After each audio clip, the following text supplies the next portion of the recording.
Hello and welcome back to Disco Elysium, aka worst choices of my life. Hi, what are we doing? Oh, hello, dear. There you are again. She sounds glad to see you. Is your husband some kind of scientist? Oh, yes. A zoologist. A cryptozoologist, to be more precise. What is cryptozoology? It's a pseudoscience that attempts to legitimize research into mythological beasts and urban legends. Lieutenant sounds unimpressed. That's one opinion, yes. And people are entitled to their opinions. She's used to playing off such insults casually, but they still affect her. My apologies, ma'am. Oh. I did not mean to undermine your hobby. It's not a hobby, dear. It's a subfield of zoology, one specializing in animal species that are so exceedingly rare that many assume them to be extinct or even fictitious.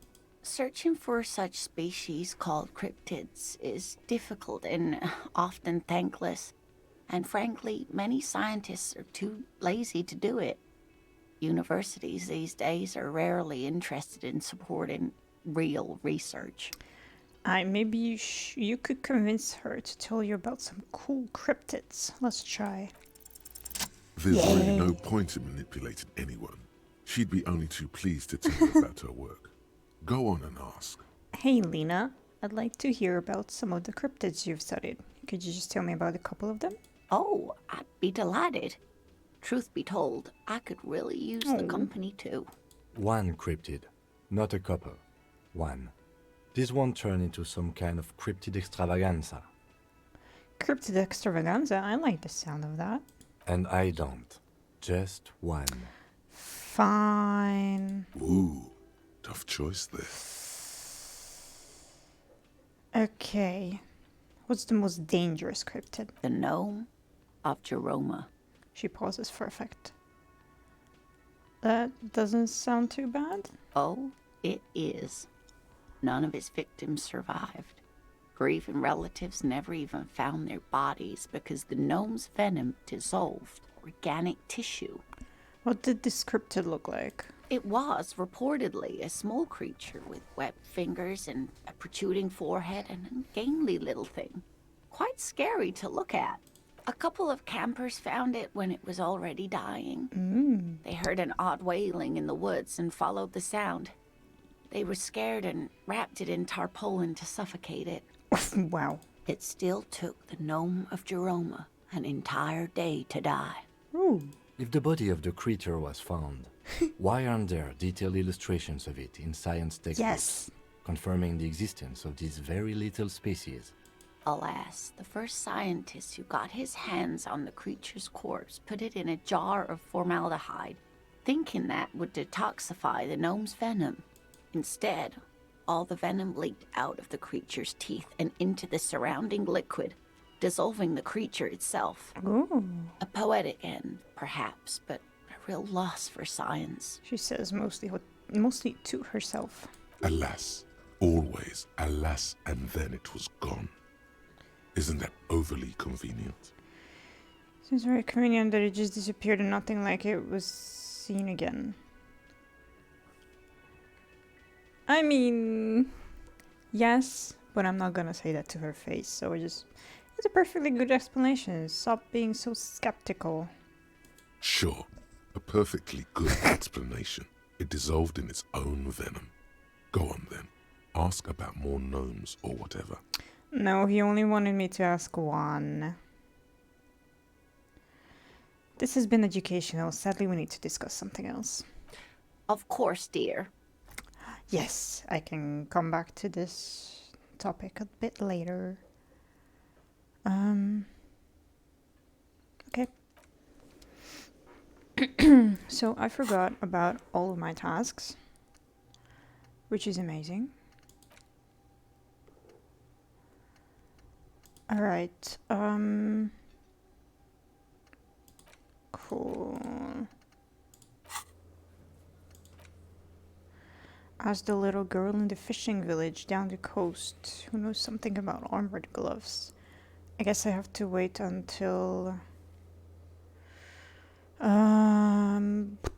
Wednesday for that, so that the gate will be open.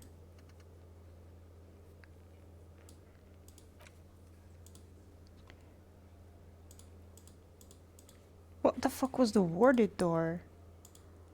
I forgot where that was. Okay, ask René about the photo.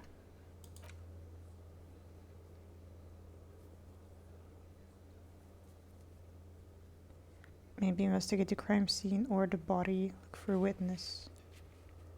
Cut off on the universe computer. Okay.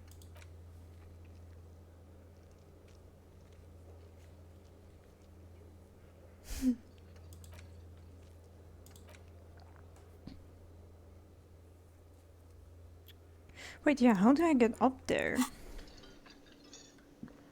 I wonder. Okay, let's ask René about the picture first.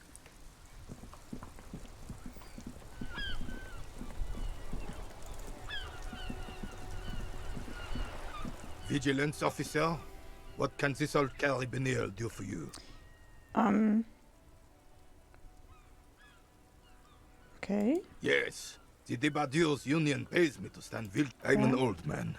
Don't sleep more than a few hours every night anyway, and money is tight. I saw a picture in there. You were in it. Who's the girl? She is nobody. This is none of your concern, and I refuse to discuss my private affairs with the RCM. Unacceptable. The lady is Jeanne-Marie Beaulieu, and she sure as hell wasn't a nobody. Okay, got it. Thanks. Yes, like I said, I would be up anyway, so might as well keep an eye out. It keeps my senses sharp. Okay, so that was it. Okay, cool.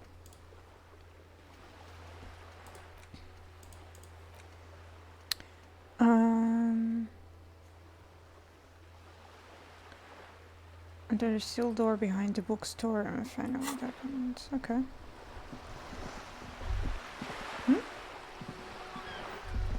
The sight of bullet holes stirs something in you, making you forget the lieutenant's surname. Look closer The first. faded marks are too degraded to draw any forensic conclusions. Just chips in the sandstone. They look pretty ancient. Kim, look, bullet holes. Where? This man's been shot. We're cops. We should solve it. There? Those are old. Oh, you mean like from the revolution? Yes, the one that happened half a century ago. Those bullets were fired during the revolution and do not warrant an investigation by officers of civil law. Alright then. We should focus on present crimes from the present century. Kim. Why are you like this? Okay. Wait, I need my flashlight.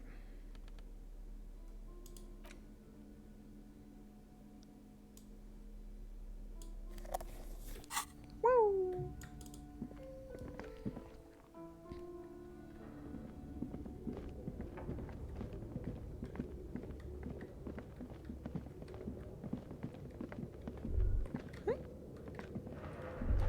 Looks like someone tried to reconceptualize their business here. I don't get it. Look, the skis and rotor blades both bear the same slipstream logo. Okay. It seems likely that they started out making one, failed to turn a profit, and then pivoted to producing the other.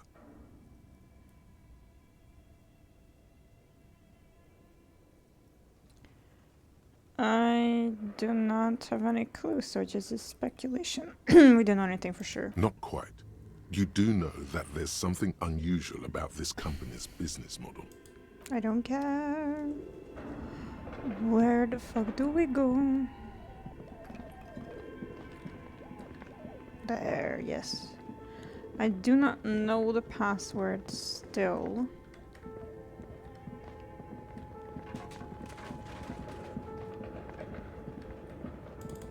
Oopsie. Thanks.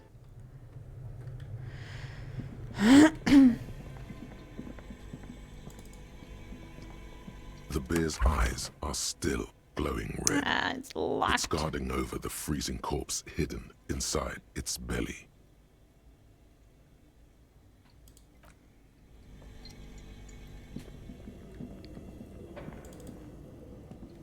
A thick layer of coal dust covers the furnace, coloring it pitch black. Kick it with your foot. A hollow ring echoes through the furnace. Your toe hurts. Okay, what is this thing? Is this the furnace? Looks like it. Looks like an old central furnace used to heat the building. It's connected to the chimney. He opens the door and gingerly peeks inside. No one has used it in ages. No signs of any recent fire. Only dead rats. I kind of want to smear my hands with coal, so let's just do it. A lush layer of coal now covers your skin, sinking into the wrinkles. Your hands look ancient. You feel the spirit of Ramut Karzai, ancient hero of Grad, pulsing through you. All that's left is to cover your face in war paint. Yes, smear your cheeks black with coal. 3 dangerous stripes appear onto your cheeks, telling stories of your wild soul. What? What are you doing? I am the reincarnation of an ancient Ilmaran warrior. Please wipe your face clean, officer. No, you're a proud warrior. Keep it. Don't wipe it. You can feel your No. cheeks turn red under the lieutenant's gaze. No. You look like a kid, not a police officer. Even the war paint can't conceal the embarrassment. Wipe it clean then. Thank you. So, where were we? Those voices I heard. Maybe it's the malignant entity. Plaisance said it lives in the chimney. You're right. The rooms do look like they're connected. But malignant entities don't exist. At least not the supernatural kind. Always has to be the skeptic for this man. Alright, so how do I... Oh! I did not see that. Oh, wait, no. That's where I came from, right? The wind howls in from the coal chute above. This is where I came from, right? Yes. I have not met the entity yet. Ooh. I have not been here. I have not been here. Shoes in the puddle of melting snow.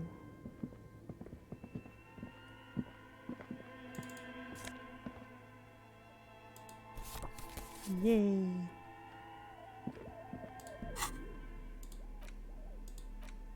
Sunlight has made this postcard almost completely sepia-toned.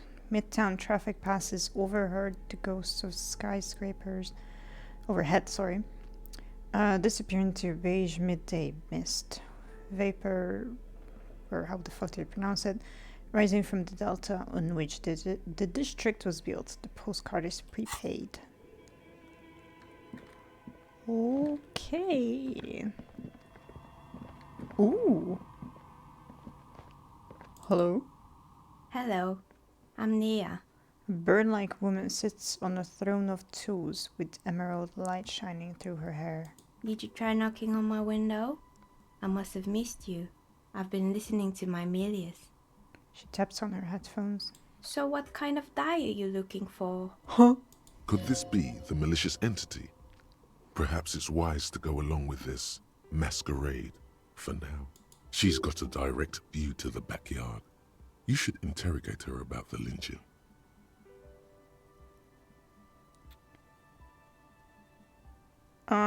Hold on, what do you mean by milieu? Yes, a Melia is like a call-in station. You need a two-way radio to access one. That's why I have these. She puts the headphones on the table. Mostly, they just teach you to swear in different languages. but some of the stations can be quite interesting. I was so absorbed, I must have missed you knocking. I did not knock. You must have me confused with someone else. I haven't knocked on your window. Then how did you get inside? By the south entrance? You know what? It doesn't even matter. What matters is that you're finally here. Let's talk dice. Did you have something specific in mind? Were you asking me about dice? I'm a novelty dice maker. Ooh. Tell me the name of your role-playing system and I'll make the die you need. That's why you're here, yes? No. As she speaks, her bone-like fingers fiddle with a ring. Her bones light, but her hands strong. Role-playing games? You know the one made by Fortress Accident. Does that count?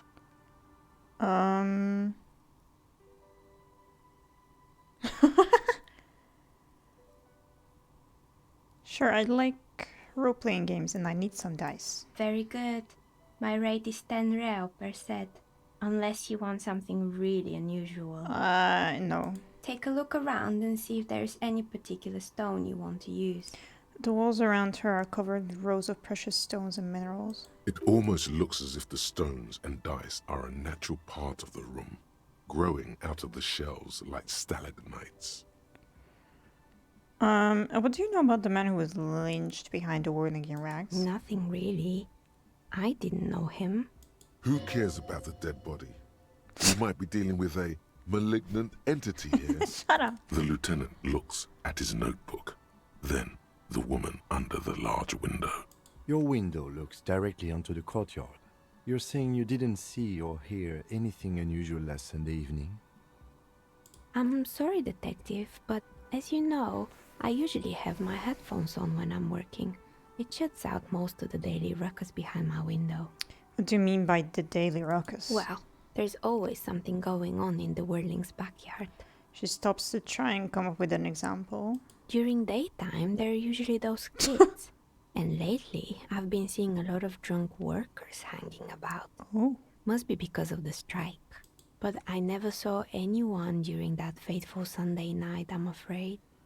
And you never took your eyes off the work to look out of the window? I might have, but in this case, all I would have seen is my own reflection staring back from the darkness. That's fair. It's light here, but dark in the yard at night. It's really hard to make anything out in the yard when it's dark outside. Besides, I rarely get up to look out the window when I'm in the zone. Do you often work Sunday nights? It's an odd profession, making dice for people. But I like it, and I prefer doing this to sitting at home. I see. Thank you for your answers. She nods. Anything else, officer? Why is it die and not dice?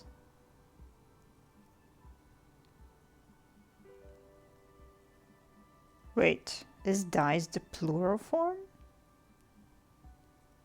No. That cannot be.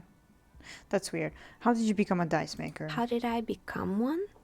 It was a business decision. I was a regular jeweler at first, but that's an unfocused field with too much competition. Some of my friends were role players. They asked me to make some polyhedral dice out of cobalt. That was my first order. I grew it from there. Do you like role-playing games yourself? Not especially. I like working with rare materials and a steady pay. And role players as customers? They're nice people. No. Some of those nice people have big bucks to spend on novelty items. Hey, where are we anyway? What is this place? We're inside the chimney of an old central furnace. It's strange, I know.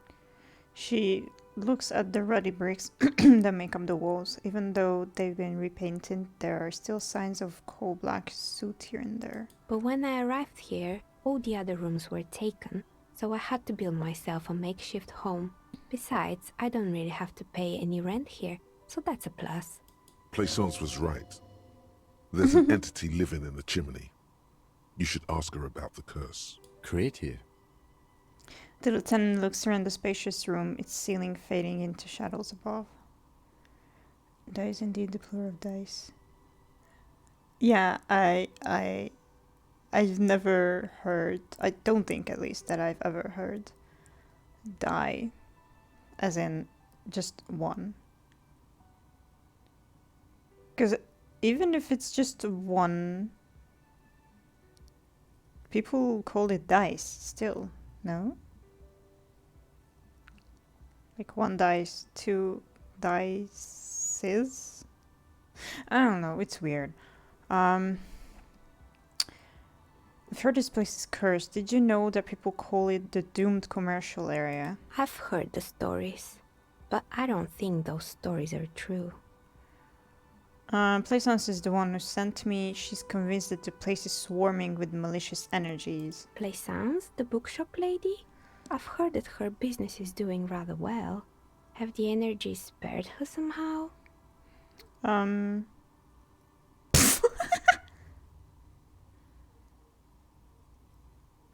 Yeah, actually the bookstore isn't doing that well. There are hardly any customers and she has to exploit her own daughter to keep the company going. Oh, right.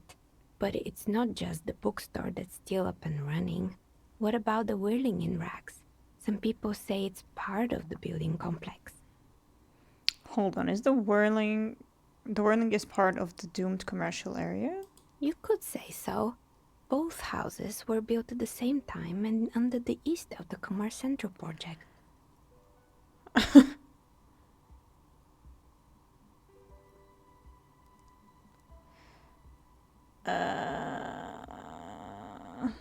You're right, the whirling doesn't really look like it's cursed. And then there is me.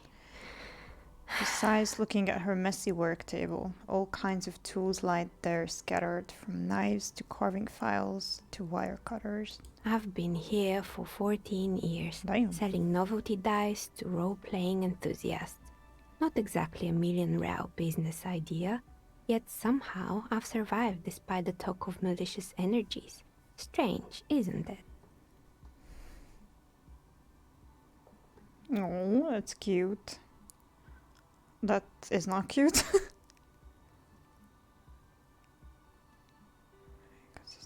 Yeah.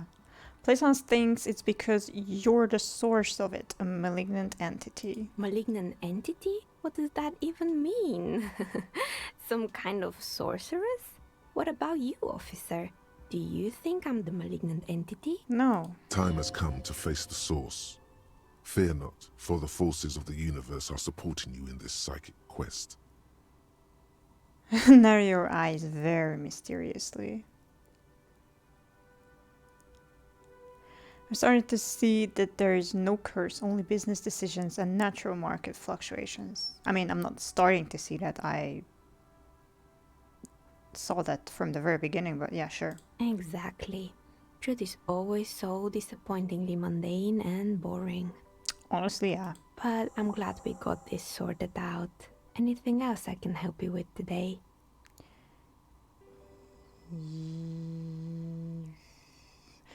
Let's go with this one, and then maybe we'll have a better chance with this. I'm not sure, but yeah. Do you know what happened to other tenants? Everyone else is gone. More or less. Are you interested in anyone specific? Oh, quite a lot of them spring to mind. A hair salon? Hello? Well, okay, what happened to the gym? I literally haven't had no idea there was a hair salon, but sure, what happened to the gym? It wasn't merely a gym, it was Artemitep's boxing club. A community project created to steer at-risk youth away from drugs and crime. Oh, that's nice. And who was Artemitep? A kind man from Zemsk. I heard he had some trouble with the law when he was younger, and that's why he wanted to start the gym, as his way of giving Aw. back. Wait, that's what Kuno needs, a community-centric boxing club. Kuno. Who's Kuno?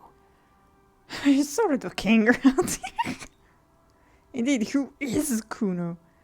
He's a little ginger gremlin who likes to defile dead bodies. Oh yes, you mean the kid with the sailor's mouth? Yes. Yes, I've heard him yelling profanities in the backyard. She looks out the window. It's oddly quiet there at the moment. I think it would take more than a gym to help that kid. Honestly, yeah.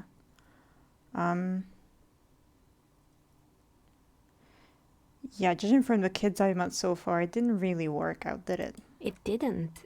If anything, it made the youth situation in Martinez even worse. Yikes. At some point, someone started a rumor that the punching bag downstairs was full of amphetamines. You should have known it. Shut up. It's not really full of that. Yeah. No one would store their drugs like that.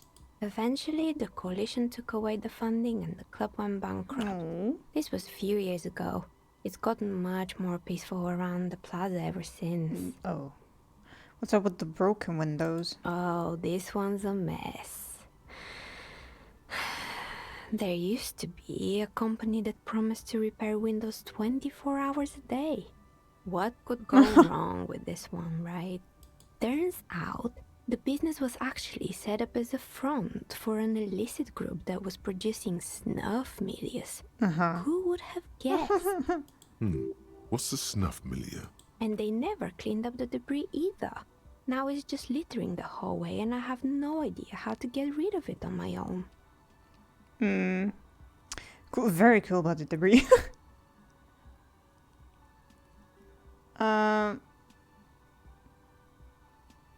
It's a shame about those windows. I'm not even going to ask about the milieu. Yeah, don't. She looks down, then up again. Did I? I did find at least one creepy mannequin. There used to be a fashion atelier here, but I have forgotten the head designer's name. They were doing well for a couple of years until the insect rights activists came. Insect rights activists? What in the name of... The atelier produced a certain collection that used chitin among the materials. Apparently chitin is made in the Occident, where it's extracted from beetle wings. And you know how all kinds of political movements are big in the Occident. The activists shut down the biggest chitin supplier, which of course caused the price to skyrocket. No. And, naturally, all the most fashionable tastemakers refused to be seen in chitin from then on. The atelier went bankrupt before they could finish the collection. I like insects. No, don't say that.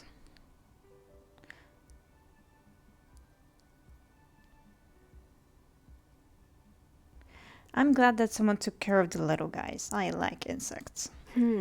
Really? Anyway. Oh no. Okay, what's with the rollerblades and skis? They were made by a company called Slipstream. After they pivoted from making rotor blades to skis, their chief executive took off on a vacation with all their money. Wow, she rests her chin on her hand with an impish smile. Honestly, I think it's quite funny. I think he's still sending out holiday transmissions from Tulula or Tiumotiri or Hashtkor or wherever he is. That's illegal, running off with company's money like that. Why hasn't he been arrested? Sure, it's illegal, but it's not exactly anything extraordinary in business. Besides, Slipstream is history now. All their remaining assets got seized by the bailiffs in 47. I have no idea why those skis and blades are still lying around. They were just the props. Why return them?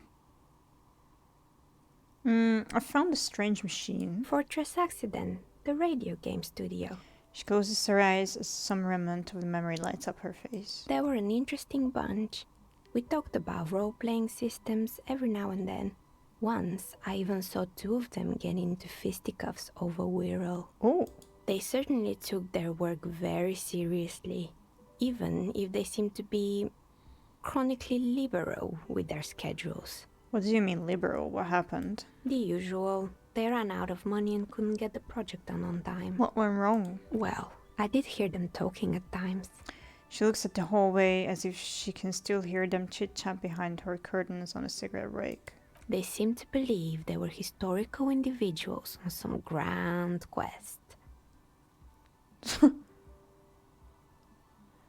I mean, yeah, that's true. From what I've seen so far, the project did look quite impressive. Yes, but when the money started to run out, they just began to complain a lot about capitalism. You know, how the markets are rigged to keep out new businesses and so on.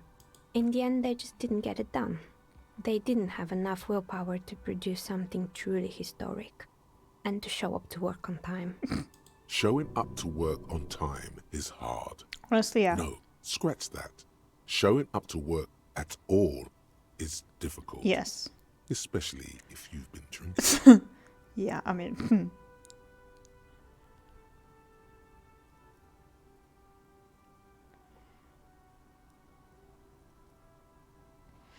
You're right, they should have just tried harder. They had everything needed to succeed. Still, not everyone is going to make it.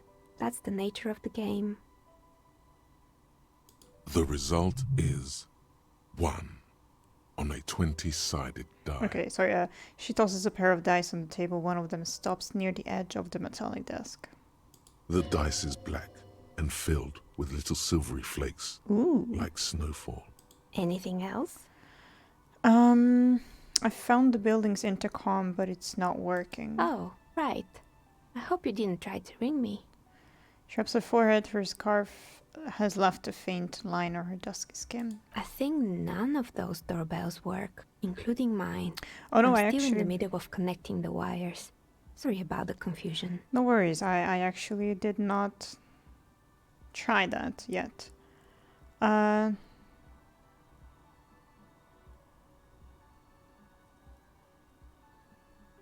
have a few more questions about the building. Sure, I'm listening. There was a terrifying taxidermied bear in the cellar. Oh boy, the fabled Revachol ICT. You're in for a treat here. She smiles and leans closer, hand on her knees like a stand-up comedian ready to tell a story. The place was owned by two guys who had some rather innovative ideas about marketing. The bear was one of them. Now ask me about their other ideas. Indeed. What were the other ideas? I don't care. Alright, what about the other ideas? There was really just one. And it involved picking out the prettiest girls in the neighborhood and paying them 20 cents per hour to man the booth. And by man the booth, I mean slump behind the counter with a face that could maim you if you ever dared to disturb their bored magazine browsing. She leans back disapproving. Fritte does the same thing. Yes!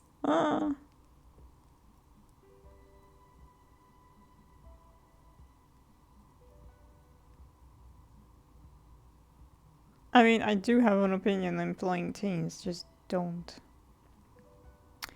I know a girl like that. She works in Fritte as a cashier and she's not particularly friendly. Employing silky teenage girls is a widespread practice, yes. Yikes. Unfortunately, they always come in packs. I'm talking about acne-ridden girlfriends and gorilla-like boyfriends loitering near the shop. At least that's what happened with Revachol ICT. And they already had the bear. She closes her eyes as if remembering something painful. What about the bear? The bear. She repeats, pressing thumbs into her temples like trying to suppress a headache. It didn't work out? Of course not. The bear was terrifying. No one wants ice cream guarded by a hostile apex predator. To make matters worse, the fridge didn't work too well either, and half the ice cream came out malformed and partially melted. Maybe we should get the body out then. Eventually, Revachol ICT lost the price war to its rival, Glace 5000. Glace 5000 sold caramel sundaes for only 5 cents a piece, out of regular fridges. I'm sure the bear was doing its best. Maybe, because the taxidermist who made that bear definitely wasn't. Doing his best, I mean. What? He said that the bear was his vision beast. He said he met his vision beast while high on desiccants. Called it Megatherion. What the fuck? Sounds cool. Very cool, but I don't want to hear about bears anymore. Let's move on. Oh, I totally understand. Anything else? Okay. Did someone here make stuffed animals? I saw mounts lying around. You mean Mr. Fabron, the taxidermist? No, he mostly just did drugs. But what drugs exactly? For my police report. Yeah, let it pass. Anything else? Used to be a hair salon here, right? Yes, I think it was called Androgynous Orlando or something similar. They weren't a big hit around here. Turns out that working class men don't like genderless haircuts. Who would have They're thought? scared of that word. Yeah. You wouldn't like it either. The What? others would laugh at you. No. A bit of experimenting every now Yeah. and then isn't bad. It's not about the haircut. It's about the confidence. You do not say that ever.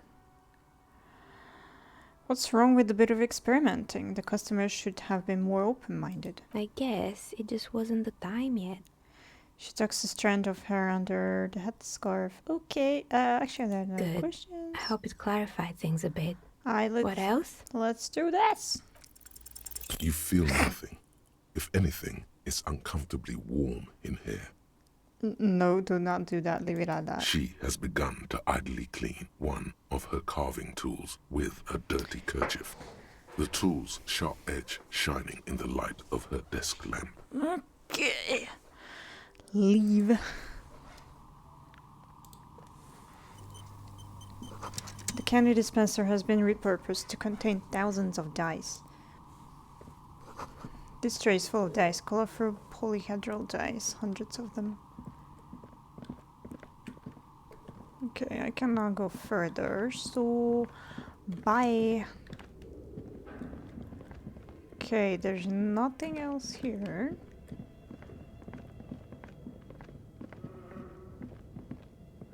Okay, I cannot go that way. Alright, I will get back to the box. At some point.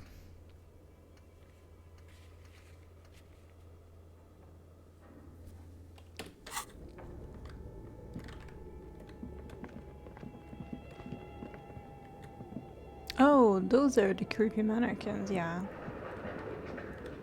Okay.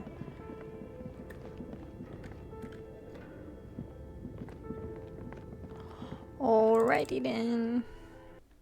Let's unequip this. Nice. Oh, plaisance. You're alive and well. Don't keep me waiting now. What's in there? In that dark sarcophagus? The dark sarcophagus. Pause magically. Yes, yes. How was it?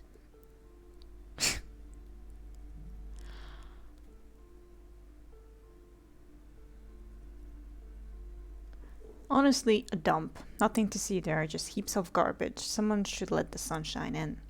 But what else did you find? Did anything survive? No, of course not. Have you located the entity?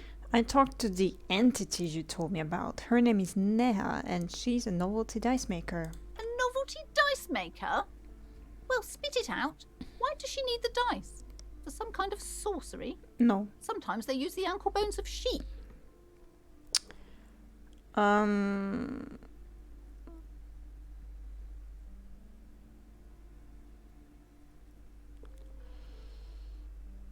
Wait a question. She's not a sorceress or some malicious entity. She's a businesswoman like you. I don't understand. If it's not her, then where is the source of the doom? How did she explain the curse? She looks perplexed. The narrative she's built herself, it does need tearing down. Yes. She's squeezing on the pendant too tight. A drop of blood in her palm. What the fuck? Just don't say you don't have any answer yet. The uncertainty is killing her. To hell with it. Perchance you ought to just lie, sire. No, I won't lie.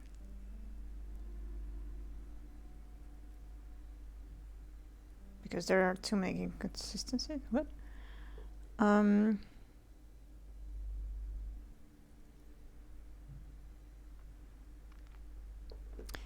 Yeah, she says there's no curse because there are too many inconsistencies. Too many inconsistencies? What kind of talk is that? The woman scoffs at you with an audible snort. Good luck persuading her. Some people can rationalize anything. First, you're one of those consistencies. I am not doing as well as it looks like I am. I only have my Simone's wards to thank for the protection they provide. As I said, she's a novelty dice maker. Her business has been up and running for a long time now. Yes, because her business consists of the psychic leech that's been feeding the curse. Red blotches appear on her skin. I see that you've fallen for her manipulation, Detective. The investigation is over.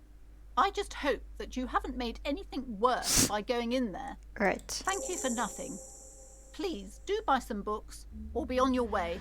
She concludes tucking the pendant away in her blouse. Wow. Total psychic collapse between you two right now. There was never any other way this could have gone.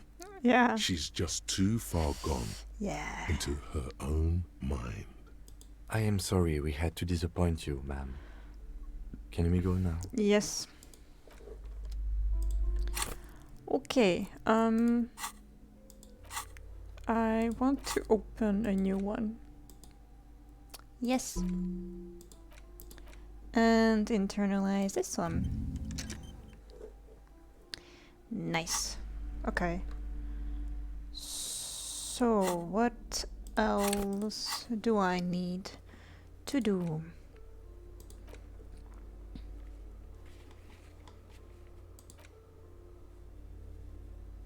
Oh, yeah. I didn't let him know.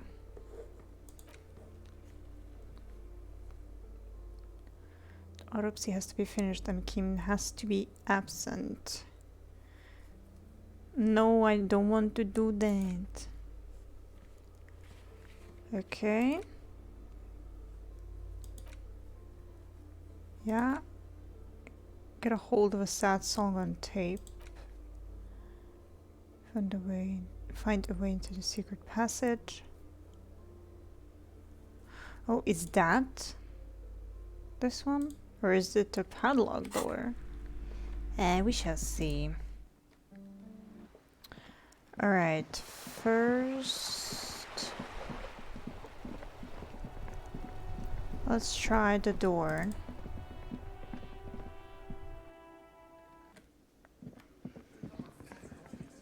If it's that, even. You see a heavy steel door. The door does not. The kobold, it leads to a side. Okay, guess not.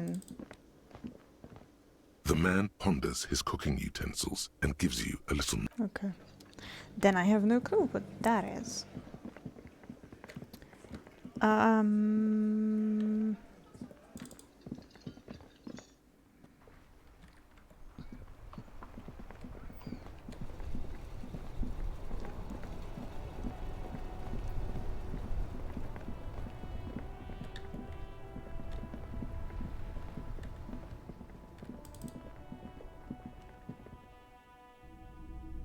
I think he might have.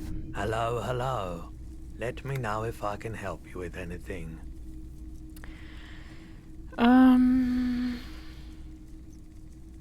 No. I don't want to Oops, sorry. My bad. A typical Martinez streetlight sits among assorted. Okay, no. You see rows of toy soldiers. Okay, no. The boomboxes wait on the shelves. And your boombox, that gold and amber Harmon Waushi, stares. Okay, so I cannot get the tape here. Then where? He only has clothes.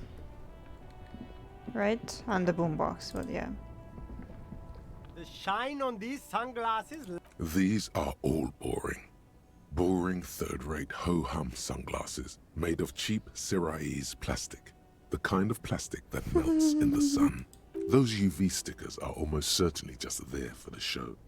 If anything, these lenses probably direct more UV light into your pupils. A UV magnifier. These are all first-rate sunglasses. Premium design, superb material, very cool. UV resistant. These will definitely keep your eyes safe and cool while doing your dangerous police work. Uh-huh. Ooh. Ah, I see. A pair of water blue shades.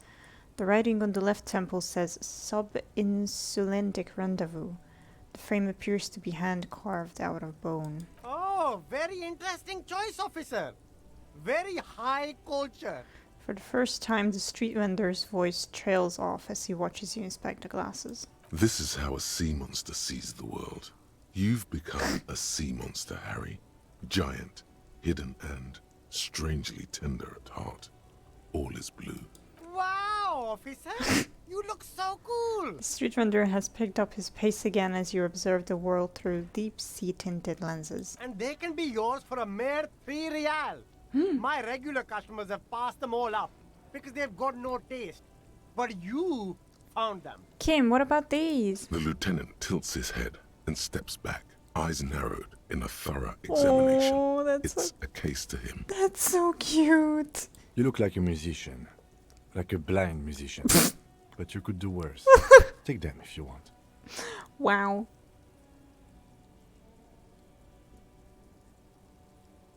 Dang. Leave for now. Okay, so I could get that boombox. The speakers below are banged up Yeah. and worthless. Right. The sneakers triumph over them. Sorry, no.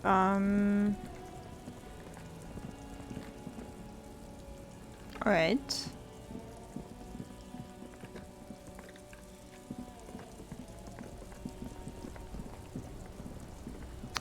So I suppose I just have to go to Everard at this point. There's nothing much I can do right now.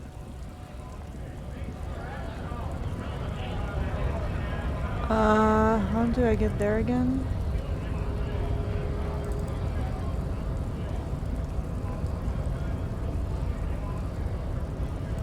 Here.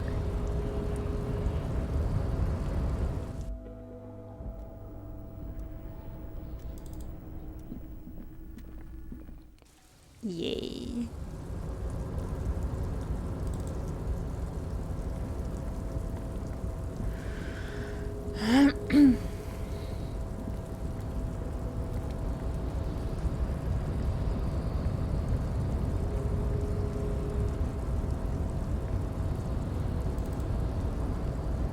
You're back before the cargo container.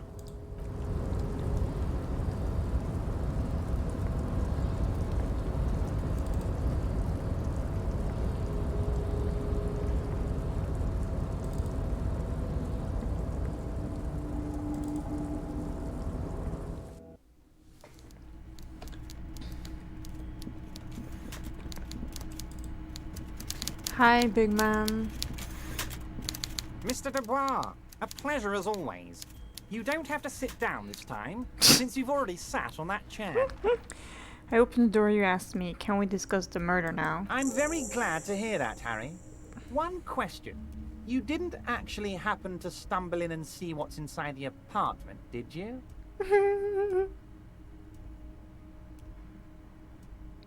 I did go inside, so I may have gone inside and seen a collection of racist mugs. Just as I thought.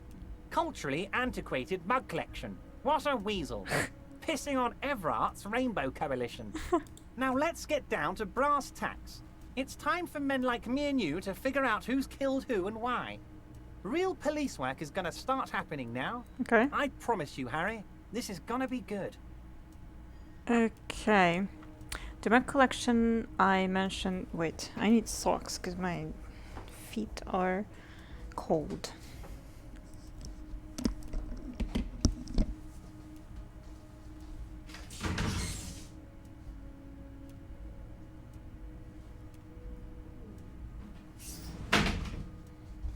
Okay. So... The mug collection I mentioned was in the apartment. I found a similar mug in the trash with the hangman's clothes. Racist mugs in the trash and in the apartment? You guys are just light years ahead of me. Yeah. I have so much confidence in the ability of your organization. I'm relieved you're doing this and leaving me to do what I do best. Helping people. With the power of politics. Mm-hmm. Yes, yes. Do you think this weasel is somehow connected to the murder? Oh, no. I don't cross paths like that. All I want is for you to succeed in your investigation.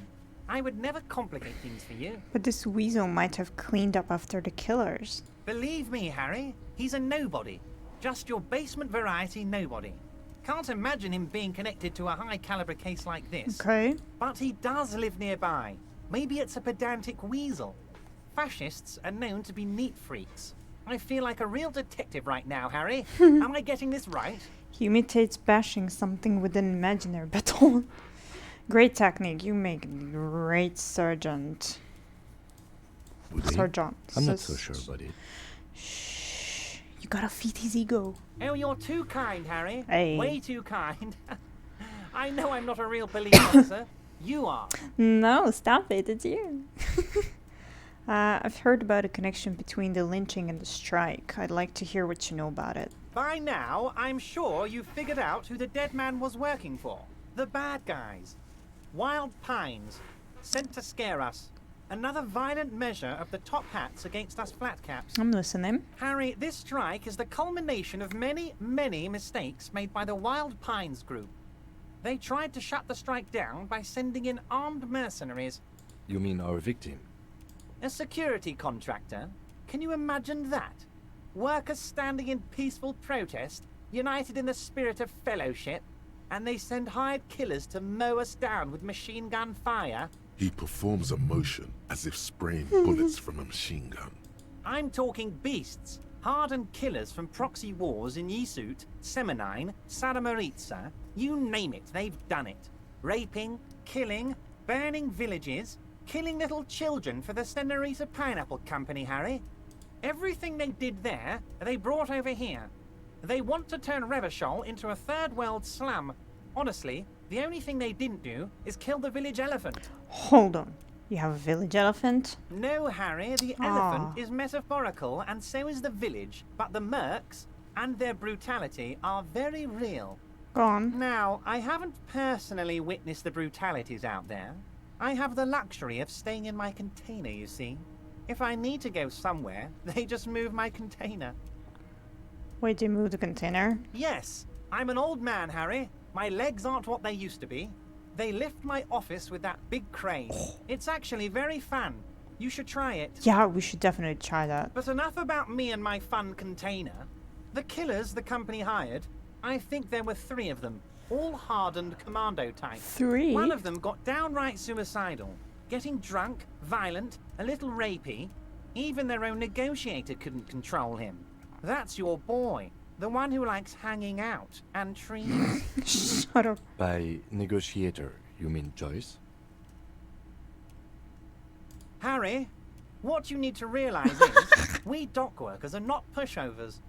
We got grit, Harry. This whole neighborhood does. Push us hard enough and we push back. And when we do, we push to kill. Wait, the whole neighborhood is in on it? Potentially, Harry, potentially.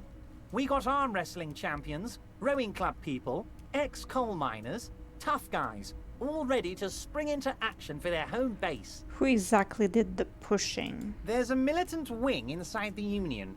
A group of people whose duties don't involve manual labor, but peacekeeping in the neighborhood, making sure everything runs smoothly. That sounds a bit like organized crime. They're like you guys. Mm-hmm. Idealistic people who want to make sure bad things don't happen. And if they already have, well, punishment must follow. Mm-hmm. Again, that sounds like organized crime. So these idealists killed our victim? One day Titus Hardy, leader of this peacekeeping faction, comes up to me and says, "Boss, socialist democratic fervor drove us to take it upon ourselves to kill this beast that was burdening the land." I don't think he's capable of using that kind of language. He probably worded it differently, but that was the idea. Sure sounded to me like they killed him. I gave them 2 weeks paid leave and told them to lay low to avoid retaliation. Aren't you worried we might arrest them for this? Oh, I'm not at all worried about that. These are not the kind of men who get arrested. They're Martinez boys, tough and gritty. I'd like to see the man who takes them in. Besides, I sent my lawyer girl to look after them. You mentioned a lawyer girl? Oh, Liz is a bright one. I paid for that law degree myself, thinking it'll probably turn her all fancy. But hell, Harry, she came back a firebrand socialist. Sometimes she scares me with her zeal. How do you know the mercenaries were hired by the shipping company? How do I know? Let me tell you about these people. That's their MO. It's what they do. Last winter, some poor workers in Terminal E went on a little strike. The company sent in Sediment, a security contractor. The strike was over the workers' right to wear protective footwear, Harry. These guys turn up and start beating people. Tell you what, Harry, I wouldn't be surprised if we got the same mercenary company after a little rebranding. And I'm sure as hell not surprised to see an army of scabs under my gates. So you believe the scabs were organized by the security contractor? You said it. Hell, one of those guys looks big enough to take down that proverbial elephant. Boys like that don't just happen to show up during strikes. The name of the company is Crenel this time. It might have been Sediment before. Of course. You're always one step ahead of me, Harry. I'm no genius. I'm in this position because people like me. Also, I'm no genius, so I have no fucking idea what you're talking about, but, I mean, tell me about Titus Hardy and his crew. Oh, they are simply fine young men. All 7 of them. Exemplary union members. Always working to advance their position in the local socialist democratic movement. Core members. Old Theo used to run them, but things really kicked into gear when Titus took the reins and named the group after himself. Gotta love his initiative. Interesting. Who's second in command? They're almost all of them great guys, born leaders. Whatever happened, I'm sure they only had the best interests of Martinez and Revachol in mind. Work with them. Hell, interview them. I tried. But don't fight them. They really are just like you. Men who like beer, women, and some order on the streets. I do not like beer. Avrod, I met these Hardys. Can you ask them to cooperate with me? But of course! Ooh. It's the least I can do for my good friend Harry. I'll do it right after we've concluded this tour. Thank you. You can now go and tell Titus about this. See what he has to say. Yay, progress. Also, Harry, here's 5 real. Wait, why are you giving this to me? I'm not giving you anything. I'm just holding out 5 real.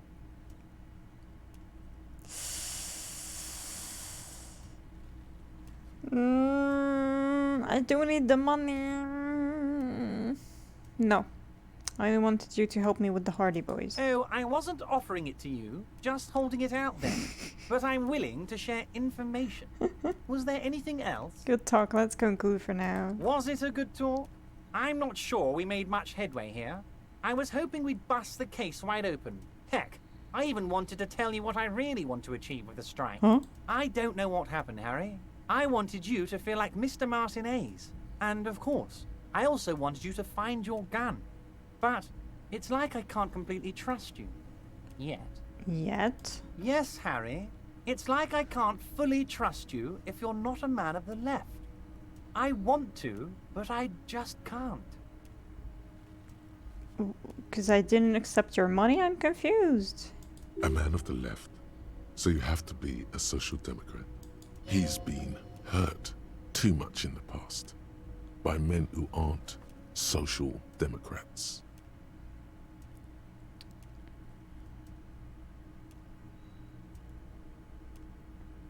I'm a money engineer. This is another corrupt scheme, isn't it? I'm neither left nor right. I do what my heart tells me to do. Yeah, let's just go with that. Don't pick sides. What does your heart tell you about your lost gun, Harry? Does it tell you to forget about it? Or do you think it wants to be found? I think it's lonely and cold. I think it wants to be found, and I have a proposal for you. Yeah, go for it. And what would this entail? Once again, I require nothing unethical or illegal of you. You just need to get 2 little signatures on this piece of paper, and then mail it to my accountant in La Delta. What are the signatures for? I'm glad you asked, Harry. The Union is going to build a modern youth centre in Martinez. Okay. It will be righteous. We're gonna get those teenagers off drugs and on roller skates. There's a nameless little street on the coast with some old houses around it. Most people have already signed. I just need 2 more signatures to get this mission off the ground, Harry. Wait. Hold up, wait. There's nameless little street. What do you mean, what will happen to the current occupants? Like, you wanna move the youth center there?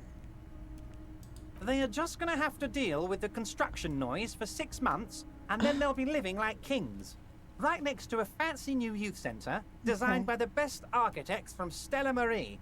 Is he absolutely sure the tenants won't be thrown out in the street? Are you 100% sure no one's going to end up homeless? Am I? Harry, these people, Martinez is the most important thing in my life. I would never let anything bad happen to them. I'm not so sure about that. We're gonna build a youth centre there. The value of their properties goes up and kids have a place to play in. I'm looking out for these people, not pulling the rug from under them, Harry. I'm looking out for all of Martinez, not just the harbour. Where is this place exactly? On the coast, Harry, across the canal. There's a cul-de-sac there, a little village they're calling it. A gloomy place. You'll find it. I trust your detective skills, Harry. Well, if it's across the canal, I can only access it tomorrow, so... You're already pretty deep into this. What's a little more? No one can see you here in Martinez. Kim, what do you think of this? It depends. I don't think what we just got from Mr. Clare was very useful. He studies Everard. But, he thinks, it's your call. As I said, it weighs on me heavily. But once we get really talking, well, I'm gonna hand you the keys to Martinez. And maybe even help you figure out who's behind this killing. He's saying as little as possible, as vaguely as he can, deliberately omitting things. I don't know. I don't want to evacuate people. And I am really not sure if he's just trying to manipulate me by saying these nice words or not. I genuinely do not know. But I'm pulling more towards he's a fucker. So, but if I reject the task, well, he won't tell me anything else, right? And the youth center sounds good. But what if he doesn't want to make it that? Oh. I am so fucking sad. I have no clue.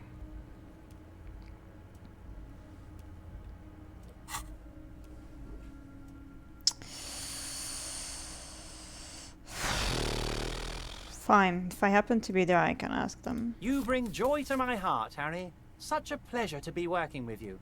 Here. He hands you an open white envelope. I can still decide later. Yeah, thank you. Thank you. That makes me a bit calmer. You need to get signatures from Isabel Sadie and Lillian Carter. The cul-de-sac is right past the pawn shop and across the canal. I hear there is some trouble with the water lock. Yeah. But they should fix it by Wednesday morning. Yes. Once you have the signatures, mail this to 13022 La Rocca in La Delta. Then we can talk about your gun. He runs his fingers through his thin hair. Okay.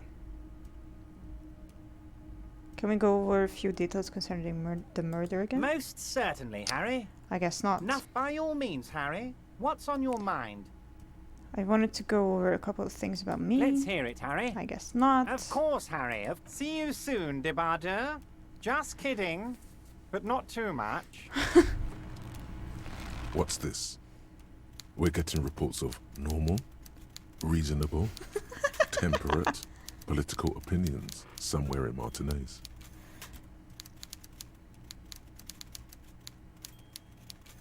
That's me, Mr. Reasonable. Someone's got to keep it sane around here. The air suddenly feels calmer, more transparent in a strangely tender way. Perhaps it's the hangover. Perhaps it's a temporary surge of serotonin. But something tells you it's time to become a citizen of the Kingdom of Conscience. First, where is this Kingdom of Conscience? It is not a place. It is a moment in time that can only arise in the right circumstances. In all of human history, it's only been achieved a handful of times. How do you bring about those circumstances? Incrementally. Yawn. You'd get there faster with a little... Shut up. History's greatest catastrophes have been brought about by people trying to make the world a better place. Too quickly. That's the genius of Dolores Day. She recognized that progress is meaningless if its gains are lost because of instability. Real, lasting change can only come about gradually, increment by increment.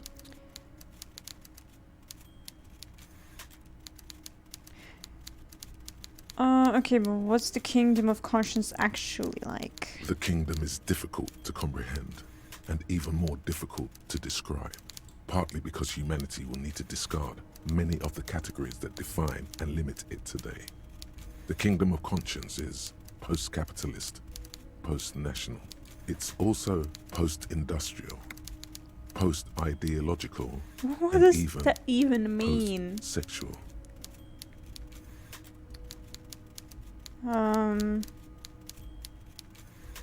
Sure, opt in. Sounds incredible. Let's go there Slow right now. down, Mr. Reasonable.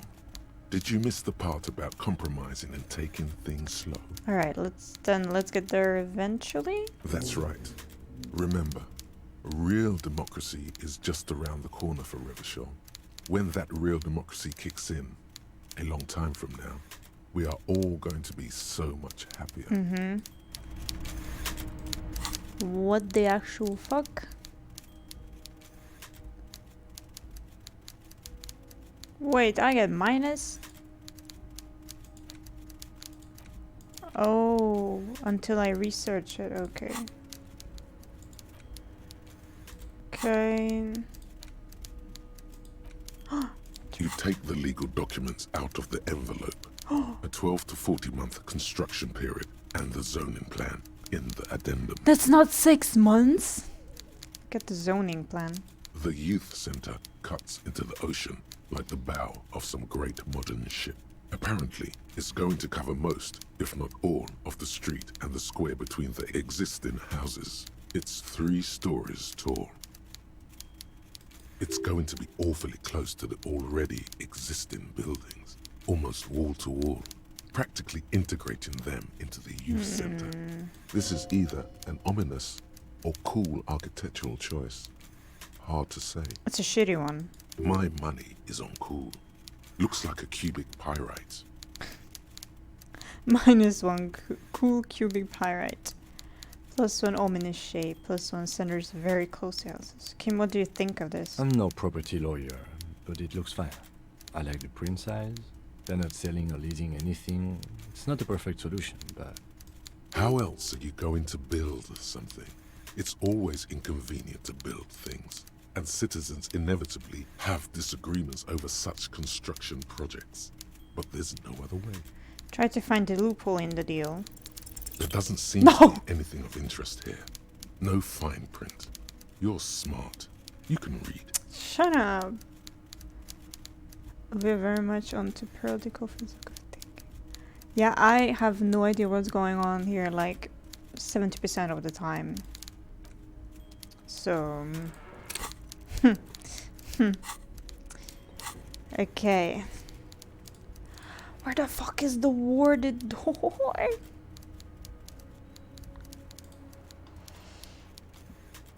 Okay. I want the perception one. Because I want to get the body out of there. Yay! Okay, I can do that. The cafeteria window.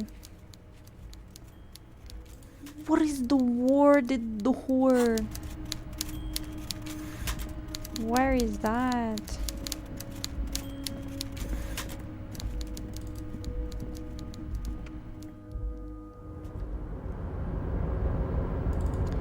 Do you have anything new for me? Oh, hey, mister. I knew you'd be back to talk with old Leo here. Yes, I did. Yes, I did. It's like Lady Larice said when she opened a bathhouse in the basement of my apartment building. They can only get so far before they're aching to get back. And lots of folk really did keep coming back. Leo, in the future, can we keep this greeting shorter? Sure, mister. Absolutely. I'm always willing to help out nice fellows such as yourself. He smiles his disarming smile and looks you deep in the eye. Are you the Leo who wrote the note to make more banners? Oh, yes, yes. I leave all kinds of notes for myself. That old head of mine ain't so good at keeping things in no more. I almost forgot about the borscht.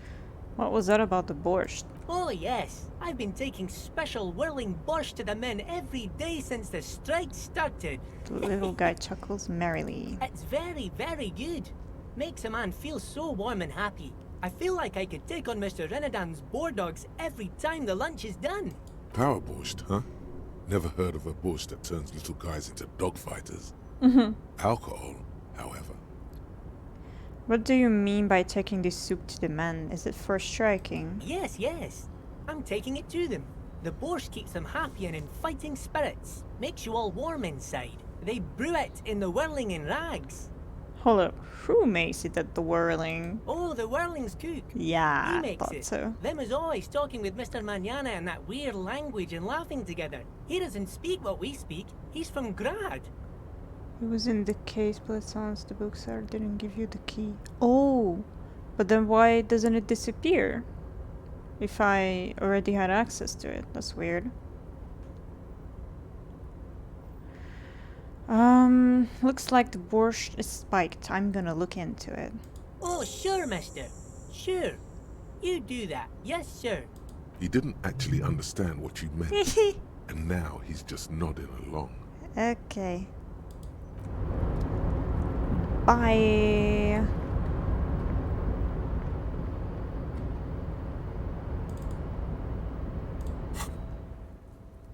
The special borscht. Always singing about the container again. Wait, where do I get back? There.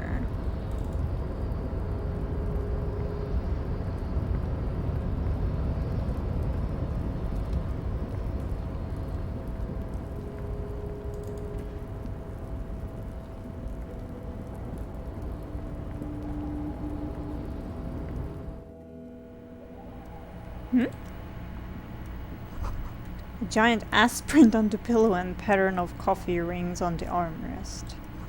Someone's habitually chilling next to the radio. What was it here? I forgot about The that. file cabinet stands steady as ever. Oh, Sliding the at note. drawer Okay. slides. The note. Alrighty then. Let's talk to him. Hola, Wandering Man. How can I help you?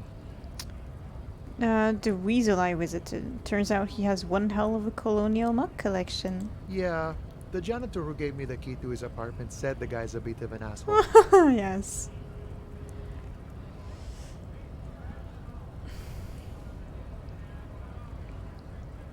Yes, this mug collection certainly represented antiquated social values. Like I said before, I don't know much about this weasel, but the bossman said he's a real piece of work. Thanks for helping out, friend. Okay, actually, do you know anything about the Hardy Boys? Los Ardis? They're an independent militant group. A bit too high-strung, but it comes with the responsibility. They're sort of like you. Preserve the rule of law and all that. Except it's Everard stuff. But really, they're just like you. Okay, why are you striking? We're negotiating our share. Your share? Aye. He seems pleased with himself. Wait, so not wages or pensions or... This stuff, they already covered. At least you got the benefits. I mean, shouldn't you be grateful then? It's a lot more than most people have here have. Never grateful. Were we ever grateful, we'd have nothing. You fight for every piece. I don't think that's how it works. How large a share would you like? All of it. However, right now we want all the harbor workers to be on the company's board, so they could take part in the decision-making process. Okay. This seditious talk sounds like communism. Just so we're on the same page, communism is basically wanting to kill the rich people or deporting them to a labor camp in southeast Grad. But don't say that out loud if you're a communist. The bossman Everard, what can you tell me about him? I think it's best you make up your own mind now that you've met him. In my eyes, he is a capable organizer and a decent businessman. Okay, I guess alright. He's probably in his container at the harbor. Yeah, I know. So head right on in there. Got the picture. Let me Sure ask thing. you about something else. This was great. You feel mentally reinvigorated. I do not, but sure. Okay, let's go back in.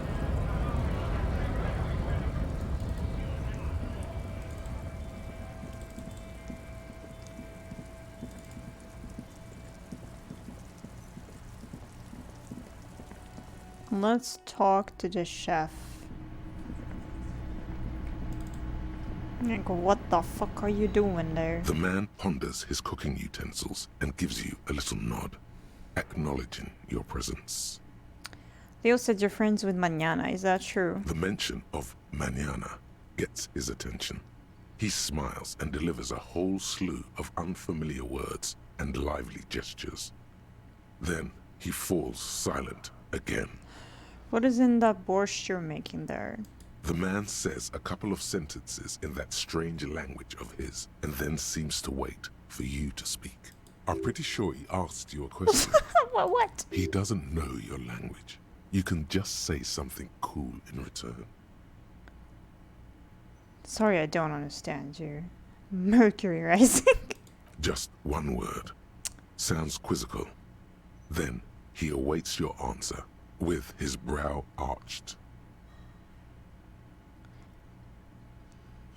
I don't know. Mercury rising. Run your fingers through your hair.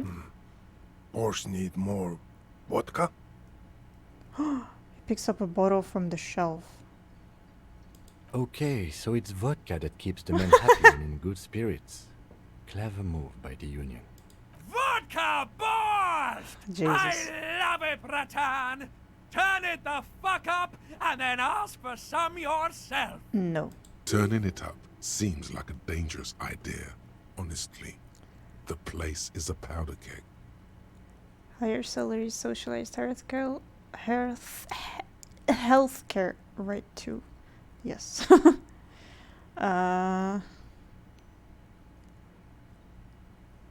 No vodka. Turn your fingers counterclockwise. Cut it. The cook gives you a long, disappointed look, then turns the stove off and seems to wait for you to speak. That's it. He fucking hates me now. But it's fine. Okay. Alright. Okay.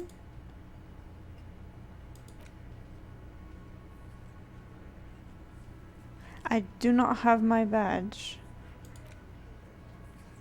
Unauthorized access. Okay. Yeah. Target the drivers about the smuggling. I mean, I did. I did talk to all three of them. No. Wednesday morning, nice. Call Alex. Right. I have not called her back. Wait. This is just second day. Okay, I have to call her back tomorrow then. Not today. Alright. Find the government marked heavy fuel oil and return to the wall. Okay. No. Okay. Okay, I cannot do that right now. Fishing villages. Still on the other side. That's on the other side, so I can only do the Titus or Titus or however he's pronounced thing. Looks like the circus left town, but the clowns are still here. Yeah, I mean, you're all here. 4 Lord Oh, 4? Thank you. Okay, I'll look into that then. Okay. Me and Everett talked. He promised you would cooperate. Oh, so you went and talked to my mommy. Yes. And now she's making me play with you. Yes. Is that it, lawman? Mm-hmm. And what's gonna happen if we don't? You're gonna go and tell on us? Hoje push-me more final. We're mature guys. Everett sent word, right? Yeah, I heard him. Now fuck do you think I'm doing here? You'd have your ass handed to you if it wasn't for the boss man's word. The boss man. Let me state this very clearly, Capo. Hello, officer. I'm Titus Hardy, and these are my boys. Hardy boys. How may we assist you? But having Everard back you up like that did seem to have some effect.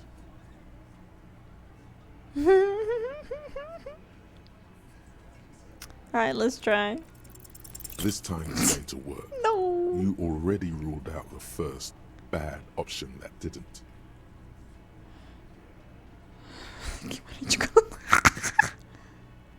Right, keep managing gun. Why? This is not what he thinks it is. This is a great idea. I'm afraid it's not what you think it is either. Everybody calm down. This is only a demonstration. Turn to Kim. Kim, the gun, please. What in the name of fuck are you doing? I don't want to give you my gun. Okay, they don't. The fuck is happening, Titus? What are they whispering about? Easy, Shanks. I want to see where this is going. I want to turn back.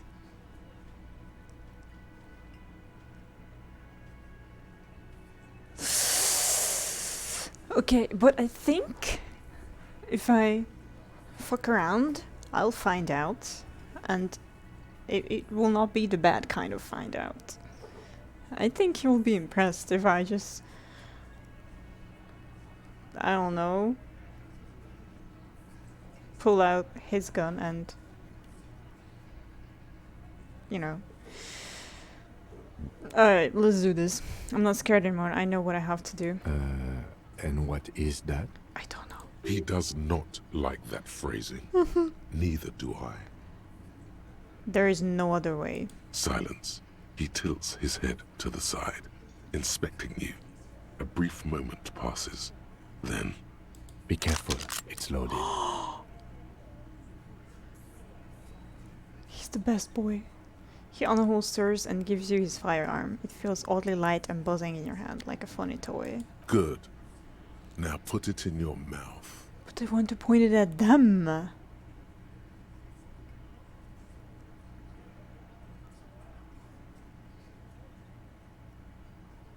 Uh-oh, indeed.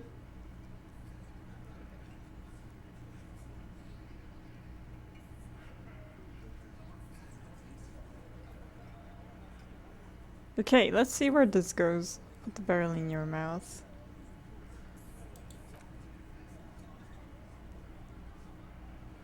What are you doing? The short, cold barrel touches your lips. It tastes like iron and hell. Genuine panic flies across the lieutenant's face. Oh, I'm so sorry. Fellas, you getting any of this? No, do not do that.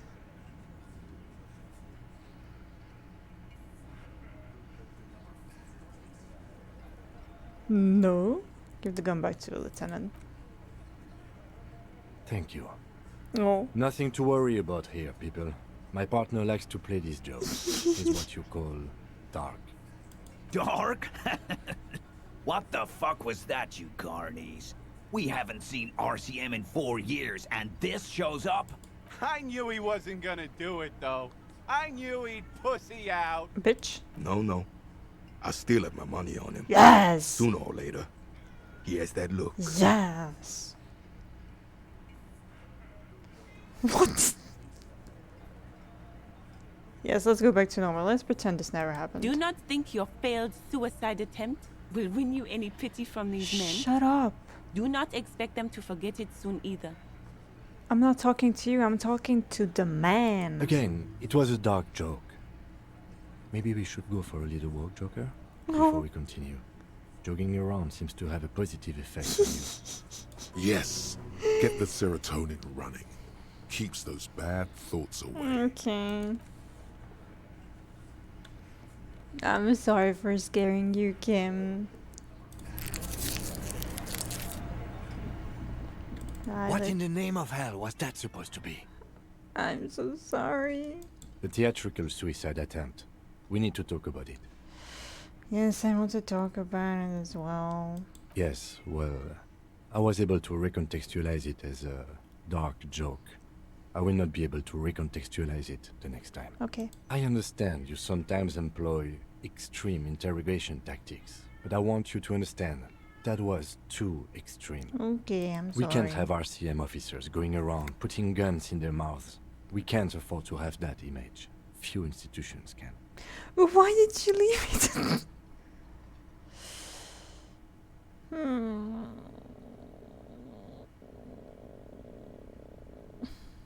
It's going to happen again. I'm going to do it again.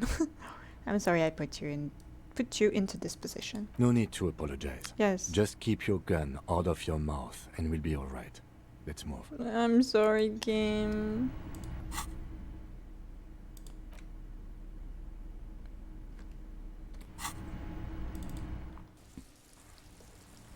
I'm sorry for scaring you.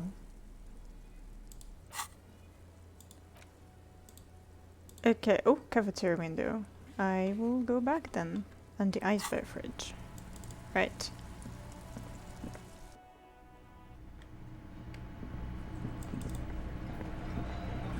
Behind the dockworkers, a ceiling height window.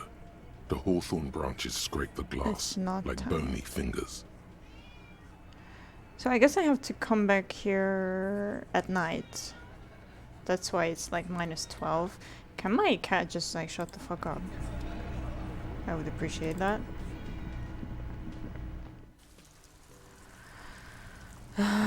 Okay, bear fridge.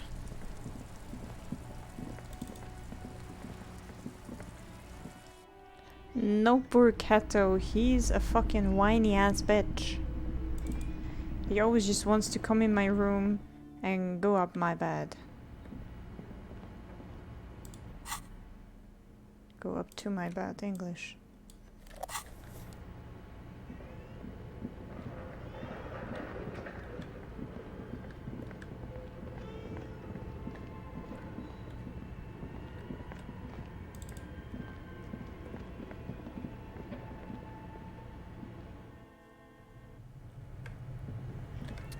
Okay, but what if I pointed the gun at them, though? Let's The try bear's that again. eyes are still glowing red. It's guarding over the freezing corpse hidden inside its belly. Okay, search it one more time thoroughly. You touch the dead man's body. His skin is cold, It was light 8. blue and silvery in the light of the freeze. You still have no idea where to begin, or what to even do with him. It'll come to you sooner or later. At least he's safe here until then. Okay.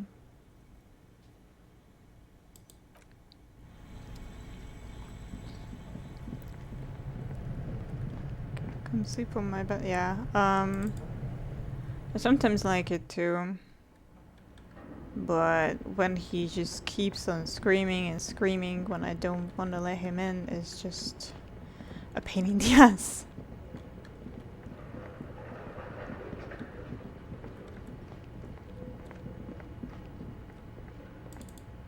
Okay.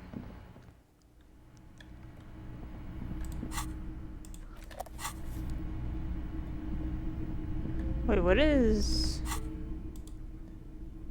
Oh.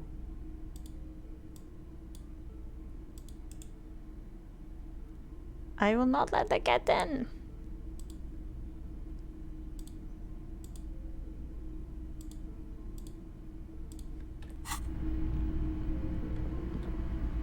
He just makes a mess. Alright. Is there anything else I can do at this point?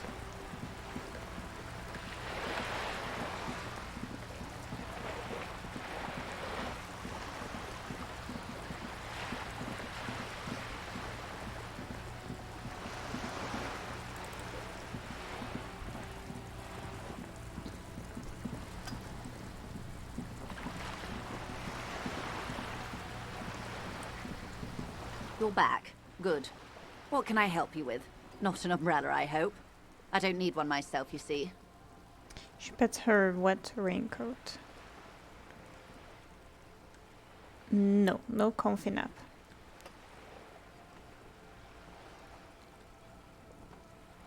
I could use a coat like that. The rain is freezing. Sadly, I need this one myself. It's hydrophobic, repels water, almost magically. The company makes them for offshore platform personnel. Very sturdy. What I can do for you is answer some questions. Nothing like talking to pass a rainy day. Well, I guess, that's all. Wasn't there something that I had to talk to her about?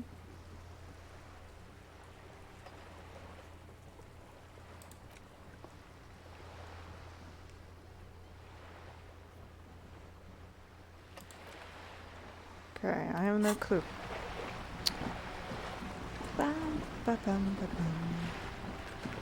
So, what the fuck do I do until, like,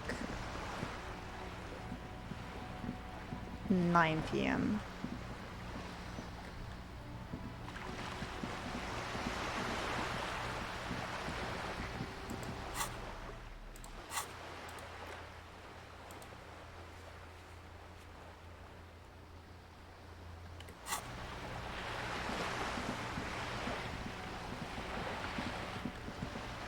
What if I talk to her again?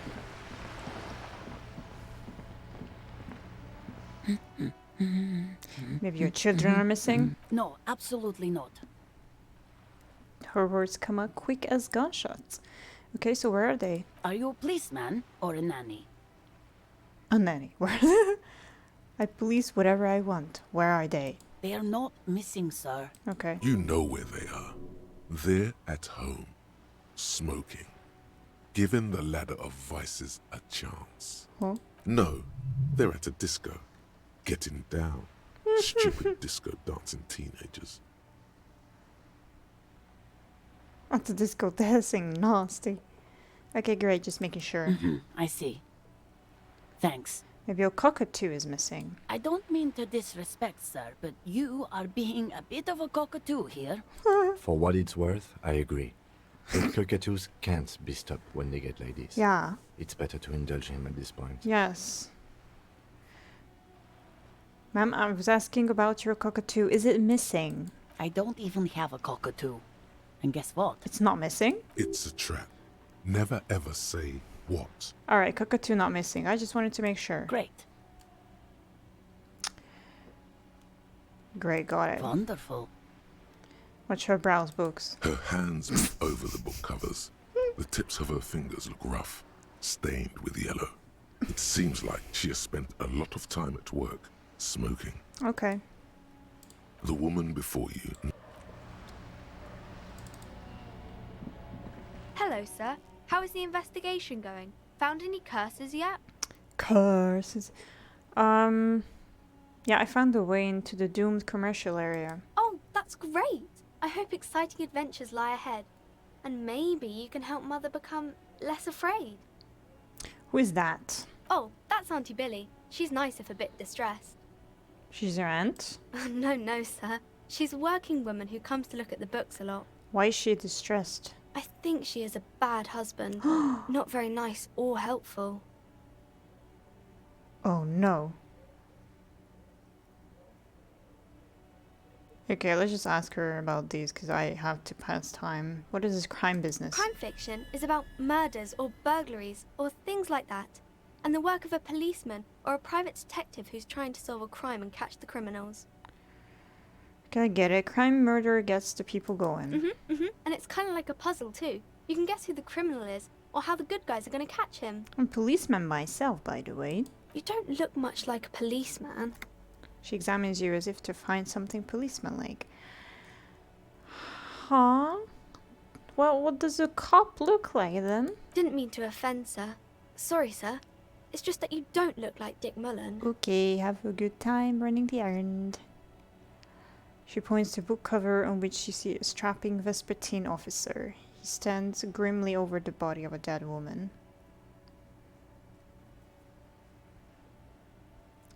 It's not your body that's important in police work anyway. It's your head. Head? Yes. No, I meant your mind. But that's like the same thing. She squints her eyes trying to solve this puzzle. In the eyes of a kid, maybe. The difference between me and Mullen is vast. He's nothing. Okay. There's the mind, and there's the mind, if you catch my drift. Not really, sir. See, that's what reading those fake Mullen books gets you. Now you're dealing with the real cop. Yes, sir. He's just a Aw. fictional character. I understand. He's Aw. no match for you. Cute. Maybe you can show me some real police work, sir. Okay. Like in the books. The cover image of Dick Mullen seems to stare at you with harsh disapproval. Okay, I'm going to deduce something now. The girl keeps her hands folded, hidden. Why is that? Hey, why do you keep your hands folded? What do you mean, sir? She looks wary.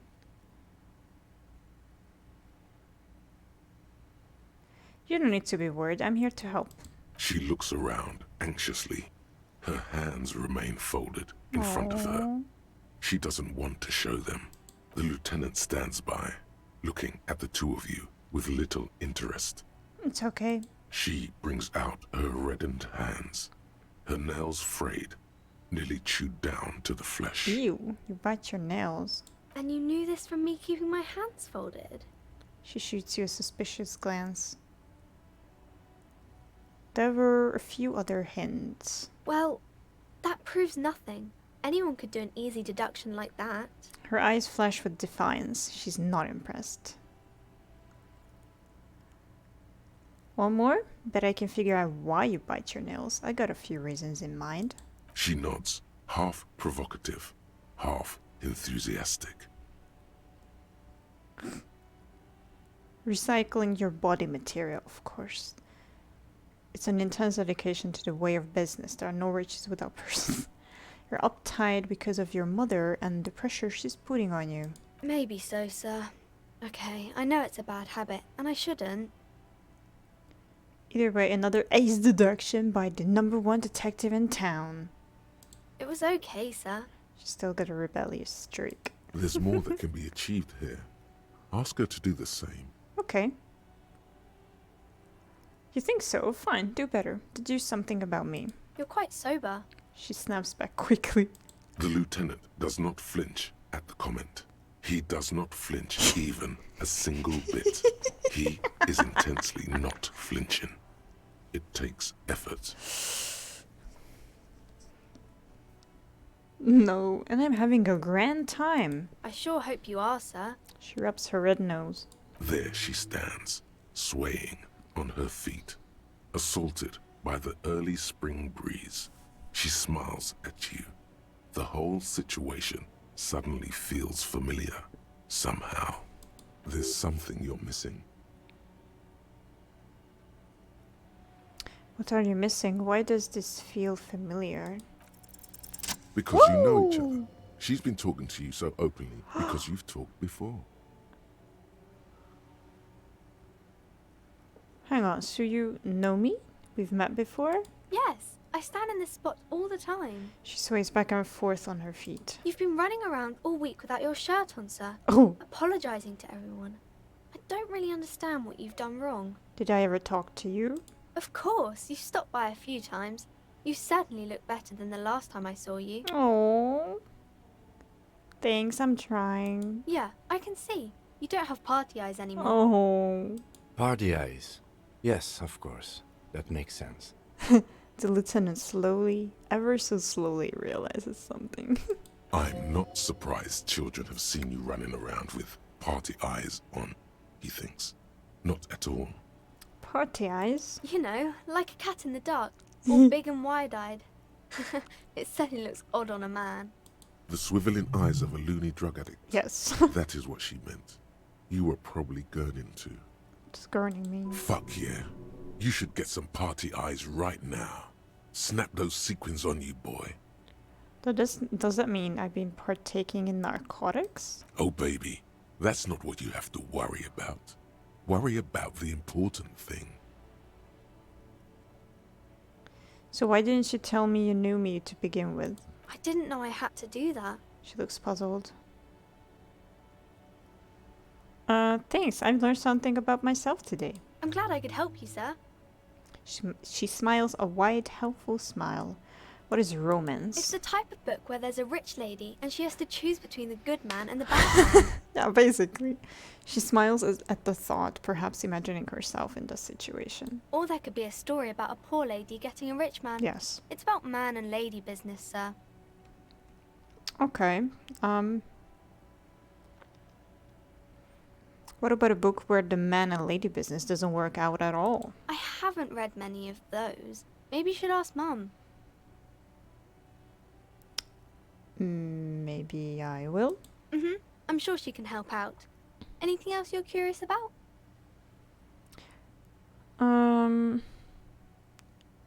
What about when both of the men are bad? These are not very common. You can't have a choice between bad and bad. Nobody wants to read a story like that. But what if it's written really well? Well, maybe then it's fine. Maybe if the lady then decides not to pick either. Yeah. Because she doesn't need a bad Yes! Yes, that would be interesting. Yes! That's enough romance for me. I had other questions. Maybe some about other books? She rubs her chilled nose with her fist. Who are these famous people? Oh, kings and queens and generals of old, or artists and writers, or musicians, those kinds of people. There's usually something extraordinary about them. She scratches her cold reddened cheek, then continues. I think that's why people read them, to find the secrets of their fame. Seems like most people who read those books fail to get more famous from reading them. Reading those doesn't make the readers more famous, does it? But it does make the famous people more famous. She smiles gleefully. Well, yeah. Fame is for vain people. I have better things to do. Okay, sir. She stamps her feet, waiting for what comes next. Okay, that's it. Thank you. Regular law official. Yeah? You've done it, Harry. Whatever else you are, you're also boring. It was not easy. Wow. You spent most of your life trying to funk up every nook and cranny of your personality. When someone says something political, the first three thoughts in your head are a ludicrous hodgepodge of communism, fascism, and stock tips. When they ask you why you did something, it's superstardom, apocalypse, or the mea culpas of the flagellant cop monk. It's not easy reaching for the fourth option, the normal one. But you have. And now, you're not just crazy. You're also boring. Wow, thank you. Wait, I got minuses? I don't want that then.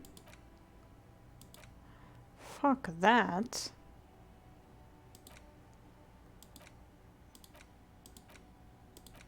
I don't want this.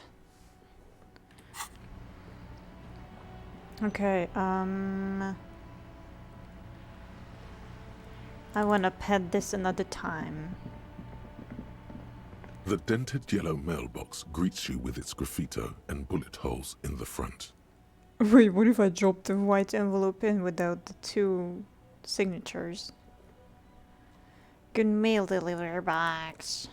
Pet. The box seems happy. Yay! Okay. What else do I need? Oh yeah. So there's apparently a fourth one here? Which I just could not find anywhere. Or who, not which. Here?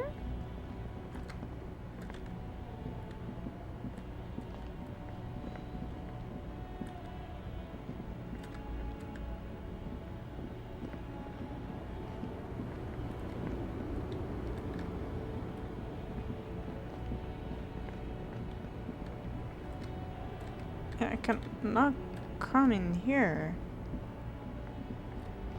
So where's the fourth one? A lorry stuck in the traffic jam. This big, heavy... The windows are clear. They've been...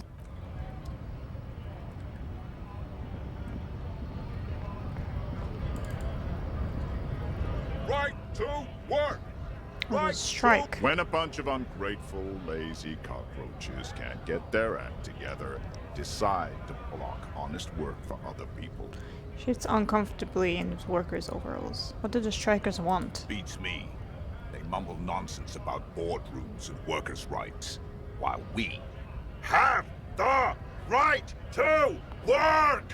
When the man moves around, you perceive some serious abs underneath his tight-fitting shirt. Yes. This man is in shape. There's something odd in the way he carries himself. His set of clothing looks vaguely mismatched. The different pieces of the attire seem ill-fitting.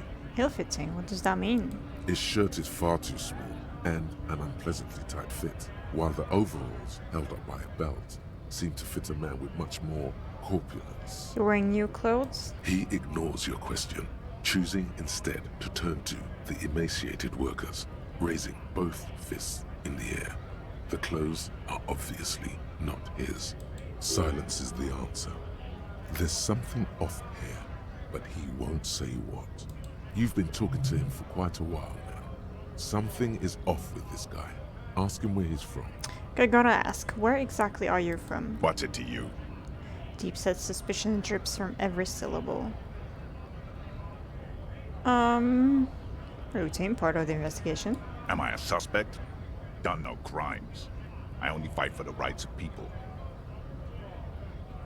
I already got that. I'm interested in your background. We're all workers, right? Workers stick together. Came from the eminent domain, in Jamrock. Backgrounds in odd jobs, heavy lifting, cargo hauling, bouncer work. I know the drill. Sweet, I know bars. Been thrown out from several.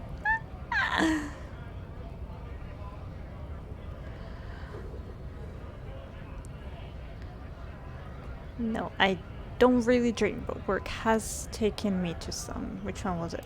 Worked at Territorial. Ring a bell? Not right now, but I might have been there. I don't really remember things well. Uh-huh. It was a long time ago. Man is quickly losing interest in talking with you. Okay, cool. Amazing. Now, who the fuck do I go to at this point? Oh, what do I do? What is here? You see several packaged raincoats fill a low shelf beneath a display of croissants and What is there? a small cabinet on the wall is filled with various medicine bottles, nasal sprays, and blister packs. A colorful display of cigarettes and alcohol bottles line the shop wall, inviting you closer. Again, I'm obliged to inform you that both alcohol and cigarettes damage your health.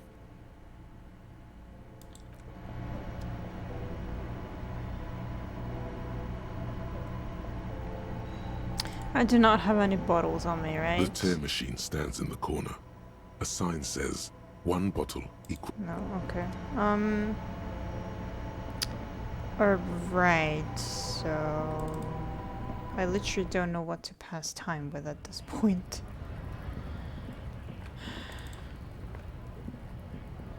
Looking for something? No. No. Can you say anything else to me? Still here. Stuck in this damn jam, my man. What's up? Care to spare some change for working stiff? Huh? Oh. No, I ain't got any money. They don't want to pay for unfinished work. They who? The bosses, man.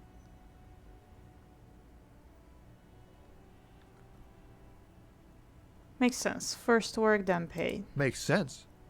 It sucks is what it does. Alright. Cool.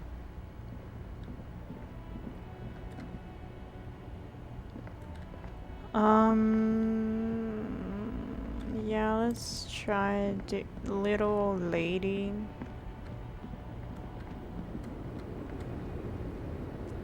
The woman is still hunched over the rail. Huh?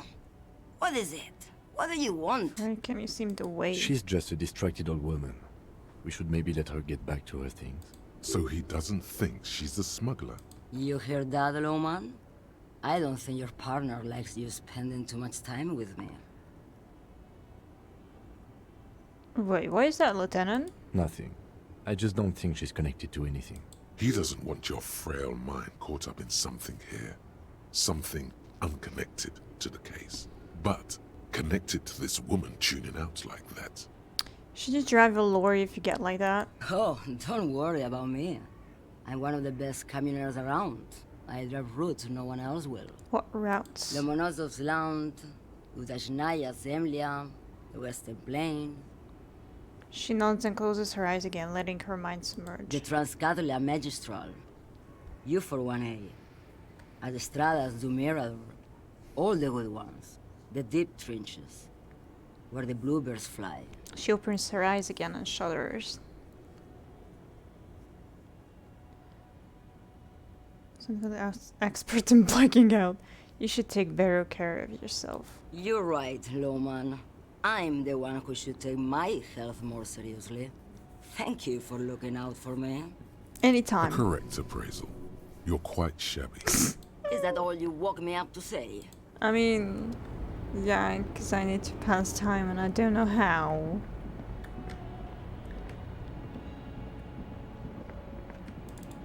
I need it to be 9 fucking p.m.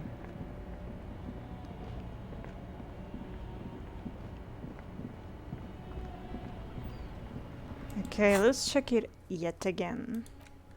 I cannot do this. I cannot do this yet. Not this. I was not able to do this. Nope. I do not know where to find government marked heavy fuel oil. I need to call back tomorrow. This is tomorrow. No. I do not know where the last driver is, apparently. I do not know where my badge is. I don't know. She's not telling anything. I don't know. I don't know. I don't know. I have no clue where that song could be. No, I don't know. Nope. And yeah, amazing. Cool.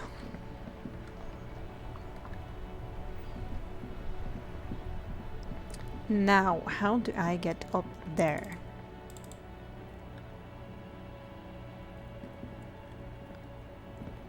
But really, how the fuck do I get up there?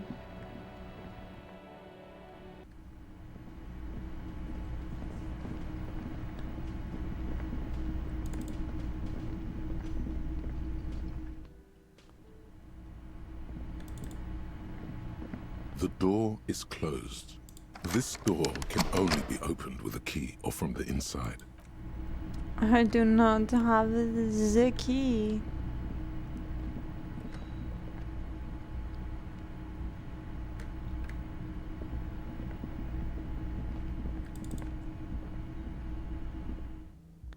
Can you give me the key?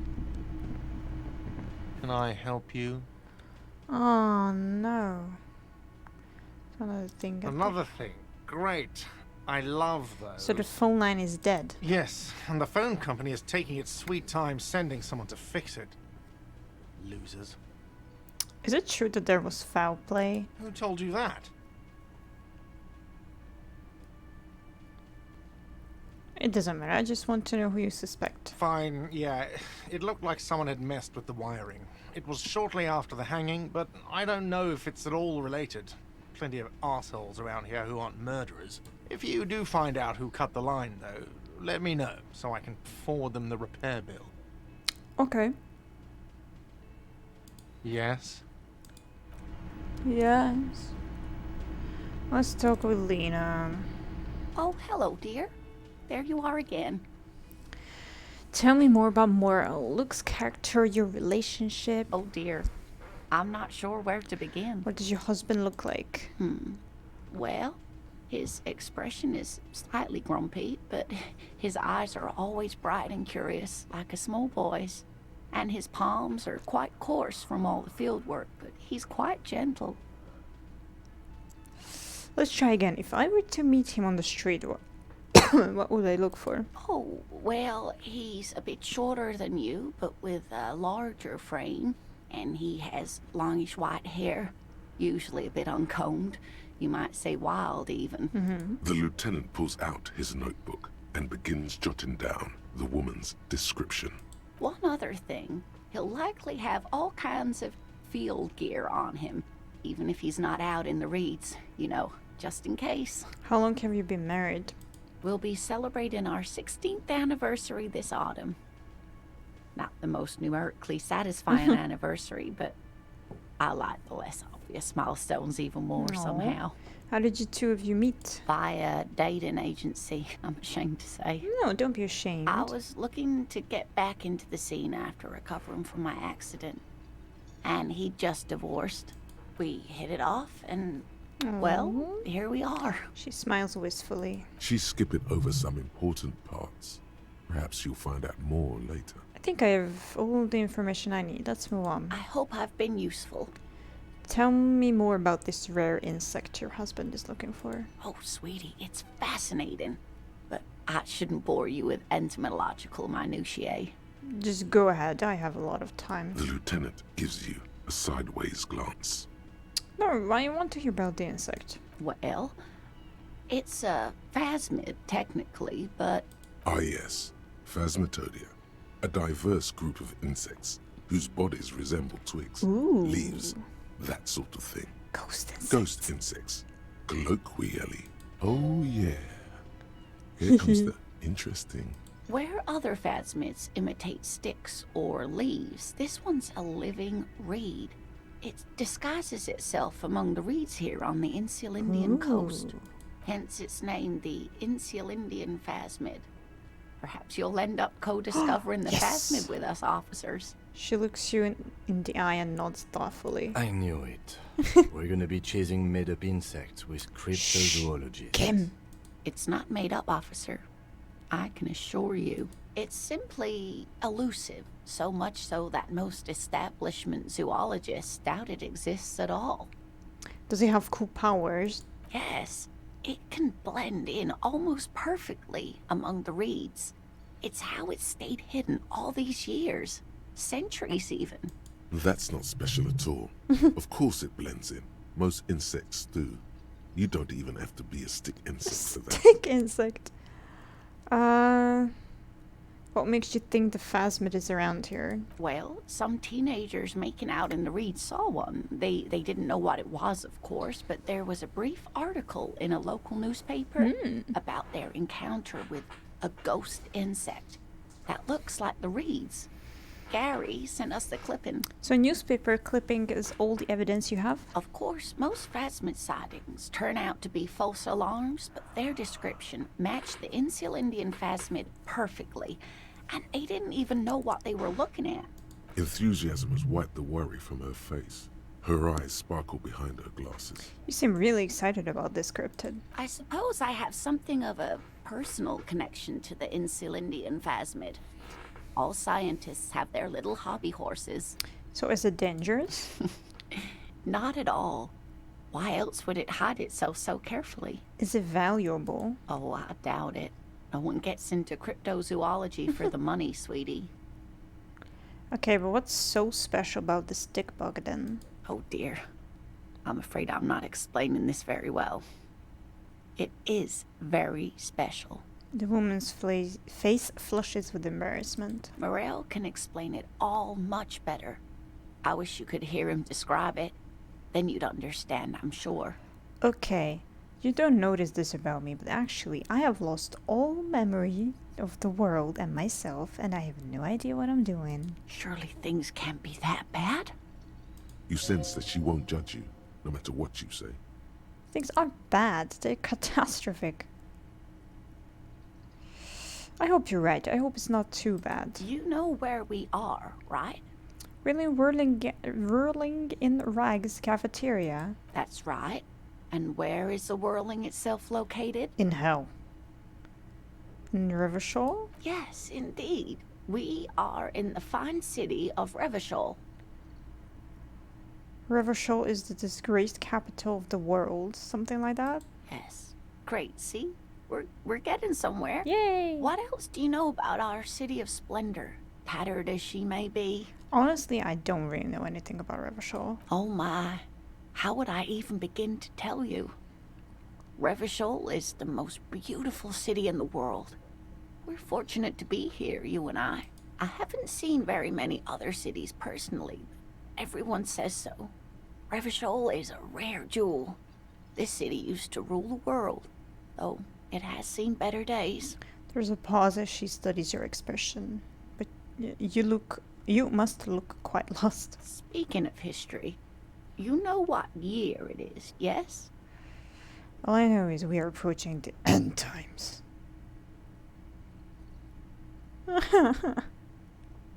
It's the spring of 51. That's right, dear. Whoa! How splendid. Here, take this pen. Knowledge should always be rewarded. I got a pen! Her relief is palpable. Yay! She was getting pretty worried about you there, but now she relaxes her shoulders. I can tell that this is taxing for you, so I'll just ask one more question. What regime are we living under? What mode of government? COP. We are living under the COP regime. Radios are being used to control people's minds and distort our perception of reality, concealing our true masters, foreigners and women. Wow! We are governed by intelligent machines that perform calculations to determine the freest market. Everyone hustles and grinds like a badass visionary. Our leaders are fierce warriors who traverse the plains on steeds. I'd like to think it's a dictatorship of the proletariat, but something tells me it's not. Some kind of democracy, maybe? No, sadly not. Revachol is what's called a zone of control under an alliance of foreign powers called the Coalition. We have no government of our own, and what democracy we have is market-driven. Okay. Meaning, buying is voting. If there's no government, how come there are cops? Oh dear. And you were doing so well. Damn it! There aren't really any cops in Revachol. Well, I am here not and in he's here. traditional sense. The status of law enforcement has been a complicated matter since the revolution. But we should stop for today, sweetie. Okay. You look like you need a break. Okay. Besides, I'm not the best person to explain the big things to anyone. She's scared now. She's realized you really are brain damaged. Oh, wow. So, how did I do? You were doing quite well up until the end there. Damn it. Does look like you're having trouble remembering things. History and places. Remembering reality, What? in a word. It's very odd. A sigh. The lieutenant buries his nose in his notebook. But maybe a fresh set of eyes is what the world needs. And while I'm no doctor, such bouts of amnesia are often temporary, so I wouldn't worry too much. Yay. She means this sincerely. Worrying won't do you any good. Okay, you could tell me more. Someone more educated in sweeping matters. Maybe you should ask. She turns to the lieutenant. No. I'm not an encyclopedia. I won't be a guide either.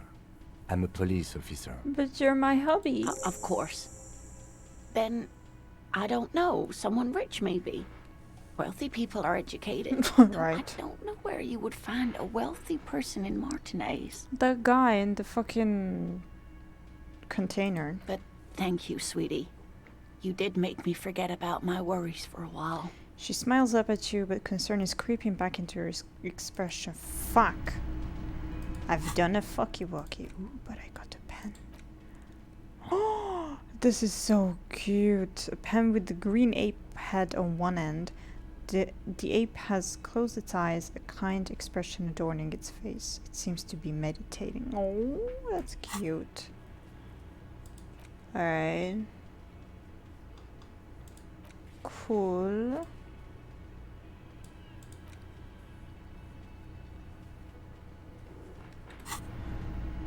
Okay, rich person.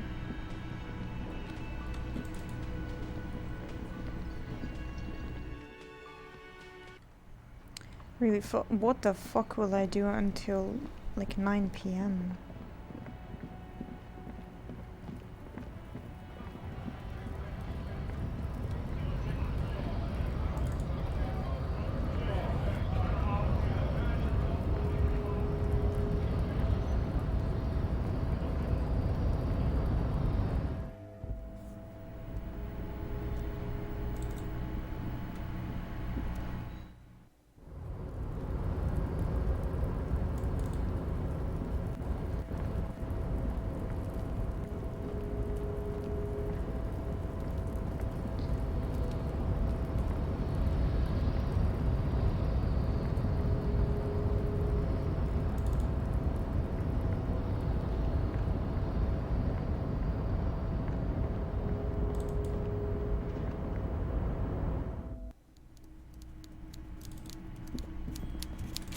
I need help remembering things. Mr. Dubois, every worker... He leans towards you, waiting for you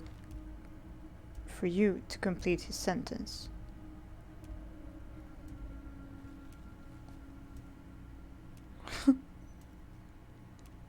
A worker, a member of the board? That's right, Mr. Dubois. Whee! I see the socialist democratic fervor now burns in your heart, too. How can I help you today? It turns out the strikers are being served an alcoholic brew. I stopped this madness. I don't know what that means, Harry, but I love it. I love your initiative. Knowing you're out there keeping things running lets me focus on the big picture stuff. Yay! Don't even tell me what was going on. Alcoholic brew? Stronger? Stopped it? Strike? I'm just gonna let you surprise me, Harry. Wait, I cannot...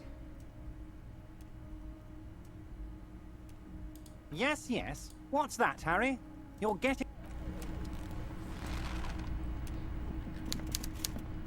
Okay, I guess he doesn't count as a rich man.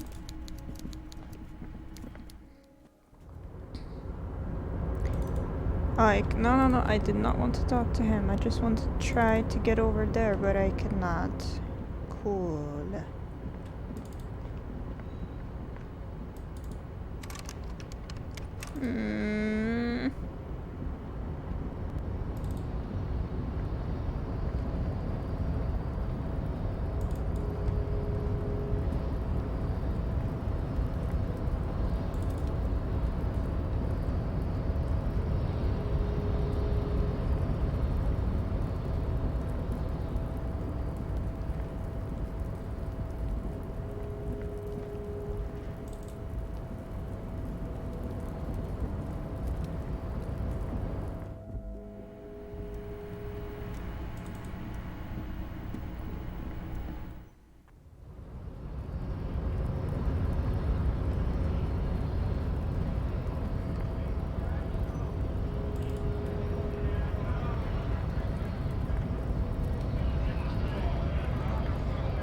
Okay, so I literally don't think I can talk to anyone else. And like get some info out of them.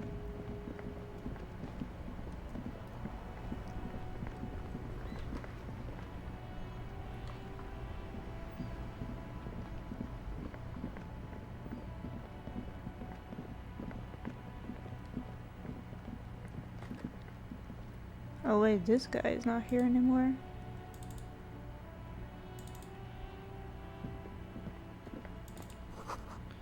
Put our sign down. A crumpled billboard reading, Samaran butter soaks in the canal. Two ugly lines mar the bright countenance of the blonde boy depicted. Attempt to reconstruct what happened here. Judging by the size of the impact and the parallel lines Whoa. of burnt rubber, the cause was probably a motor vehicle. These look like the same tire tracks I saw earlier, in front of the whirling rags. Look at the crater. Side slip marks indicated that the vehicle was traveling up the crater at 35 kilometers an hour. Look at the roof of the shack. The black marks on the roof indicate that the vehicle vaulted from the crater to the roof of the shack. Look at the sloping metal roof panel. The panel served as a takeoff ramp. Got the broken posts. The vehicle soared through the air, hitting the billboard and upsetting the posts. Then it continued its flight, taking the billboard with it. Got the sign. The sign broke the vehicle's fall into the canal. The salmon and butter billboard still looks freshly painted, suggesting it took the plunge recently. How recently? Within the past 72 hours. Got the opposite bank. Still speeding, the vehicle made a loop and vanished into the fog along the coast. What was the model of this phantom vehicle? There are two good candidates, the Caprice 40 and the Linéaire G22. Why the Caprice 40? It's about the right size, and the tire marks look like they came from the skinny tires frequently found on that motor carriage. The Caprice 40 is a very popular model, with bank clerks, topping pie delivery drivers, secondary school teachers, and cops. Strippers dressed as cops, undressed strippers. Why the Lina G22? Very sturdy but light motor carriage. More likely than most to survive that jump. The Linéaire G22 is not a particularly popular model due to its peculiar proportions, which the manufacturer's design team probably thought about for too long. What now? You'd have to follow the tracks to be sure. Blink. The lieutenant looks on, waiting for you to wrap up your analysis. Any theories about what happened here? Gazes down at the sign. Looks like someone was in a real hurry. What kind of car do you think it was? A Caprice 40? That's quite likely, from what I can tell.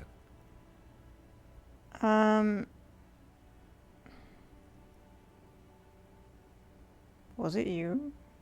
I have no idea. Who could it have been? We're not traffic cops. Should we get back to the murder?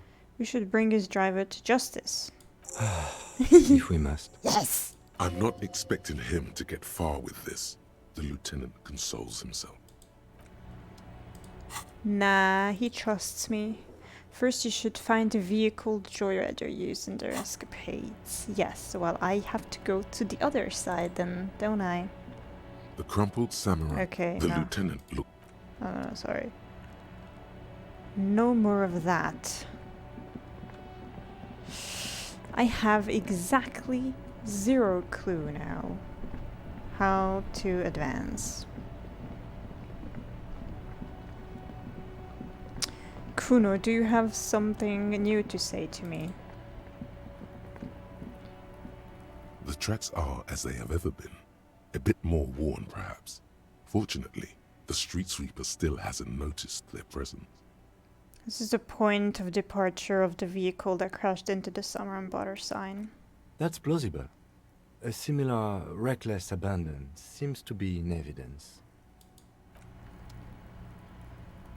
I want to talk to her, but how the fuck do I get up there? I need the key for that. Oopsie. Is there anything else I can do with this? The footprints? What do you see? Nothing. Okay, cool. Kuno. Get the fuck here. Fuck does Kuno care? Fuck does Kuno care? Kuno doesn't fucking care. Shush. Okay, what about you, shit? I'll die before I squeal, pig. Hey, kid. What's this kid shit? Fucking mind games. I'd rather die than squeal. Fuck. Get the fuck out of here, face. You got done. Talk to me. I'll die before I squeal, pig. Child, converse with me. Murder was the case they gave me. She almost vanished behind the fence. Only the top of her hat remains. The trash container stands in the spring snow. Open the lid The again. smell of rotten food rises to greet you. Hi. You see soggy cartons, dirty rags, and organic waste. Okay. The container sounds a muffled gong.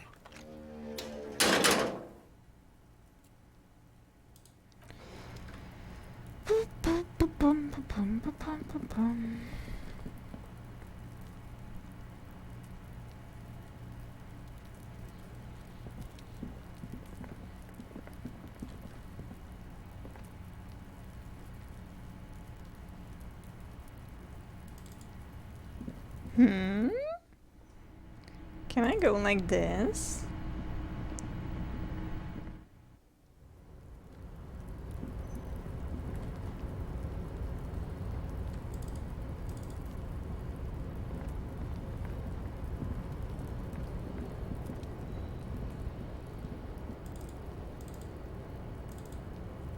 No, I cannot. I cannot.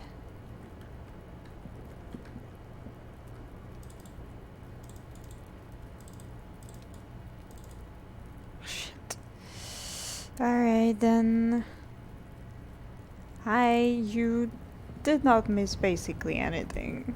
I'm trying to pass time, but it's hard. I just want to get to 9 p.m. But I have talked to literally everyone, and well, almost everyone. And I just cannot seem to pass the time. An old call box. Yes. East Delta Commerce Center. This must be the name of the doomed commercial. Main hall building A. An off-key melody starts playing after you ring the doorbell. Then a woman picks up the receiver. Kuno, please stop calling here. Grown-ups don't have time for your stupid games. Place answers to me. I'm investigating the doomed commercial area, just like we discussed. Oh, I'm sorry, officer. I thought you were... There's a spot of static that overrides her words. But the doorbell is broken, and the bookstore shouldn't even be on the list anymore. So I can't help you. Please don't call here again. Thanks. Wow. A single beep indicates that the line has gone dead. Andro Lando Hairs SCA. You ring the doorbell, but no one answers. What an ominous name for a hair salon. Doesn't bode well for anyone's hair.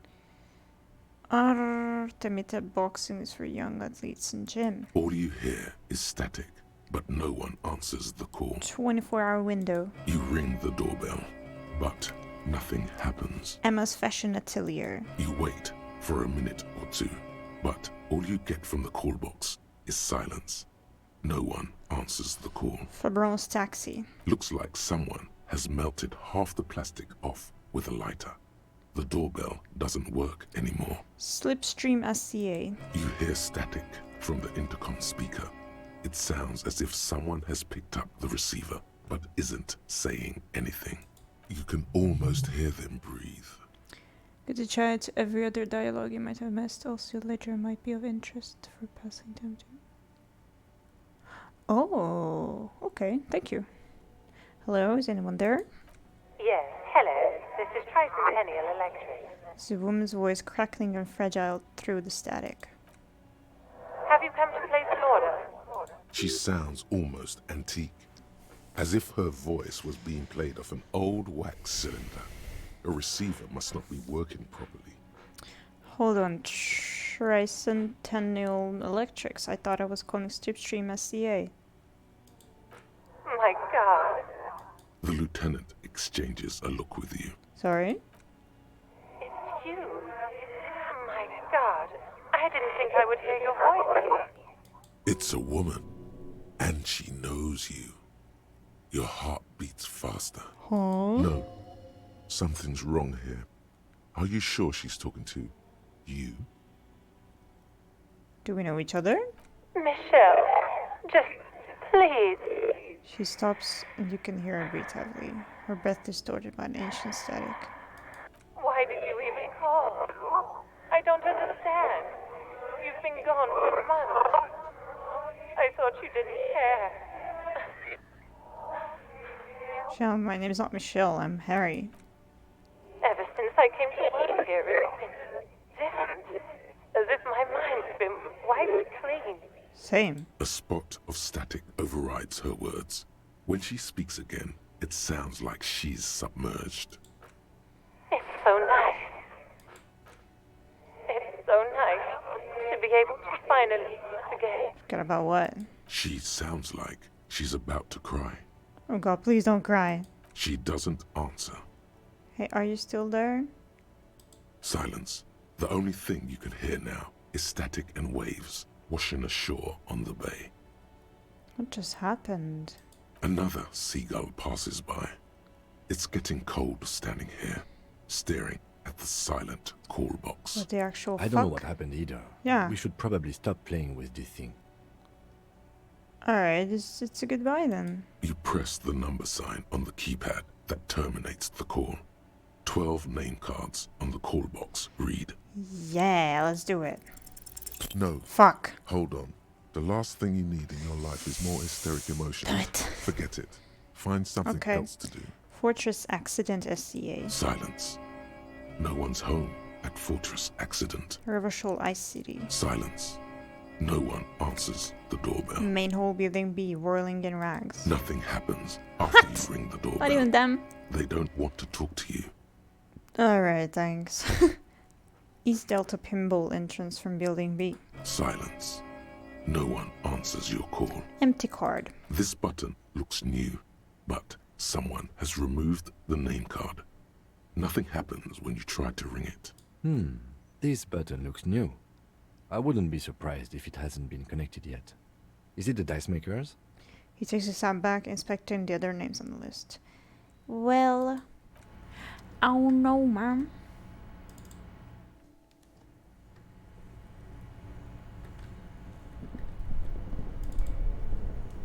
Two cables up. No.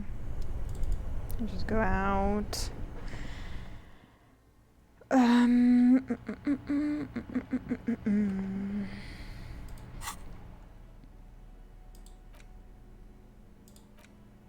Okay. It's the ledger you found in the trash. A cabbage of paper, arson, petty theft, spousal abuse. Handwritten logs on dozens of investigations date back to January 51. Stamped K. You don't exactly close them. Smell it. The acidic stench of rotting food is rubbed off on the cellulose. It now forms the base of the experience. This base surrounded by a faint air of spoiled meat. Ew. The stuff of death itself. And then sprinkled liberally with the citrus zest of toilet cleaner. You know, like the bits they put into public piss bowls. Ew. Probably called Fermi Discrete or Axel or something. At some point in its journey, the ledger has seen the inside of a public toilet. I know. Sylvia already told me I dunked it in the toilet. If you knew it was dunked in the toilet before getting chucked into the trash, why are you sniffing it? The option to sniff was there, so... So you wanted to get in on the trash toilet stink collab? Yes. Find out what happens when those two get funky together? Okay, pal. Are you angry with me, nose? Yeah. Turns out your nose doesn't No. like self-indulgent literal shit huffing. Quelle fucking surprise. Come on, no more. The ledger is going back down, away from your nose now. Well, I don't seem to have many options here. Thin, see-through copy of paper. A monetary penalization ranging from 20 to 250 real. Severe cases allow for 1,000 real, but that requires special paperwork. The details of issuing these fines are spread out over the rest of the fields, but they appear pleasantly vague. Station call. These are quite sinister in turn. They give a date and time for the person to appear at the specified precinct police station. Below the call are the criminal charges you risk by not appearing. All in a print so small it could be considered downright cute. Field autopsy. A dozen pages of thin copy paper, bright red in color. You see the parameters of a deceased human form waiting to be filled in. Age, sex, condition of internal organs, color of the irises, predation marks, condition of sexual organs. Okay. Yes, all that remains now is to fill those forms and hand them to people. Fines for wrongdoers, interview requests for bad guys, and field autopsies to dead guys. The rest of the stinking cellulose is much worse for wear. Being sandwiched, it's made of dark blue plastic. Say the color, blue. please. The blue heart. Don't look into it. Okay. With your hands, You fought an aluminium block runs the surface is interrupted by a silvery sticker. It's rectangular, sparkling with iridescence. You don't know how you didn't notice it before. Looks like an official mark, made to be low visibility outside the right circumstance. Hey, Lieutenant, what is this? What? That thing. It's a halogen watermark. We use it for adding information to RCM property. Interesting. What kind of information? It depends. Aside from an anti-counterfeiting stamp, mine has my station number and address. The information varies by date of issue. Maybe yours will have how many cases you've solved. How many years you've been on the force, he's thinking. It'll have that. How can I read it? Any capable light with the right wavelength will do. Like, for example? All RCM vehicles have headlights designed to reveal halogen watermarks. Yes. Mine too. This means you can read the watermark. Yes! If you just turn the lights on. That's all, thank you. Okay. He returns to his neatly kept notes. While a bunch of sodden papers. Shut up. I wanna examine it. Turn on the lights. Inside, you see a set of steering levers, a radio microphone, a pull-out toolbox, and the soft glow of the fuel preheater Kim, gauge. how do I turn on the headlights? Alright. Ready? I turn, you press start. It's next to the preheater. He turns the preheater on, waits, takes out his keys and says, okay.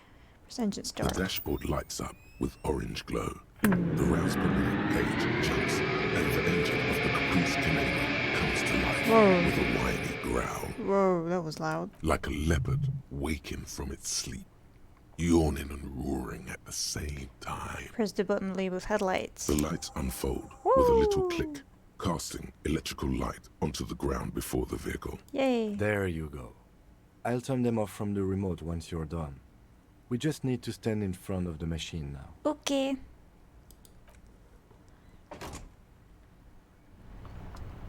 Yay. As you hold your ledger's clip under the headlamp, an iridescent hologram appears. A street grid and the veins of a great river. A familiar sensation washes over you. There she is. Revachol West.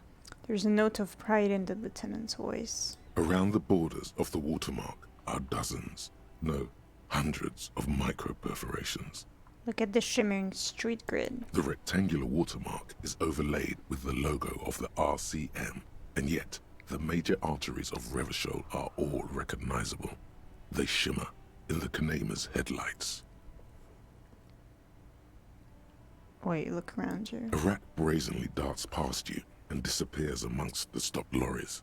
In the distance, a child somewhere shrieks. A woman reprimands her in a voice no quieter than the child's cry. Ah, Martinez. He smells the air and says, where are we on this? Let me see. He takes the ledger for a moment and inspects it. Right here. He sets his finger near the top of the map on a segment of coast jutting out into the great ocean. Seems nice. No, it does not. The lieutenant says without optimism. Look at the perforations. There are many of them, and they are divided into 3 separate rows. Tally up the different rows. The first row has 18 dots. What about the next one? The next is the longest. It runs all the way around the border, and then some. Count them individually. You count 216 Woo. perforations. Considering that nice, large number, a wave of pride washes over you. Though you can't say why, precisely. What about the last row? The last row has 3 perforations. That's the amount of people I killed, I'm sure. 216 must be the cases. And 18 years, probably 18 years on the force. 3, that's it. That's it. Hey Kim, what do all these holes mean? Those are perforations. They represent your record as an officer of the RCM. They are your statistics, as it were. I should have guessed you'd keep a record. Officers often do. Let's take a look. Okay, let's see if I was right. Alpha male officers who are proud of their numbers often do. It's meant. Son, here is where we score your life performance.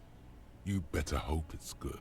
The first row represents your years of service. Yay! 18 years. Okay, not bad at all. What did you do before you volunteered? Got drunk like a megastar. Walk the land and turning whores and liars. The fuck? Did you? I feel like I just went around apologizing all the time. That's me, for real. Do you really think I have any idea? Fair point. Let's move on, shall we? This next row, the one that wraps all the way around, is your number of closed cases. Yes. Closed is good. It means finished. You've got, let's see. Wow, more than 200. 216 to be exact. It's quite a lot. Thank Even you. for someone who's been on the force for nearly 2 decades. Usually, clearing more than 10 cases a year puts you in the 90th percentile of all RCM officers. So you're saying I used to be super cop?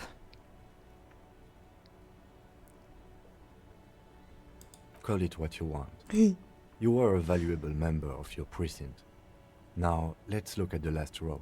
Right. Those are your confirmed Yeah, kills. thought so. You've got precisely 3 perforations there. So I'm a killer. For an RCM officer, especially Precinct 41, which is in the Jamrock quarter, it's rather tame. I mean that in a good way. That's good. There are certain officers who treat their kills like some kind of ghoulish game. If they do happen to solve a case, it's usually by accident. Yikes. It's obvious the lieutenant doesn't think very highly of these officers. But it seems as though you are, or at least were, one of the good ones. Aww. So we have that to be thankful for. He did say he killed at least one person. That his last kill was 4 years ago, I believe, but let's just ask him this one again. Yes. Okay. He says declining to elaborate. How do you handle the strain? Everyone has their own method of coping. Some more effective or self-destructive than others. He gives you a meaningful look. Hey. Personally, I find it helps to keep up a few hobbies. Like tip-top racing. Par exemple. For example. The lieutenant nods. Maybe I should find a hobby. Why not gardening? You've already got the yellow gloves. Excuse you, I have blue gloves on now. It's meant in earnest. Please don't mistake it for a jab. Maybe I should pour one out for the boy. No, thanks for this. The lieutenant nods. Okay, let's go. Right. I'll go turn off the lights. He presses the remote control on the key. You can now see your statistics on your journal page, to the right of the task description. Oh! Oh! So fuck off. Ultra moralist, communist, good cop, bad cop. Oh, there are 3 people killed. Okay. That's good.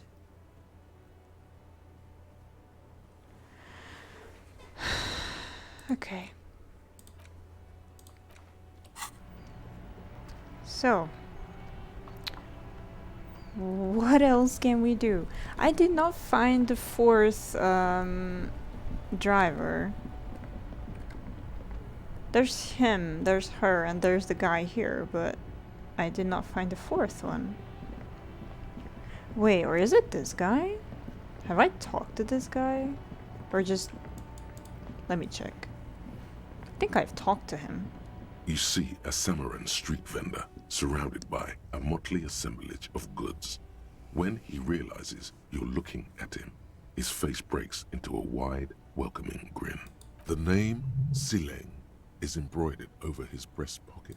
Happy shopping, officer! Everything's cool here.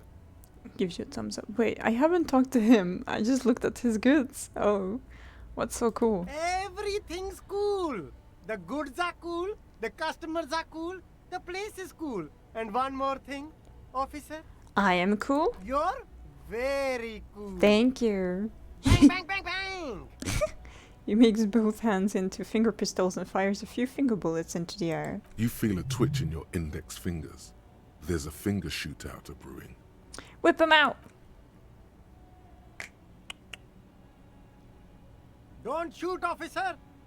Have we got an arrest here or just a shakedown? Shakedown. Good one, officer. You're a funny guy.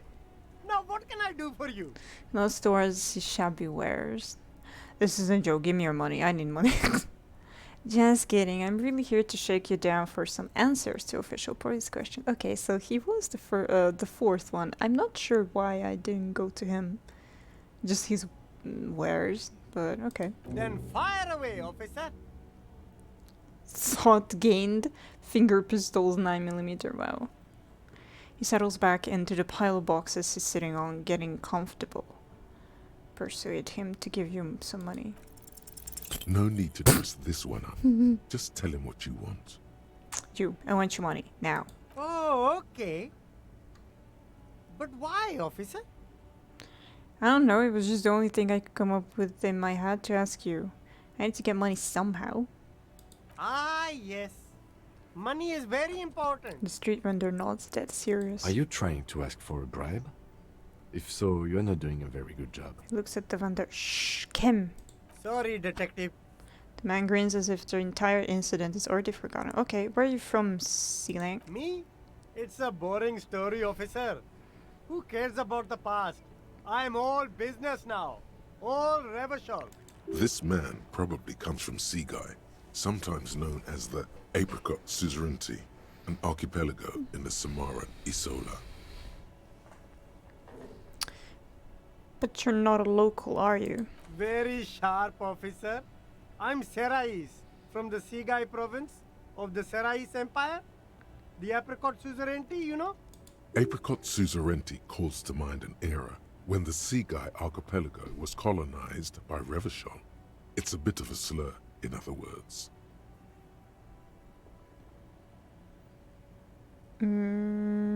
Yum, apricots are delicious.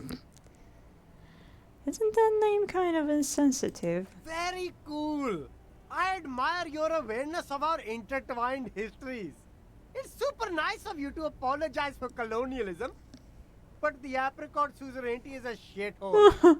That's why I left. Right, but isn't it only a shithole because of Revachol? You're welcome. I do try to be supportive of other peoples and cultures. Yes. I don't know why I'm talking about this. It's some kind of mind. What the fuck? You're welcome. That's so cool, officer. Woo! Speaking of, why not support an independent local entrepreneur by buying some pens and glasses? No. So, Sealang, what's your stance on drugs? Drugs? I don't go in for that, officer. Drugs ruin lives. Good. Unless you're into drugs, of course. In which case, drugs are excellent. Mwah! Tasty, tasty drugs. Looking for lorry driver who is transporting drugs out of the harbor. He or she is in this traffic jam. That's so cool. You investigating the local drug trade like some cool narc? But I am not a lorry driver. I am just a street vendor. I don't know anything about that. But you are a lorry man. Another driver has identified you and your lorry. Who said that? It's the fat racist, right? I bet it's him. He has an agenda against me because I'm an immigrant who works harder than he does. He's a hater. Honestly, yeah. So you admit you're a lorry driver? No, I just said I work harder and he's an asshole. He stops to think. Realizing he can't get out of it. Smart man. Okay, maybe I'm a lorry driver too. A little. But that's A not little. the most important thing about me. That's my day job. This is my dream. He spreads his arms.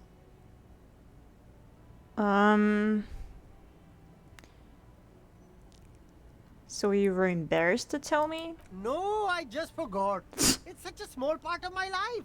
It's in the rear view mirror now. I'm climbing out of that hole with ingenuity.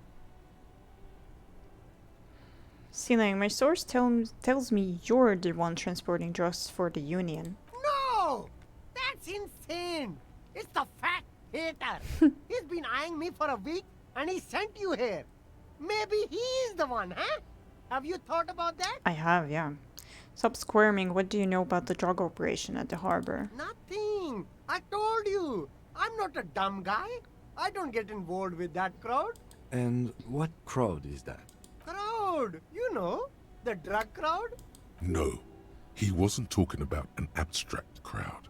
It was that crowd. Okay.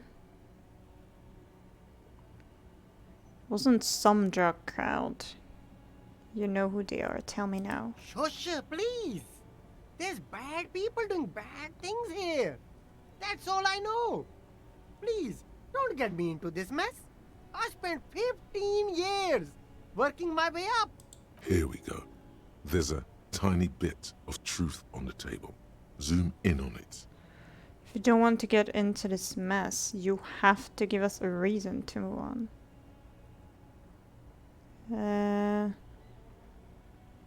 Everybody's stealing. Help us out. No one will know it was you. It's a she, okay? The other drivers call her the lady driver. You're better off staying away from her.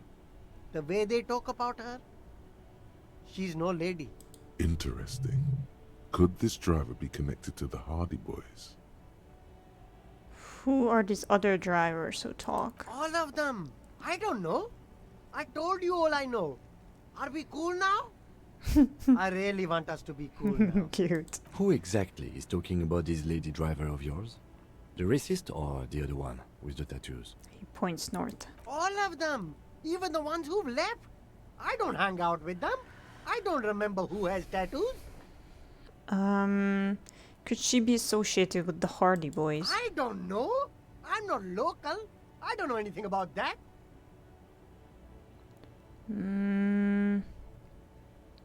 Is the lady driver the old woman back there? Dazed out strange? I don't know. Maybe. If she is, I haven't gone near her. I don't get involved. I told you. It could be. She was strange. He's not ruling her out. Okay, we're cool now. All right. I scored. Let's cap this off with a purchase. You can walk away from here with funky sunglasses, detectives. Both of you. You deserve it. Alright, let's try. Start with a little compliment, then work your way up from there. This is about business, remember. Hey, you seem like a really successful entrepreneur. Would you like to support a member of the local police force? Oh, okay. But why, officer? Because I'm low on money. After all this mess, the broken seals, lying to you, come on. Think of it as an investment. An investment? What kind of investment? My risk-reward ratio is insane.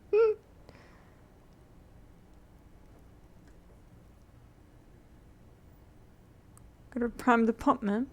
Invest into me not telling your employer about your operation here.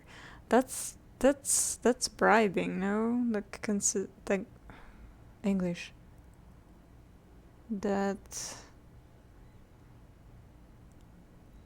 What's the word I'm looking for? That counts as bribing. You wouldn't take money from Everard above from stealing. I mean, it was a dice option. I don't know, man. Yeah, invest into me not telling your employer about your operation here. Ha! That! You drive a hard bargain, officer. I respect that. Okay. What's it going to cost me? Be reasonable. 1 million around. Okay, give me 10. Sounds like a fair deal all around. Woo! He takes a 10 note from a leather pouch. Corruption. Shut up! It's just like bus or seagull. A kid watching out of a window describing things going by. He doesn't like it too much, but what do you do? Look around, thanks. Oh, thanks game for auto-saving again. I mean, I saw the lady driver. Okay.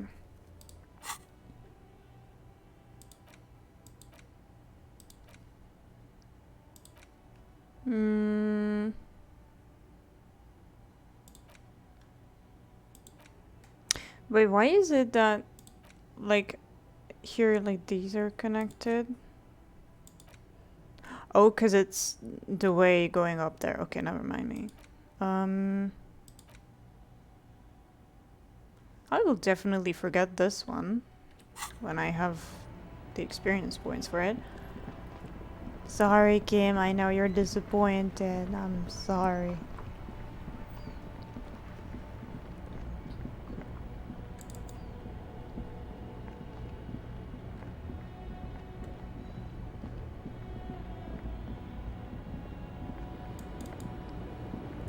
Hello, it's me again. The woman is still hunched over the railing. Huh? What is it? Alright. What do you want? Are you the lady driver? Did you just call me a lady, Herife? She clearly doesn't think she's a lady. Don't repeat it. I was told of a woman driver. You're the only woman here. I'm not that either, Herife. I've gone too far from it all to remember what was between my legs. It doesn't work like that on the long haul. So you're not the driver everyone is terrified of? I'm only terrifying to small children and to those who used to know me. Why are you so scary, or just scary, to the people who used to know you? Because they can no longer recognize the person I once was. You said long haul, that's... The big ones, the trucks. There's no women and men there, it's all just... She hums along as if to track on... as if to a track on repeat. In the middle of this town, there's a ghostly motorway. It takes all the people where they want to stay. The fuck? In the background, a quiet song seeps from her cabin into the air. You don't hear any vocals. Okay, then who is the female driver I was told of? How should I know? Do I look like I spend a lot of time with the other commoners sniffing around when I have my movies to go to? That's all I need to know, thanks. Oh, Sim. The woman stares at you, her mind elsewhere now on other matters. Okay. So,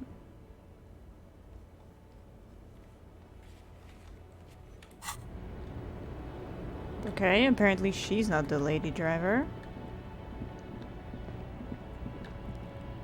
Are you the lady driver? Perhaps.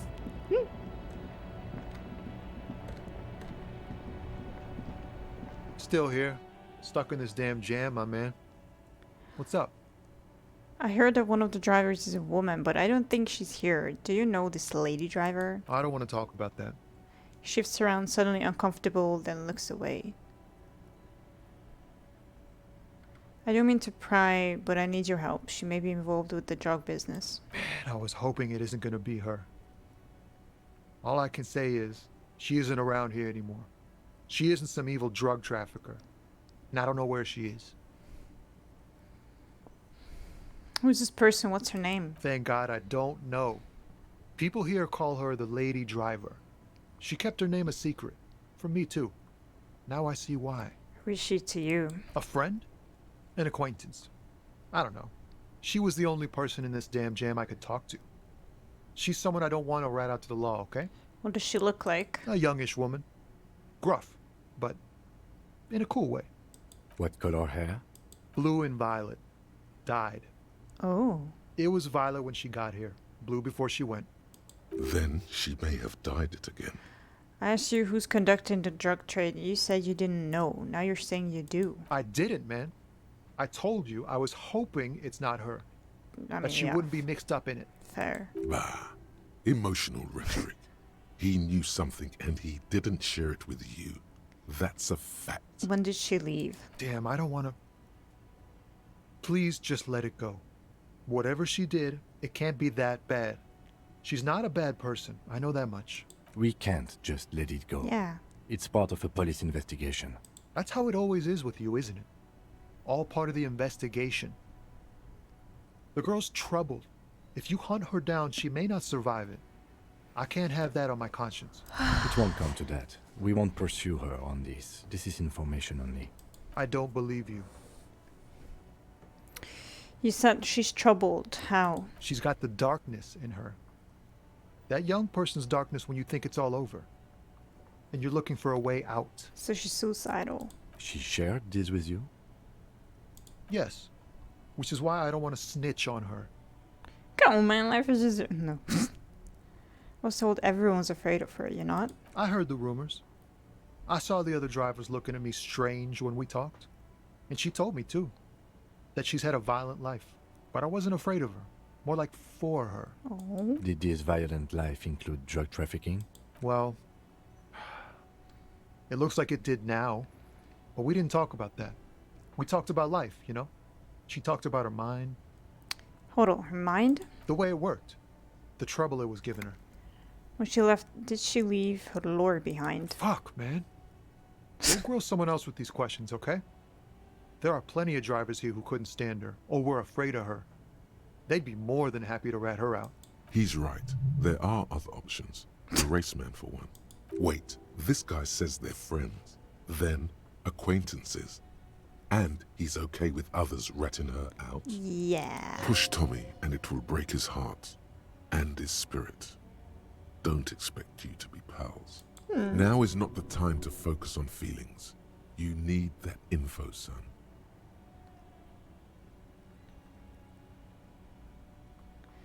So you're right with others ratting her out. You just don't want your hands dirty. Fine. I don't want to be a butcher. And I don't want to be a knight either. I just want to be a person who can sleep at night. A little fame wouldn't hurt too. Fame? Put yourself in my shoes. I need this for another investigation too. It's important. I can't blow it.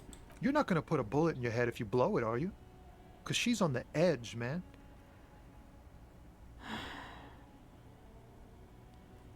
Okay, I'll drop the matter for now. Find another way. Thank you, friend. Wow, this makes me feel like I should pick up smoking again. Would help with my rhymes, too. Okay, we can always come back to him. How about the fat races? Yeah, I'm going for him. Looking for something? Yes, I know you've been giving me the runaround. Fessa, where's the lady driver? I don't know what you're talking about. First, your new ceiling didn't do it. He did something. He stole his employer's goods and another lorryman's job. You should be thankful for the tip. He grins a wide smile. Then why are you smirking? Listen up, fuckwits. You don't scare me. You cops don't run Evashel West. You don't run Martinez. You don't run anything. So who does? The lady driver? No. He means La Puta Madre. A legendary, and not in a good way, crime boss from Jamrock. Controls what is probably the most powerful organized crime outfit in Revachol West. Amazing. Looks like the lieutenant has a plan. Let him do this. Okay. Yeah, You. him. Cross your arms and nod. Then I presume you are familiar with his peonies. Yeah, they're his little bitches. He's got them all over the unions. Not just the unions. He has peonies everywhere. Some say he even has them in the RCM. Dirty fucking peonies who'd do anything for him. Multi-ethnic drug addicts. Say nothing. You're not peonies. You wouldn't be investigating a drug thing if you were. No, of course not. We are not peonies. But if we were, and one of Madre's drivers were to be stealing from him, then it's a good peony's job to find out who that is. It's not a hard job. It won't take a long time. It won't make Padre Madre angry. But a stupid fucking Father, racist mother. is standing in the way, protecting this fucking thief. I'm not scared of you or the mob. I'm under the protection of the Lorrymen and Carters Guild. You've seen that corpse in the ceramic armor there. Did his shitty little guild protect him? Nah, you wouldn't just leave him out there if you... He tries to light a fresh cigarette, but his hands are shaking now. The sentence simply ends. The lieutenant turns and gives you a barely perceptible nod. I've softened him up as best I could. Now it's on you to finish the job. I tried. Be careful. This man's still got some fight in him, by the looks of it. It won't be easy to break him. Okay, make him tell you what he knows. Men like Yay! this only respect two things: strength and fear. Time to turn up the volume.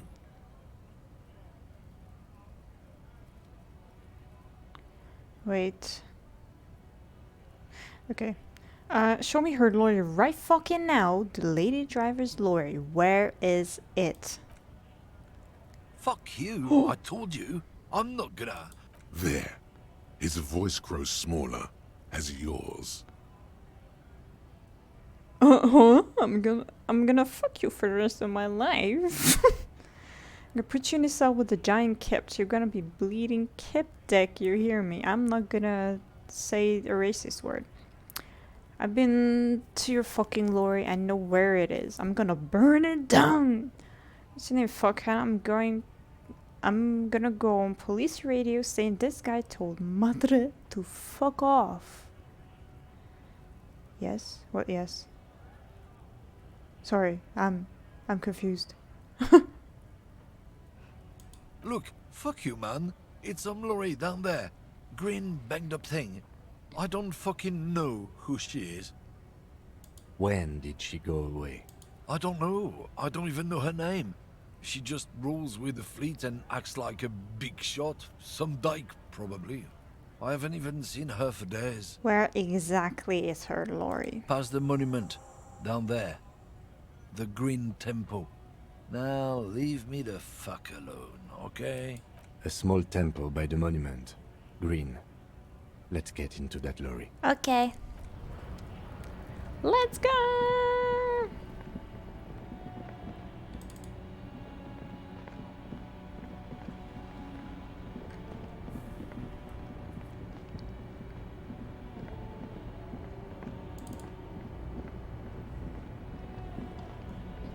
This green found, A to Z, contemporaire, is parked in the shadow of the ruins looming overhead. It's seen better days. This must be the one he told us about. Unless he was lying.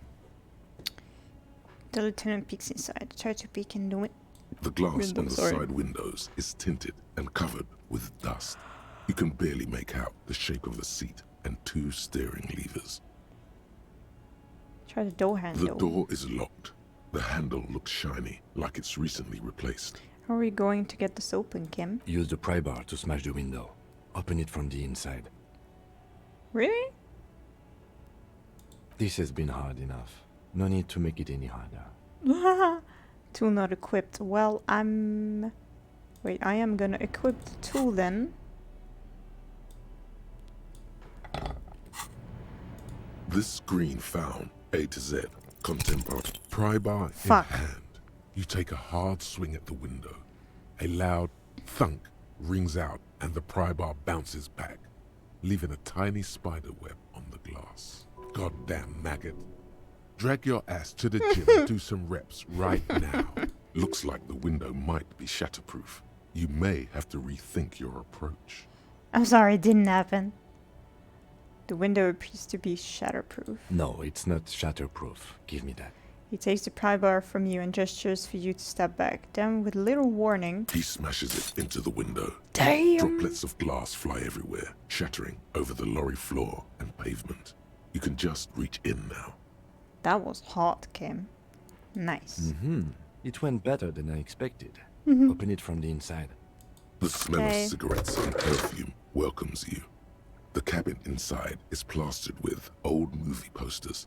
Actresses smile from the walls.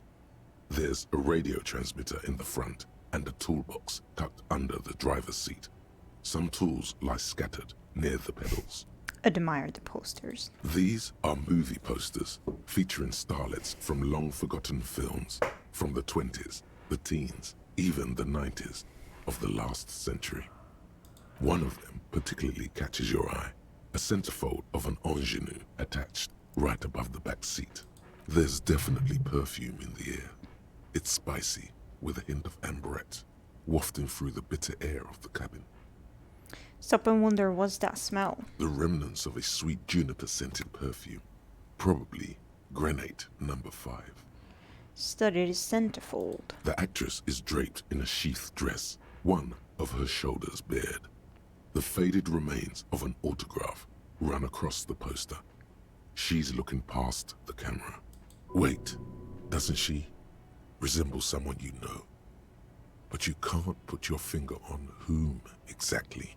This is Tip Tijon, a starlet from the dawn of cinematography, less known for her talent than her tragic, untimely No. death. What happened to her? She wasted away in a drug den Yikes. called the Door to the River, not far from here, on Boogie Street. A mixture of cocaine and morphine.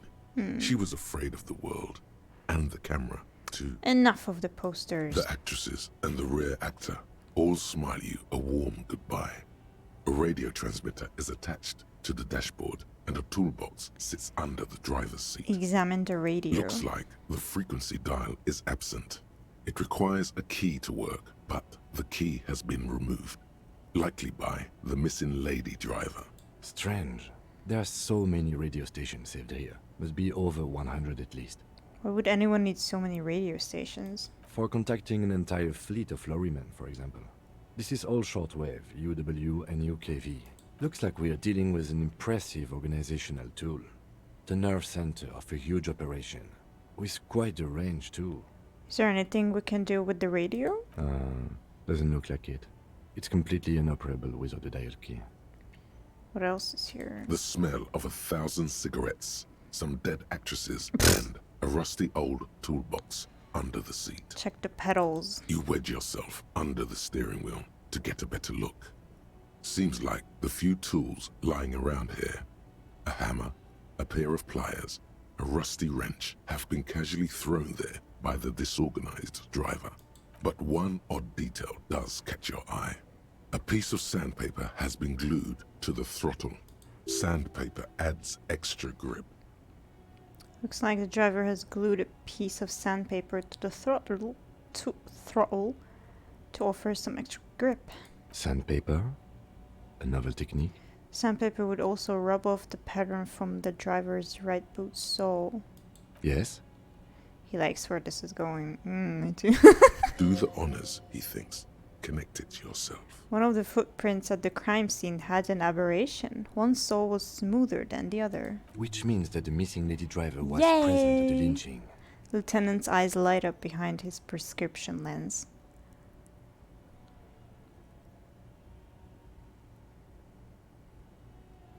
Women. She's also the one running the drug trade. What a handful. Now we know for certain who's the missing 8th person at the lynching. Do you think that Hardy and his boys could also be involved in the drug operation? Not necessarily. The lady driver could have kept the drug trade a secret. This would fit what This would fit what Joyce told us, but I don't want to make any assumptions. Understood. We should still go and see what Titus has got to say on the matter. Yay. Are we finished with the lorry? No. The movie stars are still smiling from the walls. The radio transmitter sits on the center I'm console, hungry. and a faint smell of perfume is in the air. Pull out the pull-out toolbox. A metallic drawer slides out from the seat. It's empty, except for a folded newspaper. Unfolded newspaper. It's an issue of Petit Ferique from last Wednesday. A piece of paper falls out from its pages. Pick up the note. It looks like an article ripped out from a radio enthusiast magazine. Complex mathematical equations explain the basics of something called the ULAN frequency system. The ULAN frequency system? I've never heard of that before. I know of FM, AM, UKV, but... Push in the pull-out toolbox. The pull-out toolbox slides back into its nest. The rest is as it was. Okay. You close the rusty old lorry door. Great. I think we got everything. A word, detective? Yeah. Before we return to Joyce? Yes, sir. Alright, we've finished here. Let's quickly debrief and go over what we found, so we don't do it in front of the company rep. Okay. Seems like something police would do. What do you think of all this, Kim? Honestly, I'm quite worried by what we've seen so far. The evidence seems to point to a rather extensive and well-organized operation. I'm especially intrigued by that radio transmitter, particularly the sheer number of stations it can connect. Looks like this alleged drug trade casts a wide net. This means it's well funded. Technology like that, a major player must be financing it. I'm not sure what the ULAN frequencies are all about, but they may hold some significance. Perhaps it's a better way to connect between fleets while avoiding frequency bleed. Or maybe it's used to tap into RCM networks. And last but not least, it looks like the Hardy Boys knew this driver, as we know that she was present at the lynching. This may be the Union connection we've been searching for. The probe and the case converged, he thinks. This was quite the find. Will the RCM open an investigation into this? We should return to the murder case. See what Joyce tells us about the lynching. When we are done for the day, I call my station and suggest our narcotics department look into it. Okay. There are more than enough grounds to start an official investigation. Sometime later, when we're done here. We do not want to get caught in that. He stops to think. What are you thinking? The fact that one hasn't started already gives me pause. An investigation, I mean. Yeah. Especially if the Madrid grouping is involved, and I can't imagine they aren't. It's certainly worrisome. Corruption? All the same, I don't like the idea of internal affairs descending on the matter. That won't help anyone either. This just sounds like a stupid question, so I will not ask it this time. So it turns out this is connected to the Union. Like Joyce told us, yes, logistically. But don't expect to bust this open during our stay here. At best, this is an angle we can use against them Thank to you. other ends, as extra ammunition. I mean, I was just following the leads. Okay, I'm gonna ask a stupid question then. What about the movie posters? How do they factor into all this? As elegant as they are, I don't think they are relevant to the drug trade. Don't be fooled. Desire always plays a role.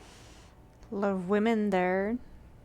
I mean, maybe the trader is some sort of file. I don't know how to pronounce that. Yes, well... It doesn't say more. Unimportant. Okay, debrief over? Debrief over. After you. Okay.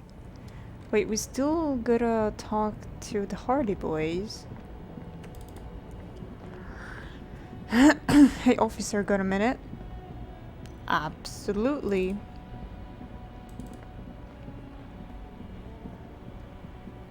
I saw you poking around in Lady Driver's lorry. She in trouble? The racist told us where her cabin is. We only searched it. Still better than me, I guess. Told you there's plenty of others who'd tell on her. But, is she in trouble? Sorry, man, I can't disclose the facts of an official investigation to you. It's that bad. Man, what should I do? What should I do to help her? The last thing we need is more civilians involved. Yeah, maybe I should just keep my head down and work on my rhymes while I can. What's the plan with those rhymes anyway? Oh, you know. Tommy Leham's gonna be a musician. Sprechgesang, but with beats. I've got a lot of free time on the road to hone my craft. The correct grammar is Tommy Lahom. Why Tony Lahom? Tommy Lahom was taken. My real name's Jerry Lafitte. Tommy's way better.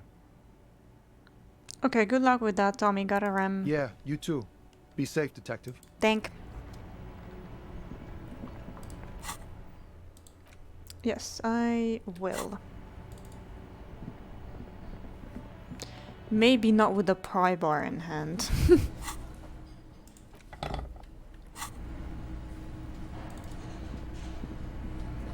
I mean, I don't think Look, it would matter, but yeah. The insane police officer is back. Takes a sip of his beer. Hi, Bish. The small man mimes, blowing his brains out. You see his rat face contorted in mock despair, his fingers touching his temple. There's laughter in the room. Try not to kill yourself this time. Shut up. Guess what? I've connected you to the local drug trade. Like hell you have. There is no local drug trade. This place is as clean as a rifle. Go back to Jamrock and ask the local junkies how clean your streets are in Precinct 41 kilos. We'll do that. In the meantime, did you know that there's an abandoned lorry at the intersection that was used to move raw ingredients for drugs from Terminal B to Jamrock? The person driving it was present at the hanging. It was one of you. We've connected the footprints. Detective, Do you want to deliver the coup de grâce?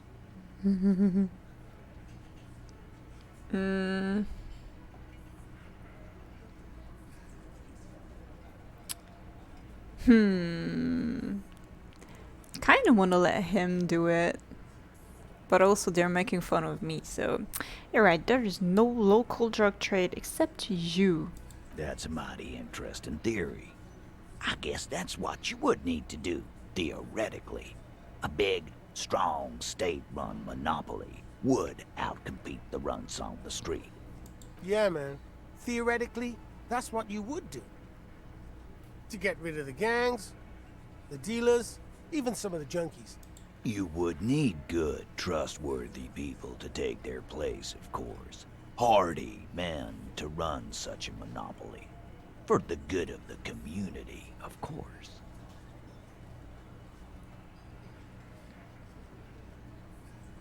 You're always going to do drugs, at least this way you have some control. Or this is disgusting. You're admitting to profiting off of poisoning your own people. Boo fucking who. People will always be taking drugs.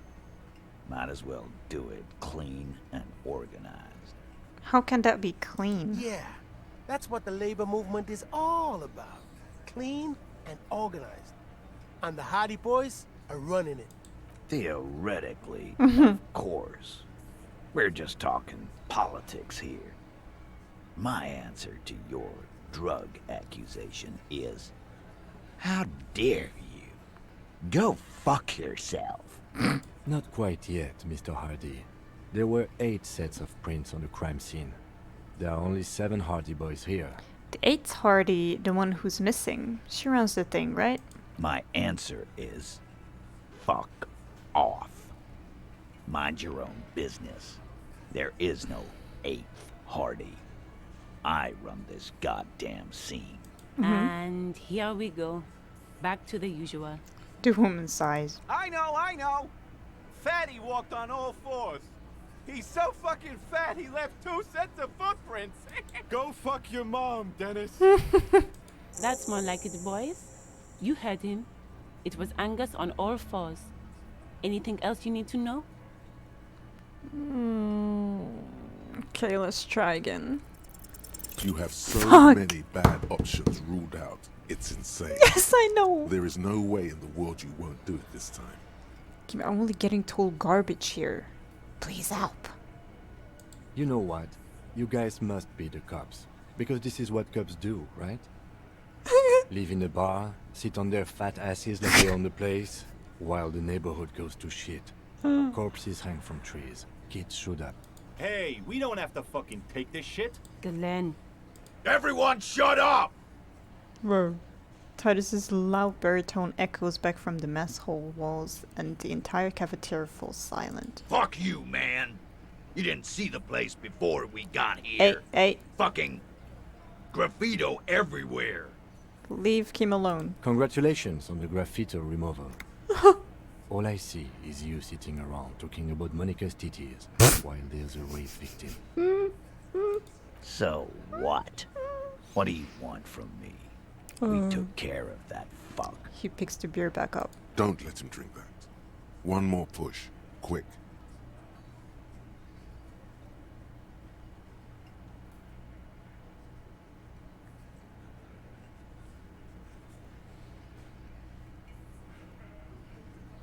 It's not about who did it, it's about the victim. She needs help.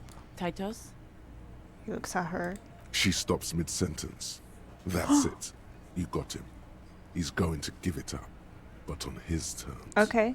You wanna help her, cop? Fine. I'm gonna let you help her. But you treat her with respect. Of course. If you don't, if you question her, harass her, Titus taps his chin with a freight fist. train of pain, buddy. What is her name? The lieutenant takes out his notes. Glacia, I'm on due. She's staying here at the Whirling Rats. No. A real pretty one. Silvery jumpsuit. Blonde. Oh no. That's I'm on due. With an O-U. Shit. The girl. The girl upstairs? No. That can't be her. She knows you drank so hard you forgot you were a cop. Okay, shut up. Oh, Oh, it's her! It's definitely her! It's Miss Oranje, disco dancer! Miss Disco Dancer, no. Okay. -1 talked about your room and crying. -1 said you don't remember reality. -1 said you don't remember being a cop. Okay. Cool. You inexplicably add cool after the victim's name, with No. your eyes bulging like some wild beast. Your fingers are fidgeting and sweat starts forming on your brow as Titus looks at you oddly. I don't understand what's so cool here. Nothing. Nothing, yeah. We just have a few more questions. Then we'll be on our way. Calm. Normal. Try to forget this little hiccup. So what was her relationship with the mercenary? Relationship? There was no fucking relationship. He raped her. That's their relationship. Okay. Was like that karaoke incident all over again. Or like some of the other girls he was harassing. Okay, enough. All of this is irrelevant to your stated investigation. Shut up, Elizabeth. So, the rape, when was that? He did it before we killed him. He's not gonna do it again. So what does it matter? It would help if we establish a timeline. Yes. All right. 2 weeks, maybe? I don't know. I need another beer. He turns to Glenn. Here you go, boss. The tall blonde throws him a can. Titus cracks it open. So, what is your relationship with her? I know her. He looks around the uncommon sign, and an uncommon silence fills the room. How well do you know her? A small twitch in the corner of Kim's mouth. He has a hunch about what knowing Yeah. means. Well enough, Copper. We partied. She's been here for a few months. He crosses his arms. He tries to make it sound real casual, but the muscles on his neck tighten. So she's not from around here? You mean Revachol? Nah, she's an immigrant. Or a drifter of some sort. Been staying here over the winter. Don't you give her any more trouble. She's just had some bad luck, that's all. Shut up, Angie. She doesn't need your help. Titus gives them both a look. They fall silent. What's with all the silences? It's like these guys don't know how to feel about this. You should keep picking at it. I will try. And what was up with the partying she and Titus did? It sounded fun. You said you partied. Cool, that's cool. What did you mean?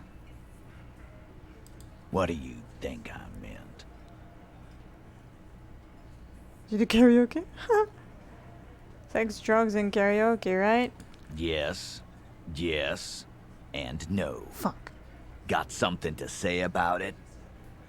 So you're saying the two of you were close? No, we just fucked. That's all. I'm Okay. not gonna give you any details if that's what you're after. So put your dick away. He really went out of his way to seem comfortable with this topic. That's Okay. all you're gonna get for now. Okay. I think I know her. You don't know her. You're wrong, I do. Not the way I do. I mean, yeah, I didn't have sex or drugs with her, so I think you will talk to her. Remember what I said. Freight train of pain. He points his beer can at you. Okay.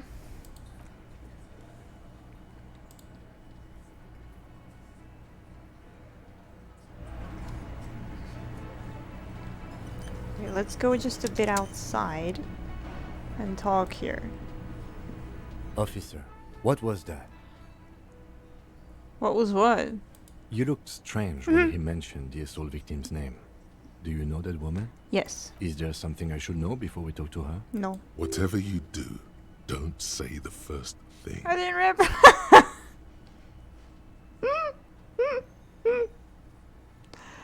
Okay, I met her in the hallway after I woke up. Understood. You were not in good shape on Monday. She knows I didn't remember being a cop. Okay, that's manageable.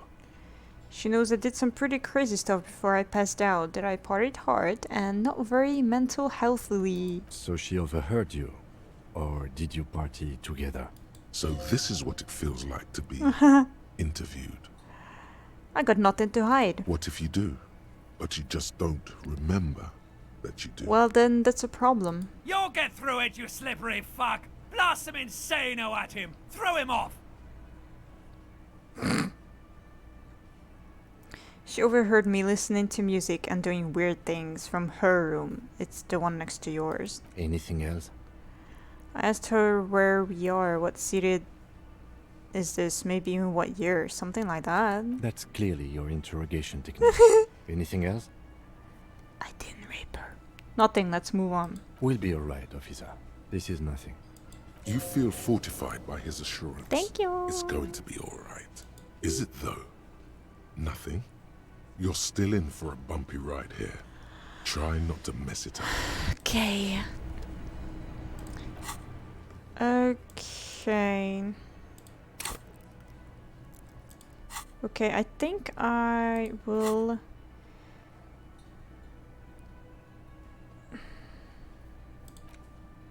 Yeah, this gives me a plus. This gives me a plus. Ooh, plus 20% zoom out of distance. Damn. This gives me a plus. All endurance white checks unlocked. Okay. And this gives me a plus. Only this one gives me minuses, so forget this shit. Yes, bye.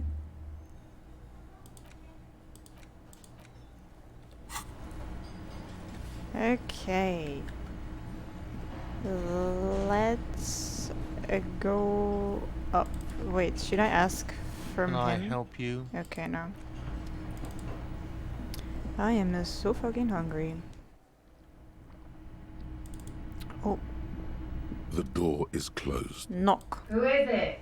Woman's voice answers, muffled by the door. This is the police. Can we come in? Come on up. The door is open. I'm drying my hair. Okay. Sounds like it's coming from upstairs somewhere. You could snoop around before going up. Yes, I will. Close the door though. No, I didn't mean to close you out. I'm sorry. Yeah. No, you don't. Don't go out. There you go. Hotel bill calculations. Looks like she's had an extended stay. Pile of dirty clothes, a woman's. I didn't mean to close him out.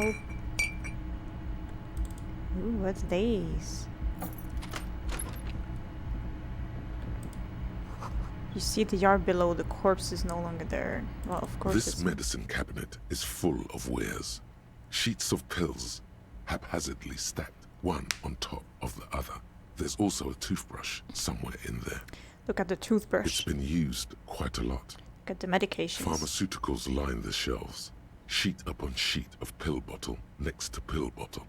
Acetylic acid, APAP, eye drops, blood thinners. There's quite a collection in here.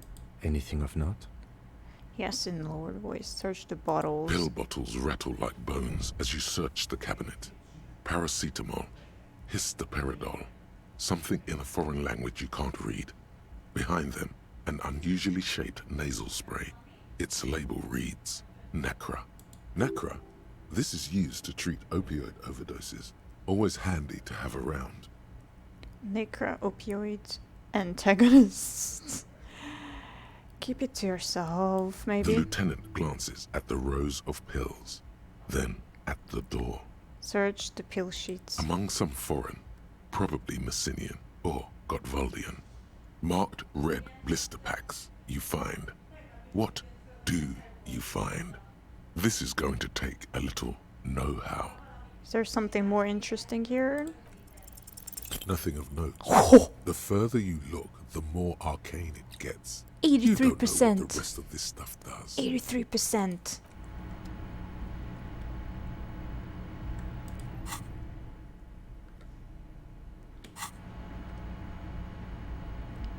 Damn it. Okay. Come out. Yeah, good, Kim.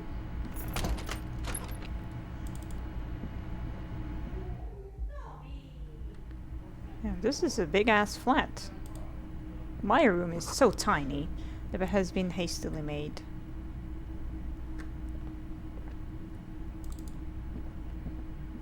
This window is pristine on the inside, unlike the one next to it. Light from the desk lamp reflects off the glass in an untarnished golden halo. Run your finger across the surface of the glass. Smooth as ice. There are spots of mud and rain on the outside, even smudges. But the surface of the window is clear from the inside. No chips, no hairline fractures. Following your lead, the lieutenant leans in closer to inspect the surface. This window's recently replaced. Looks like it, yes. He adjusts his glasses. Leave.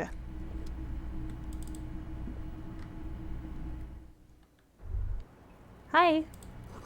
Smells cigarette smoke in the air. Astra menthol.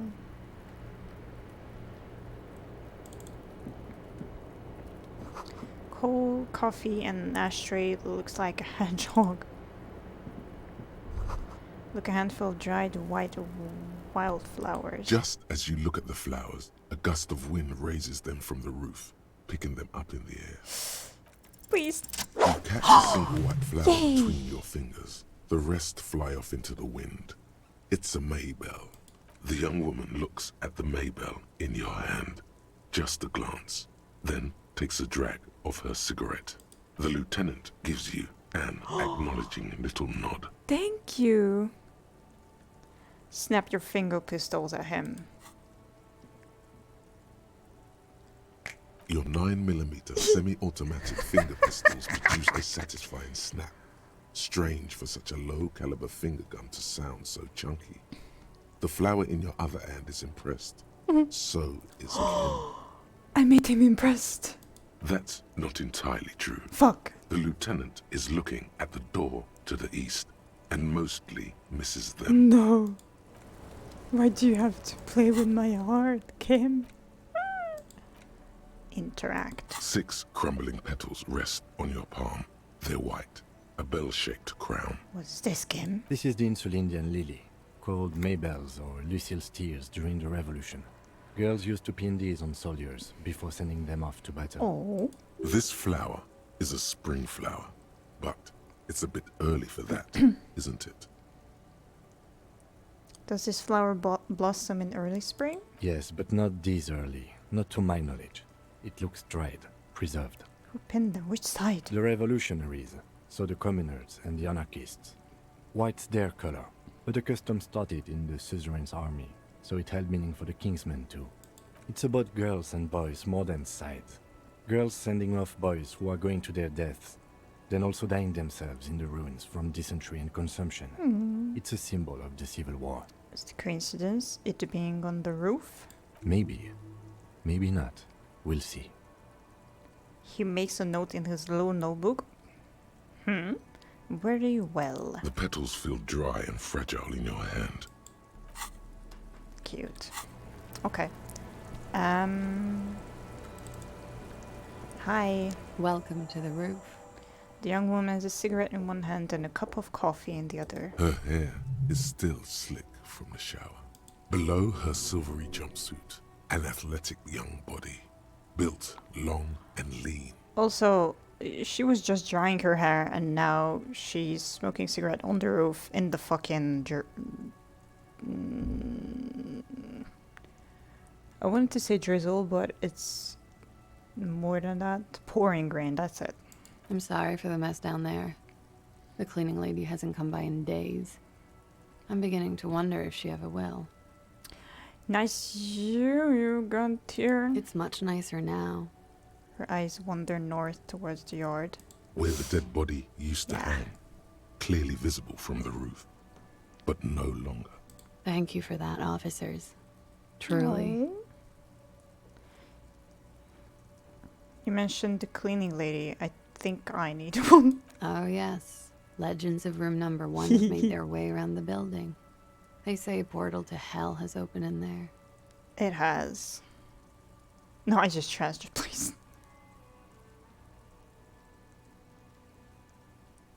They also say it's why the cleaning lady quit. Yes. I'm Kim Kitsuragi. I'm a detective from Precinct 57. I believe you have already met my colleague from Precinct 41. Hi. Have I ever?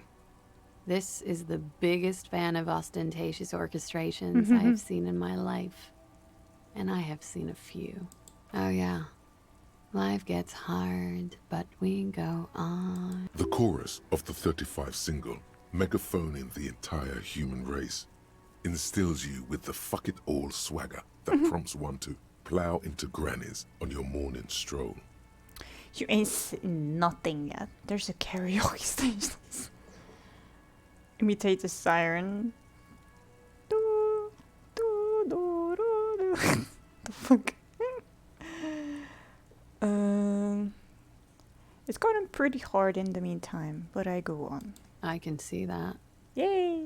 I'm glad all this onward going has brought you to me. Oh. Miss, we are investigating the murder of the man down there.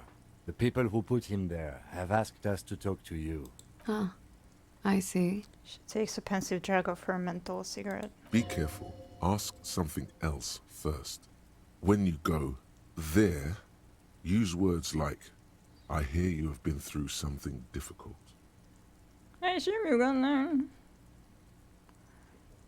They tell us you've been through something difficult. What is this wildflower? Sure, the flower. She looks at the dried petals in your palm, then lightly touches one with her fingernail. Chipped white polish covers the nail. It's long and sharp, like a mini dagger. The petal crumbles on contact. Pretty. Looks like a dried maybell. Is that the one you caught? Sambo style? Yes. What was it? Why was it here? There. Why was there a flower on the roof? I don't know, officer. Because of the wind? I don't know either. What is your name, miss, for the record? Clausier Amandou. And where are you from? Vredefort, Republic of Oranje. What is Oranje? A bad memory, officer. Understood, miss. It's the past. People can't go back to the past. Thankfully, it's implied. How old are you? I'm 28. She takes a drag. What do you do, miss? What is your specialization? Something stupid. What's that? Oranese lit. Oranese lit? Oranese literature. Oh. It's what I studied at the university. Oh. She raises both eyebrows. What is Oranese literature about? Fear of failure, fear of death, how it sucks to be Oranese. All national literatures are... Only the name of the nation changes. I mean, honestly, yeah. If that's true, then Revacholian lit would fit you Right. like a glove.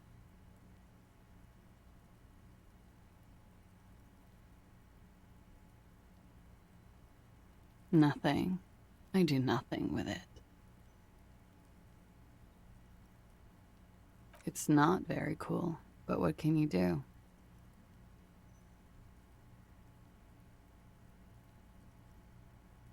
I'm afraid you can't, officer. Why is that? Because it's buried in a sealed plastic bag at an undisclosed location on the coast, along with cash and airline tickets. Thank you for your candor. Why?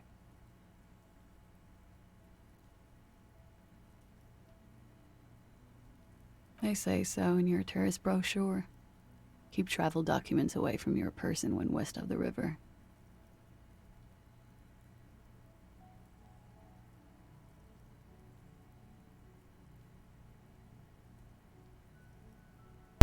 Sorry, I might be interrupted once again soon. How do I know you've told us your real name? If I were to lie to you, I would come up with a more mainstream name than Clausier Mondu. That's fair. It's a weird name. Okay then. Okie dokie. She pours herself more coffee. If any of this made her nervous, it certainly doesn't show in her expression or her movements. Okay, thank you. That's it for the record. The record. So official. Yeah. They tell us you've been through something difficult. Something difficult? I've been through at least half a dozen difficult things. Which one do you mean?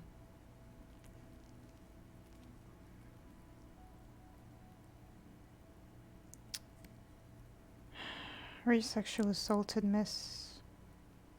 By sexually assaulted, you mean raped? She takes a quick drag unperturbed. I mean, yeah, these are the same. I mean, not exactly the same, but, you know. Yes. It's a bit early in the morning for raped, isn't it? It's fucking 8 p.m. Yeah. Actually, it's the evening, miss. Is it? Squinting, she takes a look around. The sun sets in the sea. Long shadows pass over the plaza below. It is evening. Yeah. Time flies, man.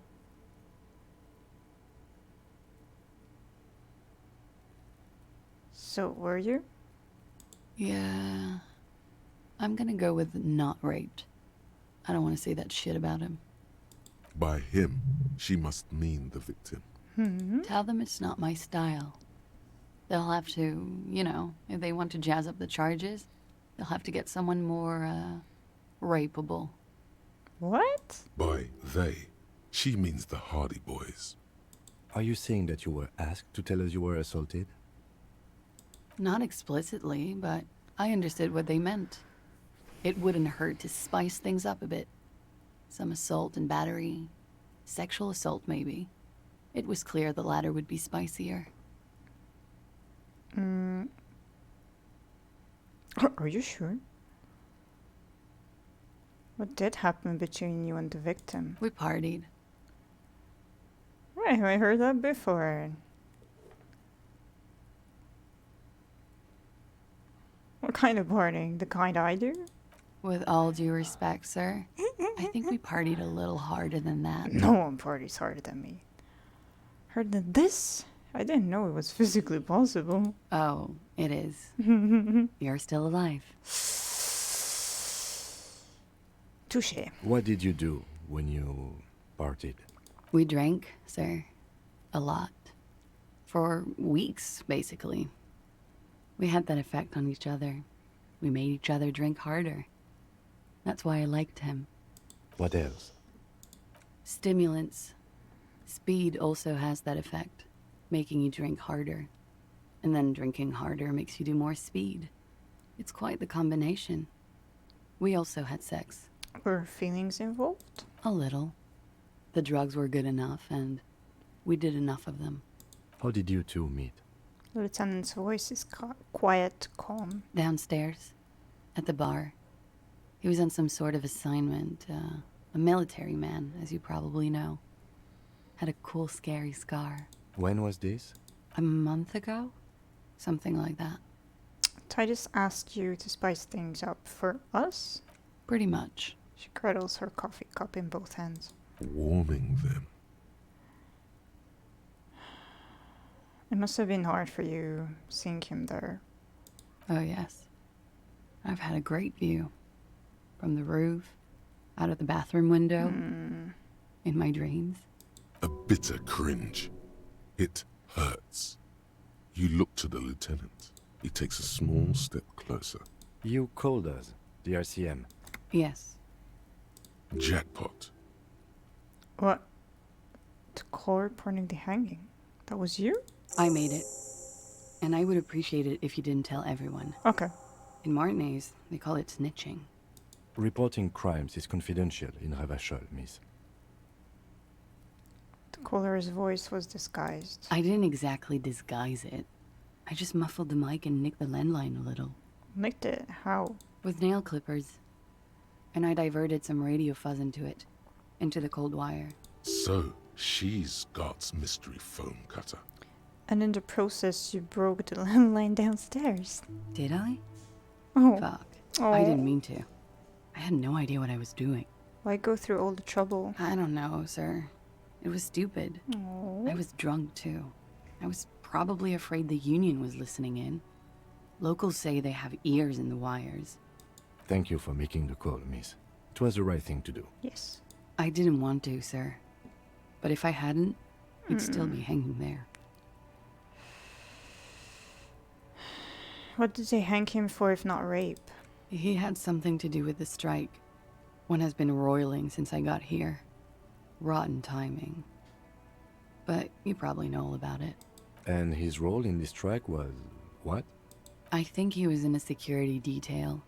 He was ex-military, worked for Wild Pines, and against the Union. We didn't discuss work much, if you know what I mean. But I understood it was dangerous. And they lynched him for it? She nods. How do the Hardy Boys know you? They're frequent guests. Downstairs, they have a booth for Union members. They're probably down there now. Yeah, I know. How did you meet? Over drinks.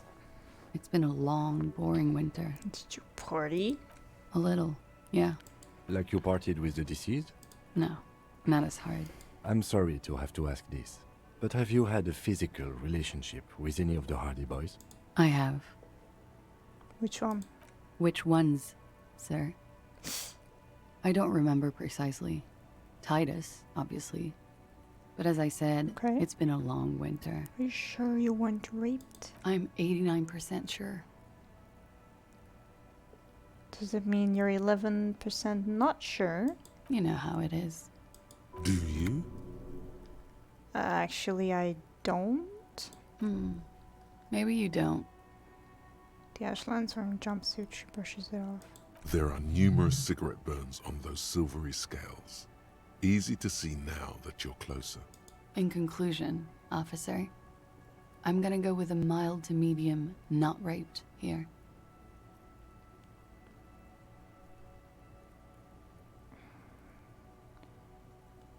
It sounds like something happened and you don't want to acknowledge it?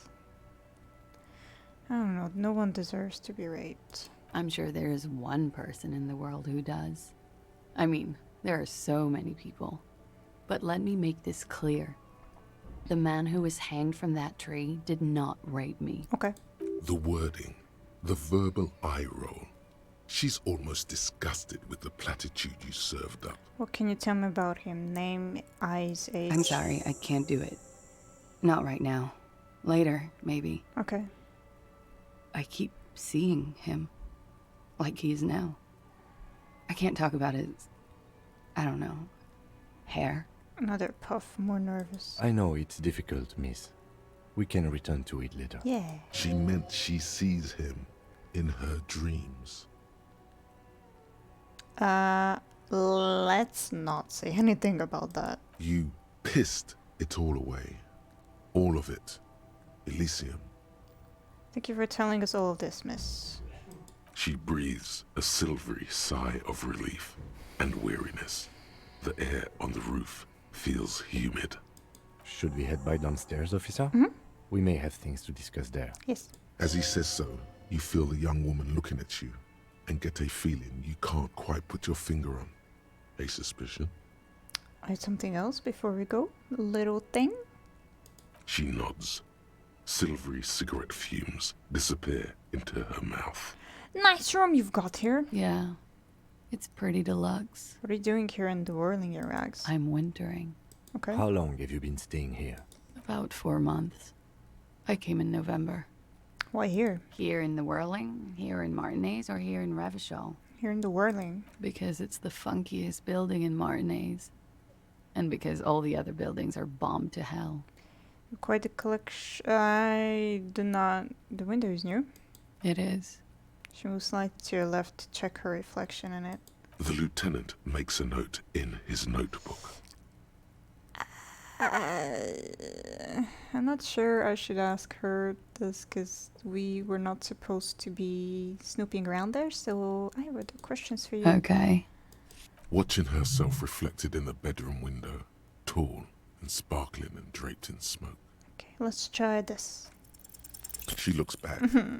Time moves slowly. The triangles of her face rearranging into a weary smile. Don't worry. We will protect you from her beauty. We will consult you through the reefs and sounds of her persona. We will see through deceits. You are shielded. You are wise. You are advised. There are muscles on long white bones that line her limbs, just below the silver jumpsuit. The fuck? Miss Oranje Disco Dancer. You want to put your hand on her back and feel it arch. No. The strange moment ends. It was brief, no longer than 2.2 seconds. Yeah, let's return to this later. Why not? I'll be here until 11 p.m. Okay. Drinking coffee, most likely. Okay. Let's do an autosave. Looks like we have more to discuss with those so-called Hardy Boys. Half their reasoning just went out the window. You think this will make them cooperate? Nothing will make them respect the RCM, but it will disrupt the game they prepared for us. We just stripped off one layer of whatever it is. Her decision to not corroborate their story was definitely not part of the plan. Why did she tell us all of that? What else could she have done? Lie? She saw there was no way to lie and get away with it. I'm not sure she had to lie. I wouldn't have known. If not you, then me. It was a smart move from her. Something... What does candid mean? I'm gonna have to Google it.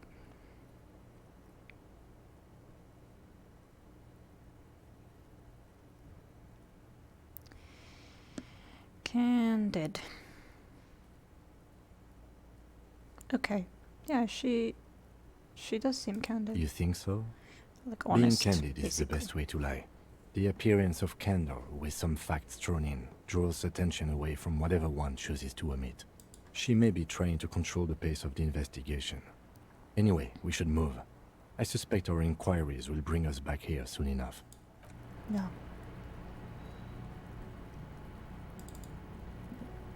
The same small, heavy door. No lock in sight. Push. It's barred from the inside. You hear the bar rattle in the brackets. Sounds like it's heavy, too. Very sturdy. Where does this lead to? I don't know. He makes a note in his notebook. It is not the first closed door we found in this building. There is also your Yes. mysterious blue kitchen door.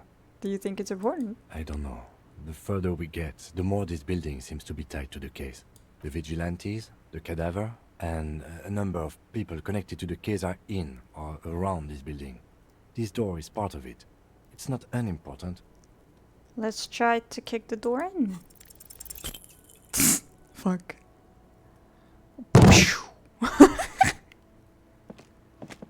Oh no. You kick it, gung-ho style. Entering the premises style. But the door fails to respect the force. All you hear is the bar rattling inside, laughing at you. Sad. All right. Let's trash the place. Let's not. I'd buy them.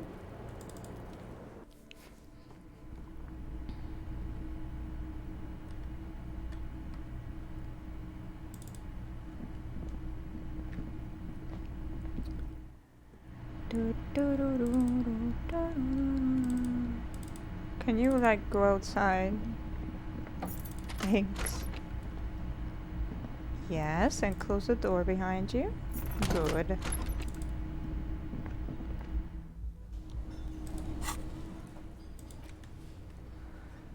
Yes.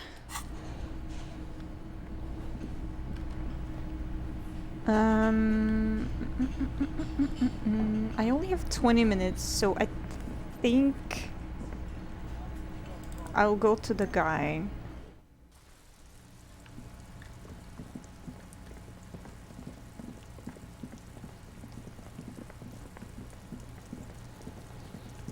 Oh wait, we cannot cross from here. Ah, shit. My bad. Wait, we can enter... Thanks for the autosave. We can enter from here though.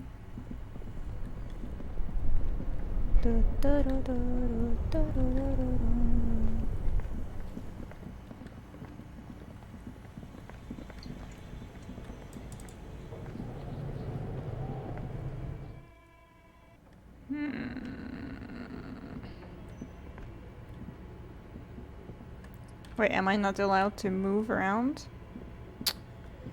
Fuck's sake. Okay, I will choose the other way then.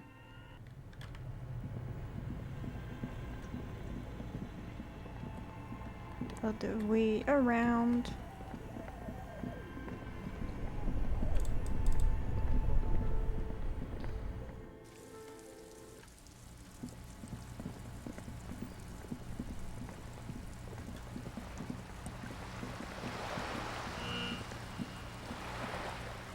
fuck was that sound?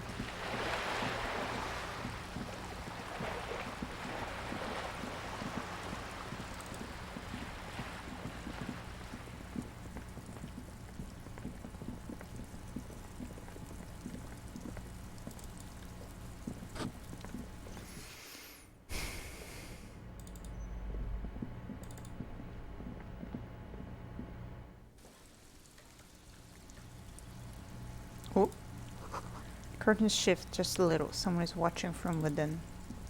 The lights are on. Nice. This door is made of metal Knock. and appears no one answers. We should return in the evening. At 9 p.m. the earliest. The earliest? Yeah, well, yesterday. When I came in. Oh, because it was the same the first day you told me. Okay. Fine. If you want to know it. Yeah, that's the sad thing. That is the sad thing.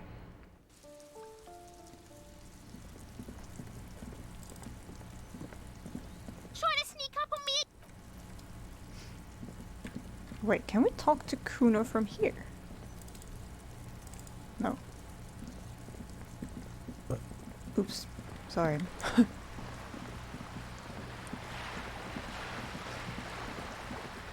Alrighty then, let's go and talk to the Hardy Boys.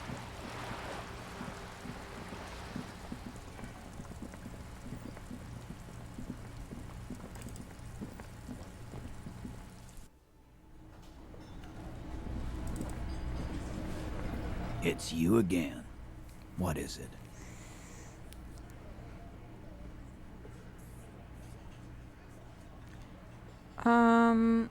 Cassie says she wasn't raped. Fuck.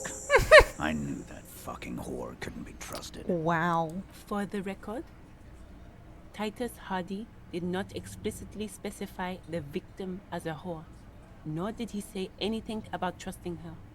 Uh-huh. Oh, shut up and stay out of this, Liz. He raped her. He was out of his fucking mind. You have no idea.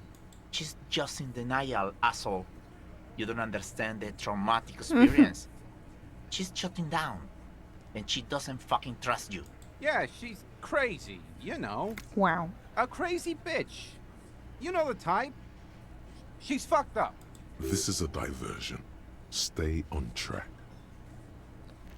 Got the bullshit, she told me the truth. Lawman, I'm at the end of my goddamn rope with you. I fucking told you not to push her. I did not. His hands become fists. Uh-oh. And you went and pushed her. I am gonna fucking hit you. Duck. Titus Hardy. Her voice rings out through the room like a warning shot. Everard personally sent me to take care of this. If this goes south, we'll all be in the shit. But you, Titus Hardy, are going to be buried. Am I understood? When she's angry, she emphasizes the S. It gives her voice a strangely hypnotic quality. Her lips barely move as she speaks. Frankly, it's a bit terrifying. Someone has to rush in to break the tension. The second in command. Look, Copper. We know that that fuck was a rapist and a killer. We got him confessing to it on tape. Show it to him, T. What's the harm, right? Here, jerkwad. Listen to this shit. And then come back and tell me the soldier of the apocalypse was an innocent man. This is their last play, this tape. Their story is in tatters. A mess. It might be nice to listen to, but at this point, you don't need to. So what's on this tape? What's on it? We call it the door gun a mega mix. You'll know why. Won't you listen to it? Why should I care about the tape? You lied to me. You don't care about evidence. The fuck are you a cop for, then? Pigs, T. They don't care about getting the truth. They care about getting convictions. Fuck off. They are fucking keeping a score on their bulletin boards. I am keeping the score, though. I won't be on your bulletin board. If you don't listen to the tape, we got nothing to talk about. There's a lot of questions. If you ask them now, they'll just keep bringing up the tape. Listen to it, and they'll have nothing to hide behind. Where did you get this tape? You think we go into this shit deaf and dumb? You RCM aren't the only ones who know how to bug people. There's no university degree for that. So you bugged them, how? We have machines. We're in logistics. How do you think a harbor works? It's advanced stuff. Understood? You've listened in on their communications. How long? Since way before their chief started taking swing lessons. Yikes. Things got nice and quiet after that. Which one of you is doing this advanced radio work then? It's not advanced. You just hold up in a coop all day, writing down what they say. It gets hot as hell in there. So is you. Don't put yourself down, Angus. It's important work. The chief picks his beer back up to offer a silent toast. Yeah, man. You're like a radio genius or something. Those notes are some in-depth stuff. Indexes and shit. We can listen to this. I'm sure we can find a tape player. Where can I listen to this? Why don't you try shoving it up your ass, genius? I will do. Yeah, play it with your ass, cocksucker. His voice echoes like thunder in the small room. I'm sure we can find a tape player. It's not a problem. He repeats calmly in a hushed voice. Your room had one. Or maybe it's too broken. It is too broken. That's enough for now. I'll get back to the investigation. Don't forget your tape, lawman. Compliments of Titus Hardy. Fine, I listen to it. You do that. Oh, keep it. Maybe you'll need a reminder of human ugliness someday. Okay. Bye, bitches.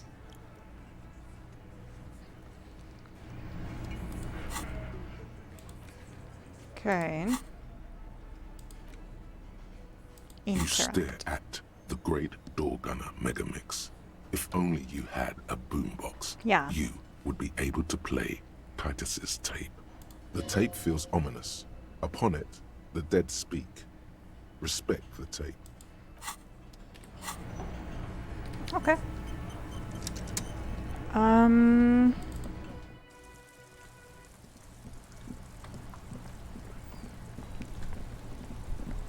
not sure if the guy is still up, but yeah, I think. Oh, what's up? What's up here? Scroll between the thighs with page 3 girl l'origine du disco. Huh? Why is this yellow now? Wow, a very large red t-shirt with an impressive print stands out from the other garb. Oh yeah? Oh yeah, the print depicts a muscled man striding toward you, a giant sword in each hand, encircled by burning embers. Behind him is a cluster of cabins engulfed in flames. Beneath him are the words, Hjelmdal burning. Why is Kim standing in the closet? Are you gonna come out? Can we finally let people know about our relationship? Sniff the t-shirt. Smells like worn cotton and a little old sweat there. Worn cotton with a side of flea market or trash bin. Sniffing is okay, but please don't try anything on. Can't have you leaving your photon emissions in the fabric of things you're not going to buy. Thank you for the insider info. So I had to enhance it, I guess. The insider thingy. Or perception thingy, I don't know which one. To get this one, that's cool. You're not imagining it. Photon emissions? What is he talking about? That's a red man from Hjelmdal t-shirt you got there. Hell yeah, man. I don't usually carry printed tees, but this one was just pure exemplar. You must be a serious man from Hjelmdal. A fan? No, I wouldn't go that far. But I do think the Hjelmdalaman saga is an integral part of our shared reality. Most people don't think that the man from Hjelmdal really existed, but they're wrong. What did you mean the man from Hjelmdal was real? I mean, Even if the man from Hjelmdal didn't exist before the adventure novels, the stories have made it so that he has. It's simple, really. Fair. Okay. He sounds incredulous. You sound skeptical. It's not that complicated. All that's required is a more robust understanding of cause and effect. Besides, I've been to Kotla, though not quite as far north as the Hjelmdal, and watched northern lights travel across the sky. Very unique, energetic tides there. His theory isn't exactly incoherent, but its logic does suggest some unusual neural activity. Interesting. Very, very unique energies indeed. Geomagnetic ley lines, one might even say. How much are you selling this t-shirt for? 2 real. That's dirt cheap. Couldn't you just give it to me for free then? But why? Because I'm a broke guy without a cent in my name. Perhaps I could repair you in some other way, wink wink. I deal in goods, not services. Fuck. Okay. What was this again? Typical Martinez streetlight. Right.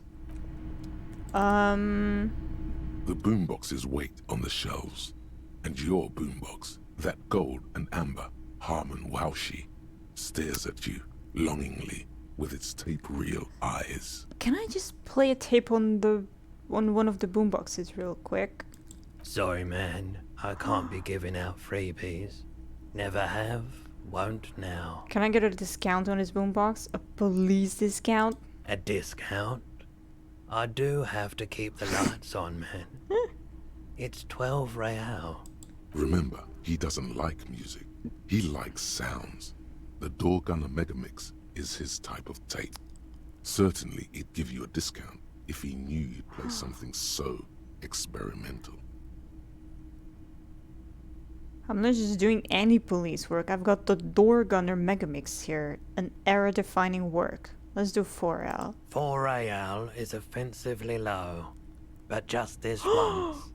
For the music, concrete. Let's go! Thanks for the discount, man. Here's the money for the boombox. And here you are. Boom. Quality sound reproduction on the go. It'll play anything, wherever. Turn any tape into a conversation of sounds and shapes. Yay! I got the boombox. Yay! Okay, can I go out now? Thanks. Alright, I'll go to the guy now. Okay, finally.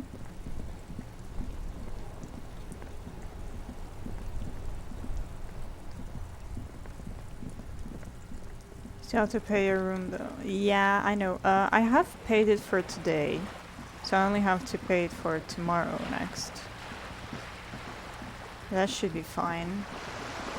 And tomorrow I'll have the other side of the dock unlocked, so that could give me like other bottles to pick up and like everything basically. I can do a lot more. Yeah, no worries, no worries. I can do a lot more. Ooh, investigative shit. So get more XP. Gendarmerie, you found me. The young man on the balcony gives you a bright smile before taking another drag from his cigarette. His slender figure is backlit by city lights, its distant streets and motorways flashing like diamonds. And his shirt is still unbuttoned. Okay, yes, the cleaning lady let us in. Beautiful. He replies smiling. As he looks at you, something sparkles in his eyes. So tell me, are you here to make things right again? Honestly, I'm just trying to not screw anything. That's what I'm aiming for, yes. Beautiful. He says again. Nearby street lamp casts shadows on his chin, drawing out the slender cheekbones. I have some good news for you. Yeah. My Sunday friend is visiting me tonight. Okay. I told him about you and he'd like to say hello. Okay. Step in. He's already waiting. He nods towards door number 28. By the way, I'm really digging the view here. Mm-hmm. That's why I chose this place. Martinez is special, isn't it? Wait. Suddenly you are digging things? The lieutenant whispers to you, shaking his head. Why would I want to meet your friend? Trust me, you do. Okay, very well, but I'll talk to him, but first I want to talk to you. I have so many questions. That's nice, but I don't have anything to tell you. It's my friend you're looking for, not me. Okay. He takes another drag of his unfiltered cigarette and looks around. It's getting dark, and the neighboring windows have lit up, one by one. Downstairs, a cat crosses the yard, disappearing into the bush. Besides, I've got to run. He's going to leave you alone again. That's sad. Oh. Something tells you you're never going to talk to an individual this cool or mysterious ever again. This is cool.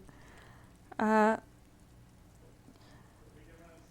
don't care about people leaving me all the time. Around where? To the city. It's a beautiful night. Only if you promise that we'd talk again. It's important. Something flutters in the corner of the lieutenant's mouth as you're saying those words. We'll talk. Just not tonight. Okay. Take care, alright? Bye. He says with another disarming smile before slipping off into the night.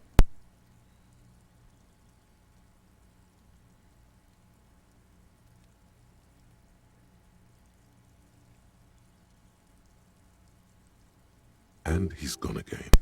Looks like it's becoming a theme for him.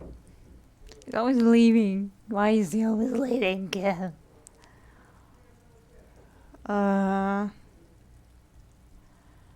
Something so different about him that I just can't put my finger on. Different, of course.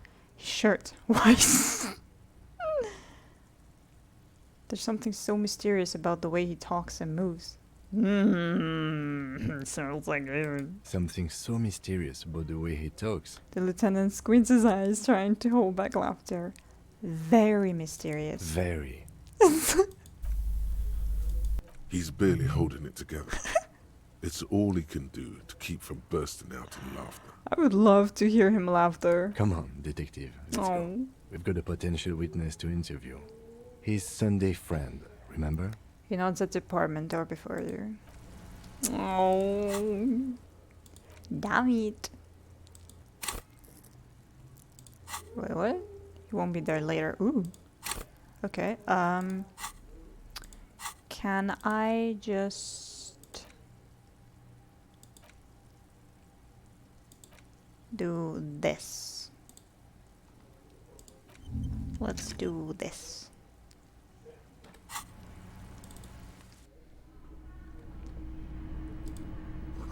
A quarterly business magazine.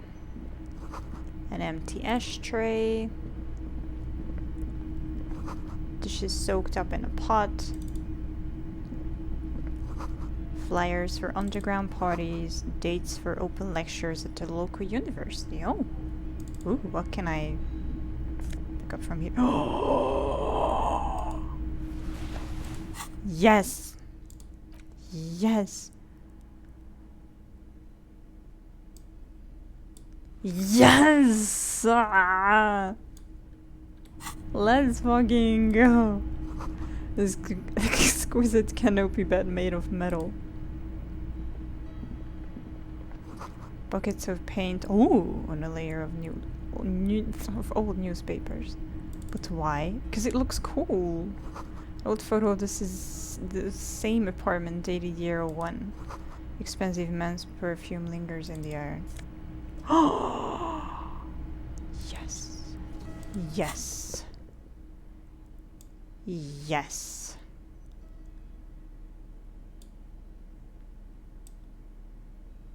Wait, I cannot?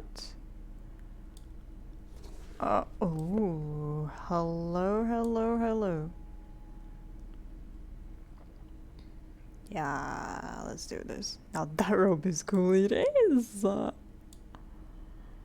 Look how sexy I am.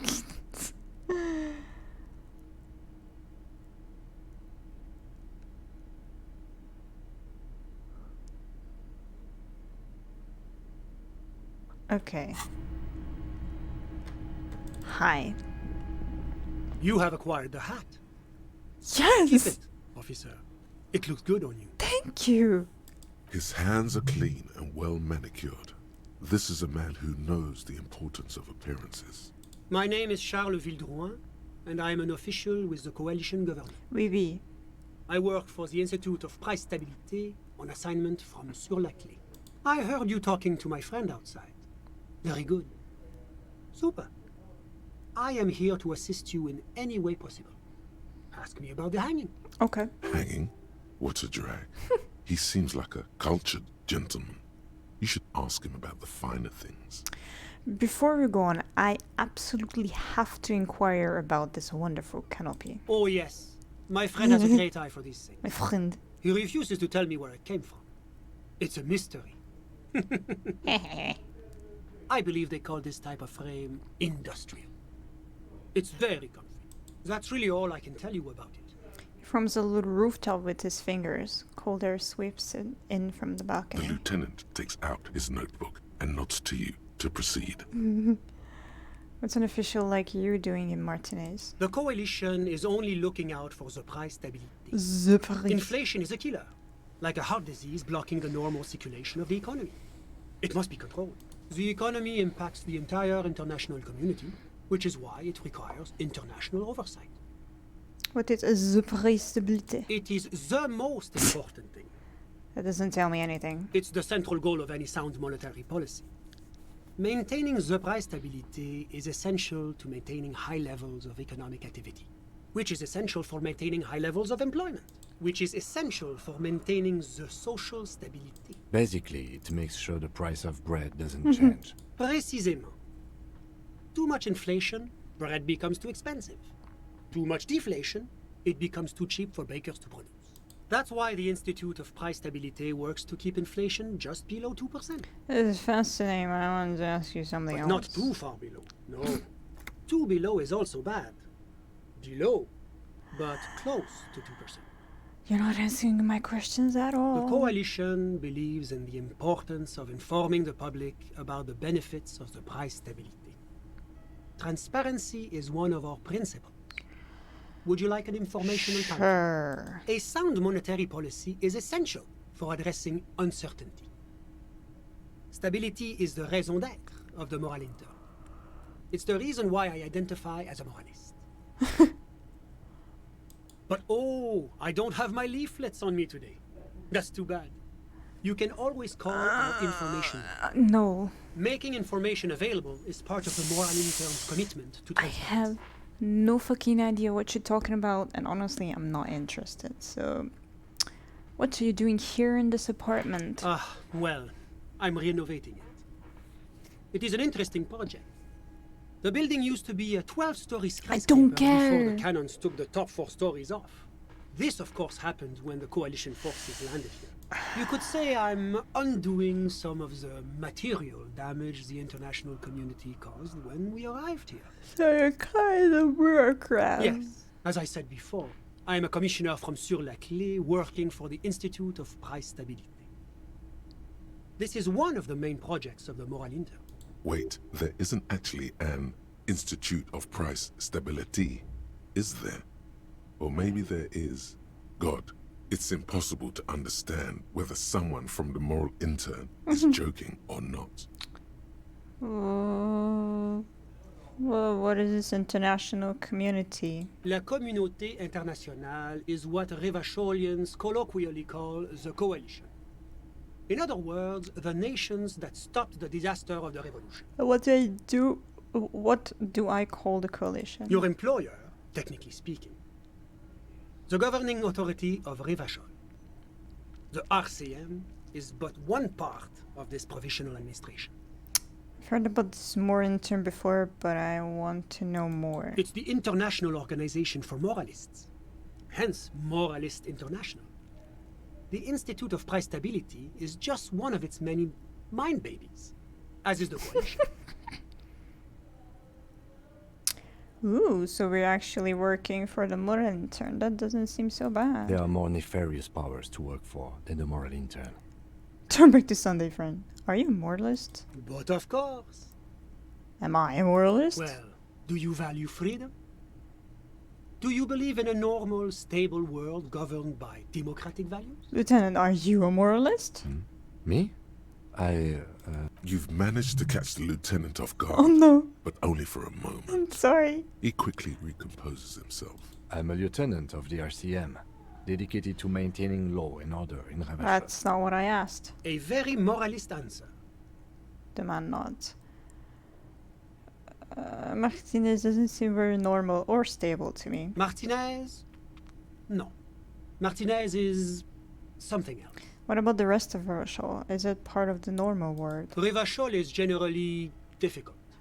It's led by an interim government, which means it hasn't yet achieved full democracy. But they are working towards it.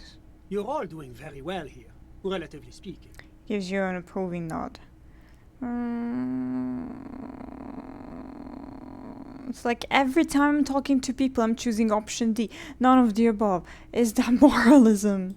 Is this option D usually the most reasonable answer? Yes, everything else is super extreme. It's like I'm living with a bunch of lunatics. Sounds like you're a moralist indeed, my friend. Welcome. Moralism is all about compromise and achieving the achievable.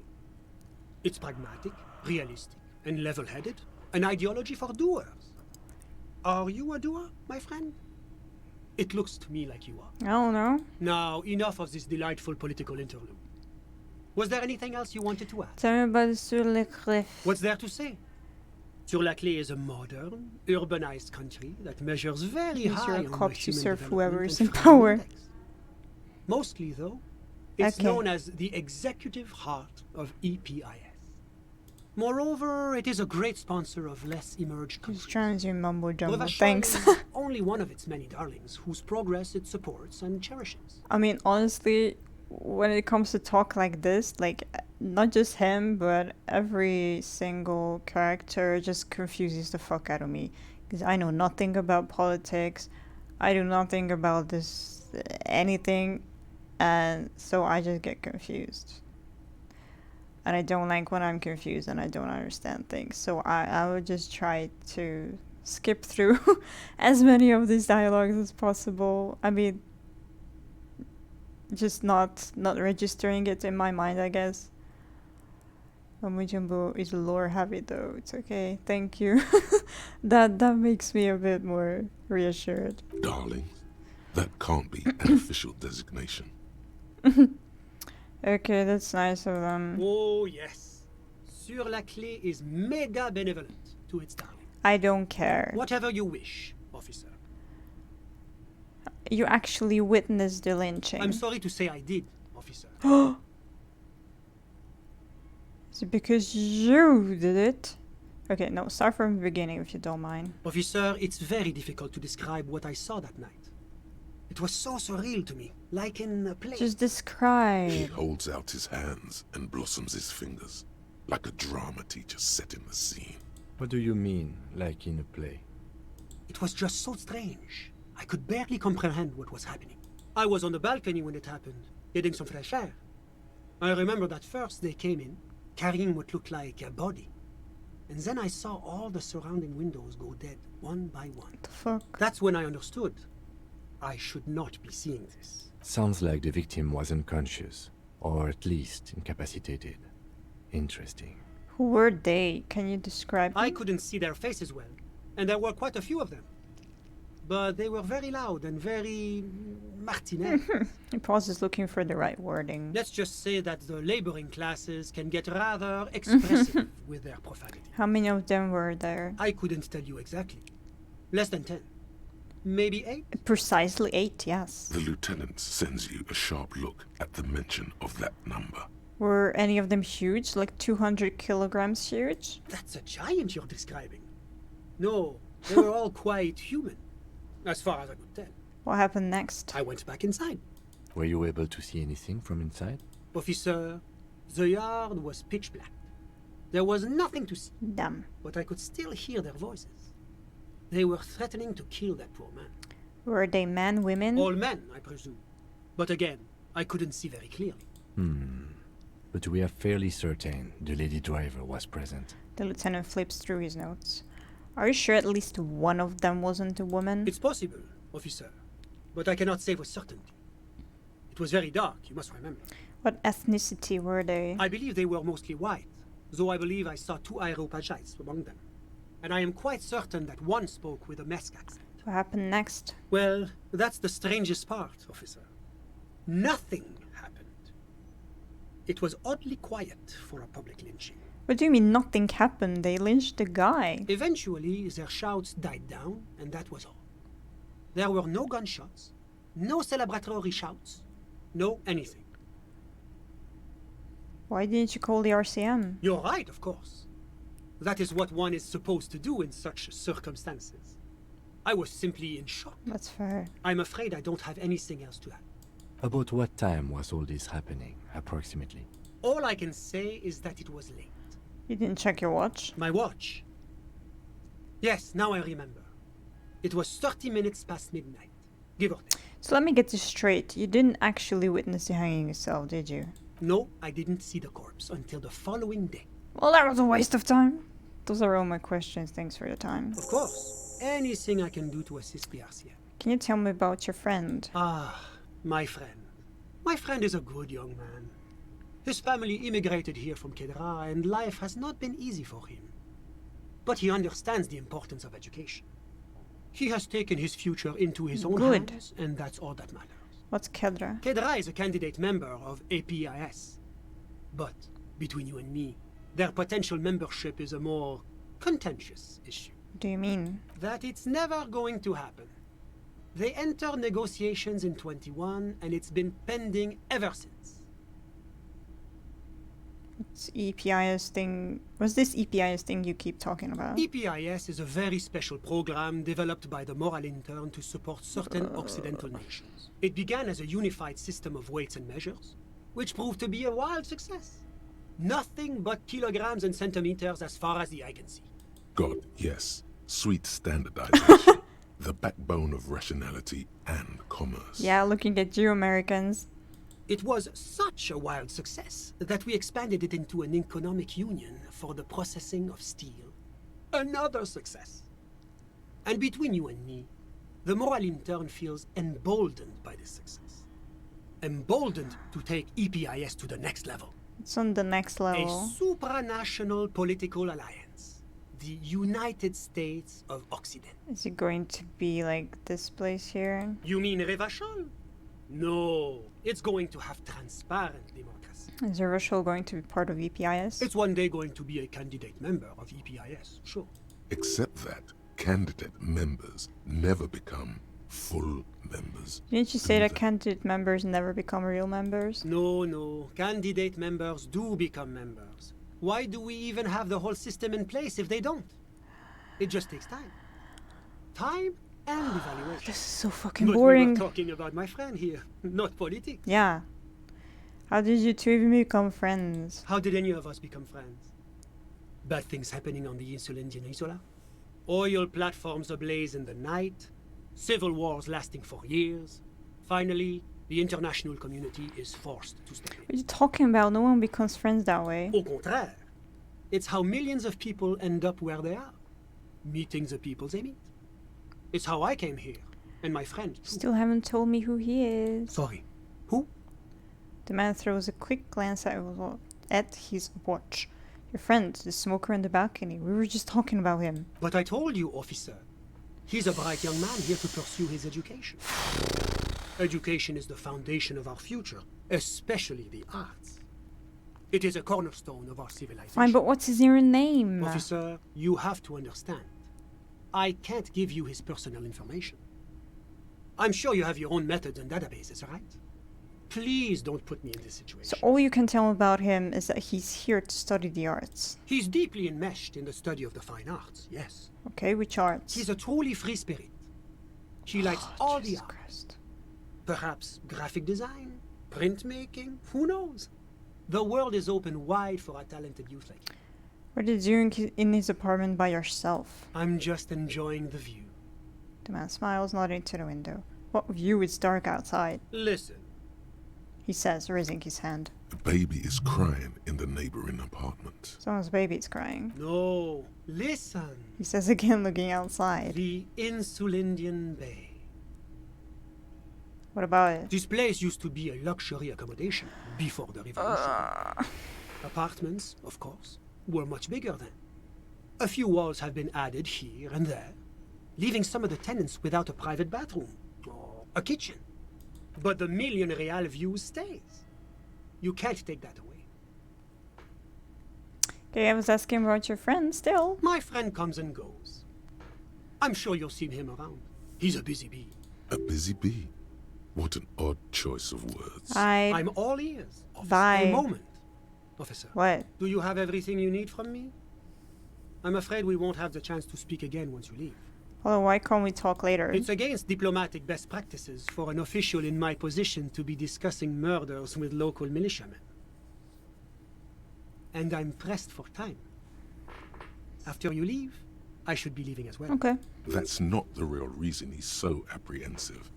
Men in his position shouldn't be seen loitering around in underprivileged young men's apartments in the middle of the night.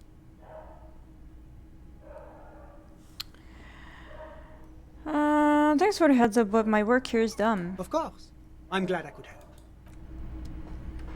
Okay, nothing else for me. Thanks for the autosave game. Bye. Let's just go down. And exit.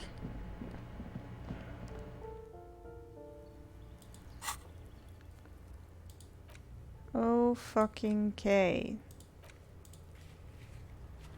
Let's try the cafeteria window. And then let's go to sleep. Because I am still very much hungry as fuck.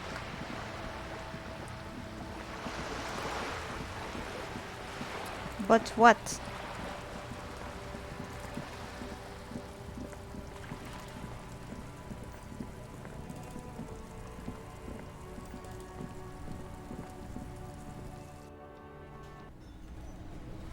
Tape? Alright.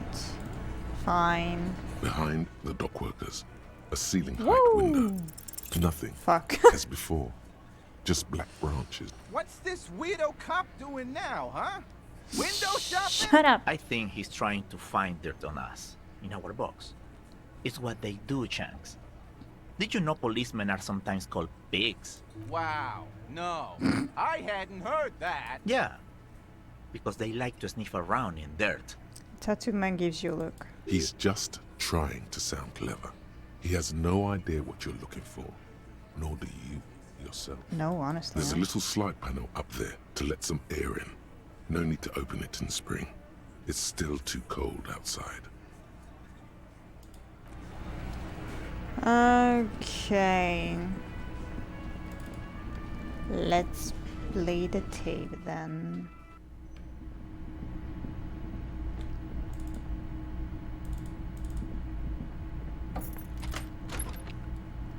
No. No.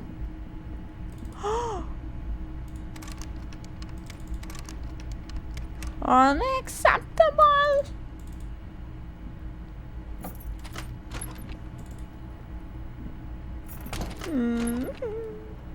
He left me alone.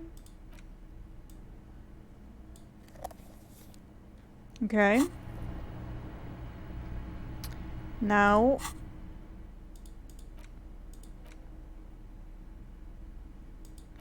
empty cassette.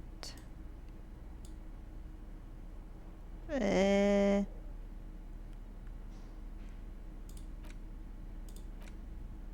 portal reel is just what you needed. Play the tape. But not so fast. Somewhere between the GRIH and La Cycle, the good lieutenant steps out of his Kanima. A brisk, chill wind greets him. You get the feeling he should have been. Oh, come on. Listen when he's here. As you take Fine. out the tape, the boombox tunes itself back to the cheery radio again, spewing out beats like it's a Friday night. Well, That was it then. I didn't know he had to be present. And I didn't know that he would immediately go to his room when I just opened my door, but I mean, it is what it is. Ooh, I can. Yay! Okay, let's put the boombox away then. Yay, I can pick that up. Yay! This one too! Yay! That one too! Woo!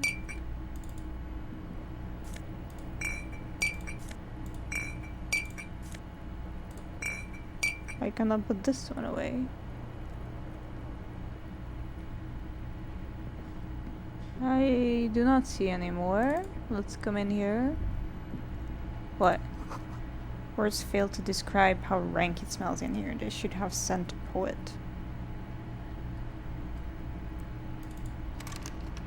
I wanna go to Kim's. Alright.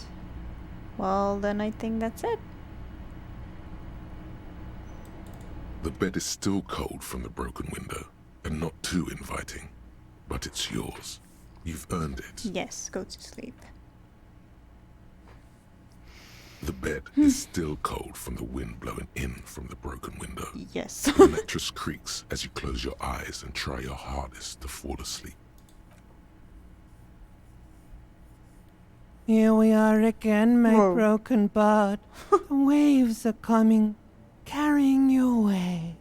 But you can't go. No, you have to stay. Always half aware of yourself. You're not cooperating, brother man. Why? It's your disgusting body. Even through your sleep, you feel a vague discomfort suffusing it. Your belly and your sides are unpleasantly tender. The fuck? You wish you could curl up into a fetal ball of safety. But you cannot. Because of the pain. That pain in your right side is your enlarged liver, by the way. Uh-oh. As for your kidneys, you've really been compounding the damage lately. I mean, hardest and liver damages my heart. Wow. I think I need some medical attention. Oh, yes. They'll check you out, give you some pills, make it all okay. The Wonder Makers. Don't be stupid, Harry. It's not happening. They don't make new kidneys and livers in hospital. All you've got to do is pray to God it passes and stare at the flickering darkness. You're just stuck here, in the half-world. Could try looking at other people, really looking. But why would you want to start doing that? I will. I'm looking at people all the time. I don't like people. Just get me out of here, then back to the other place. No. Sure you do. They're all so friendly, aren't they? No. At least they're interesting. Yes. Each one has a process just like yours, running in the space between their ears. Yes. Full of secrets. People are beautiful, statuesque, parodies and tragedies of themselves. Yes. A great democracy of creatures. What do you think you're doing right now? Coming to some greater awareness? Look at all these lights blinking in and out of existence. Thoughts! You're just pretending that you're asleep, even to yourself, while the world goes on without you. Let it. Let it. But it never seems to The let writing is you weird. go, does it? Time to rise and wipe that shining sweat off as best you can. Gather your bearings. Rock and roll. Bye.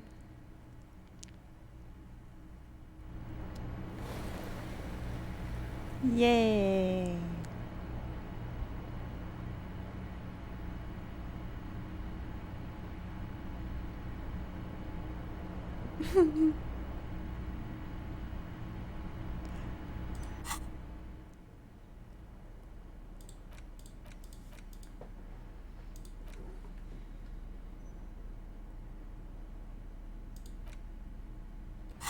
Alrighty. Well, this is where I'll be leaving. Beautiful. Alright, thank you so much for watching. Hope you enjoyed it. And I'm not sure when will I stream again, but see you then. Take care. Burp. Stay safe. And bye bye.